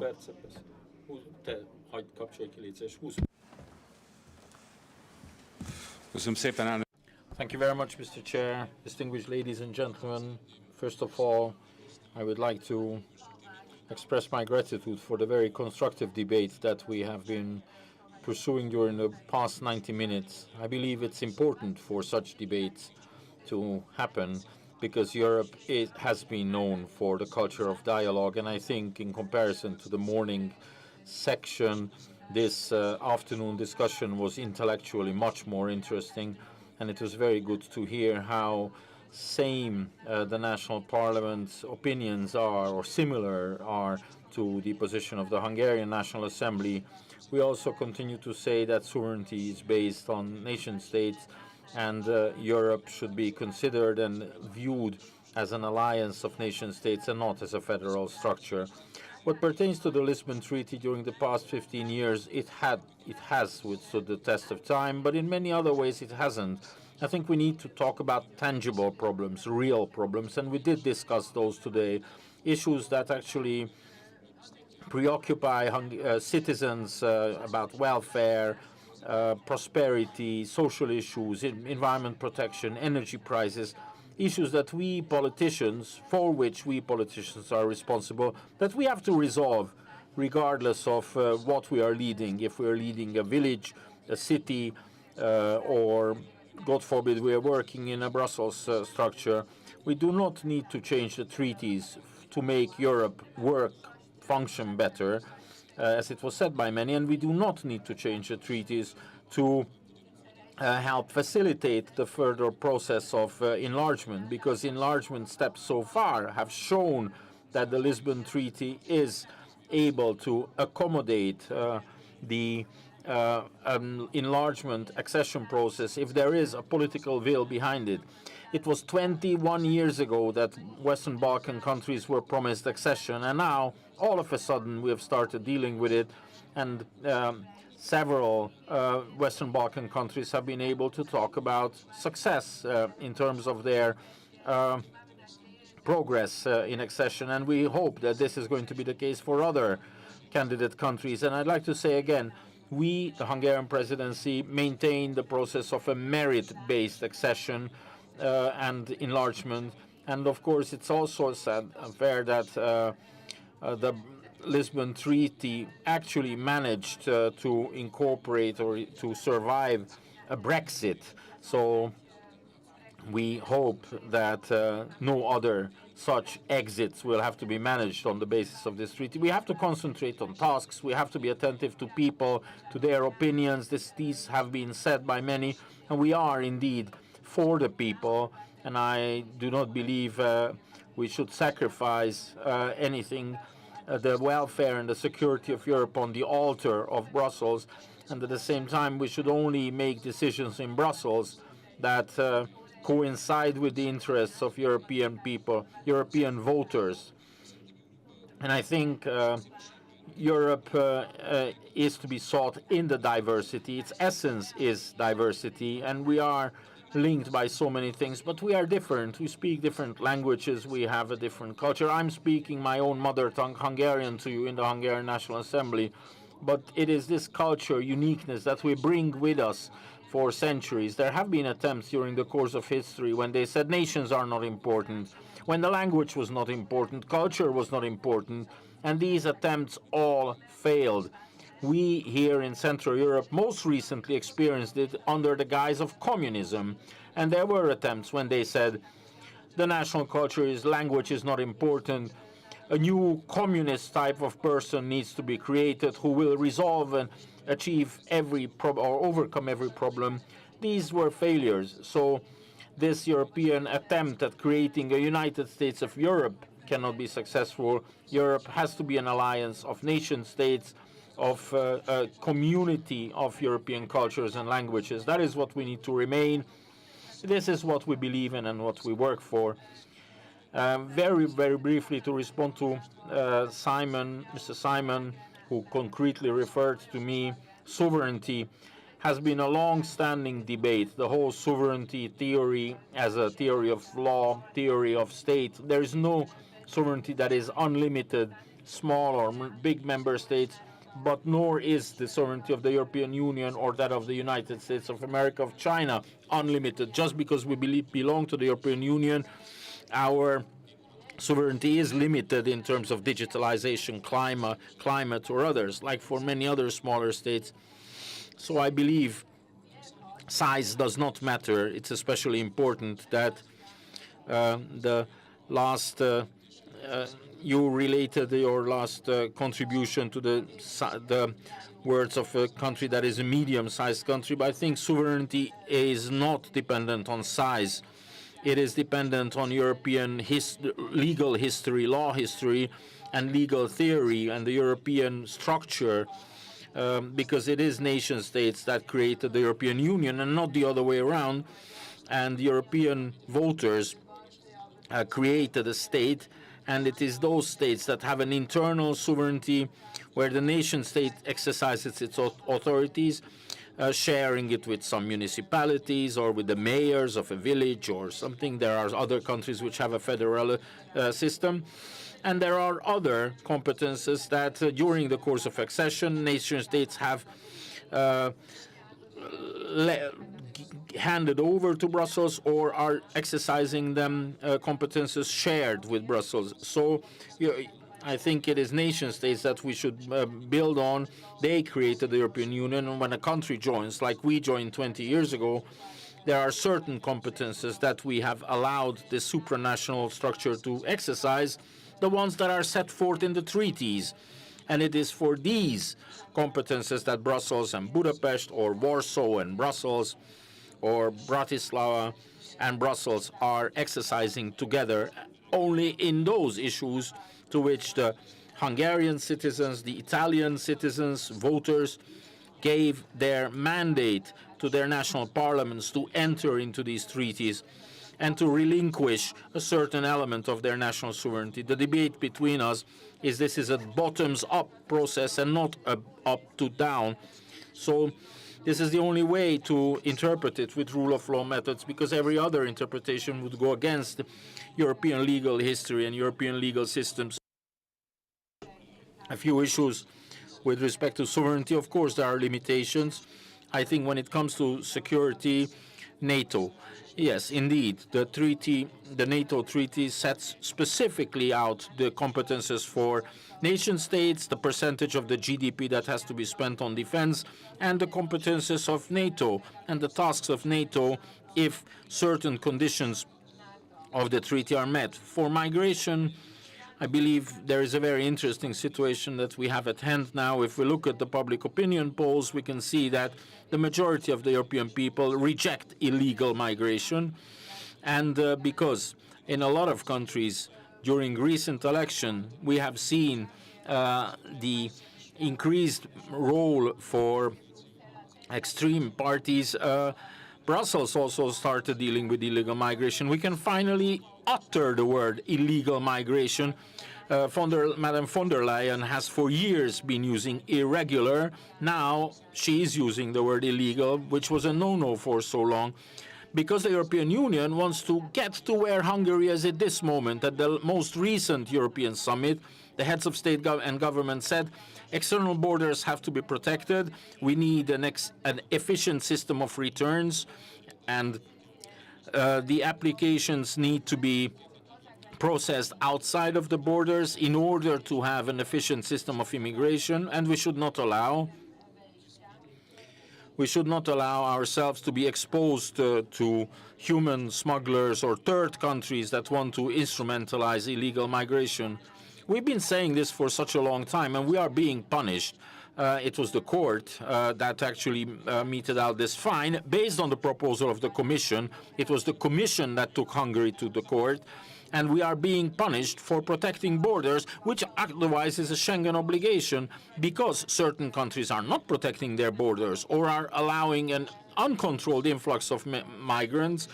The Schengen system is basically being broken down, which is an basic achievement of the European Union, which we consider very important, because during the Soviet system we suffered a lot because of borders that could not be crossed. And what we are seeing now is because Brussels mismanaged the migration crisis, one couldn't even speak about it. Now what we see is certain countries are reintroducing border controls, smaller ones, bigger ones on their borders. I think we should come together. I think we should utter the essence of the problem. Like Madame von der Leyen said, 20% efficiency in terms of the returns. I used to work in business before. If something was working at 20% efficiency, it means that it is an utterly failed system. You have to intervene. You have to completely transform it. What has happened for years is we were saying the whole process of expelling people is not working, we adopted a migration pact which was carrying forward the system from the past. So I think the moment of sobriety has come, and indeed, yes, we have to come together. The moment is here to not seek the problem, because it is not illegal battles that we have to wage. It is just you also have to accept that we are working for a shared Europe, and that is why I also signed myself the decision of Hungary as an honest broker to implement the decisions of the European Union. So I signed for the Hungarian part the support of 35 billion because Minister Boka said that we need to come up with a new strategy for the war in Ukraine, because what we've been following up until now, it hasn't yielded success. Just because we think differently about migration and others, we are still loyal citizens of the European Union, and we want Europe to become a land of opportunities. And for 27 member states, indeed, we can, we believe, find win-win situations and not zero-sum games. Because so far, 27 or even less member states before could come together and could successfully achieve results. And of course, another very important issue is how will we be able to resolve these issues when, if you look at the economic indicators, when we joined 20 years ago, the European GDP stood for about 20% of the world's GDP. Now it's much nearer to 10%. So when the Big Bang happened, 10 countries, we wanted security and prosperity for our citizens. This prosperity is a dream for everybody, and it is our responsibility for the whole of Europe to continue to mean prosperity and security for every European citizens. We, as Hungarian presidency, and as honest broker, Hungarian presidency, we will work for this. I was indeed honored by your attention, and I wish you a very, very fruitful discussion. Please enjoy the rest of your stay in Hungary. Thank you very much.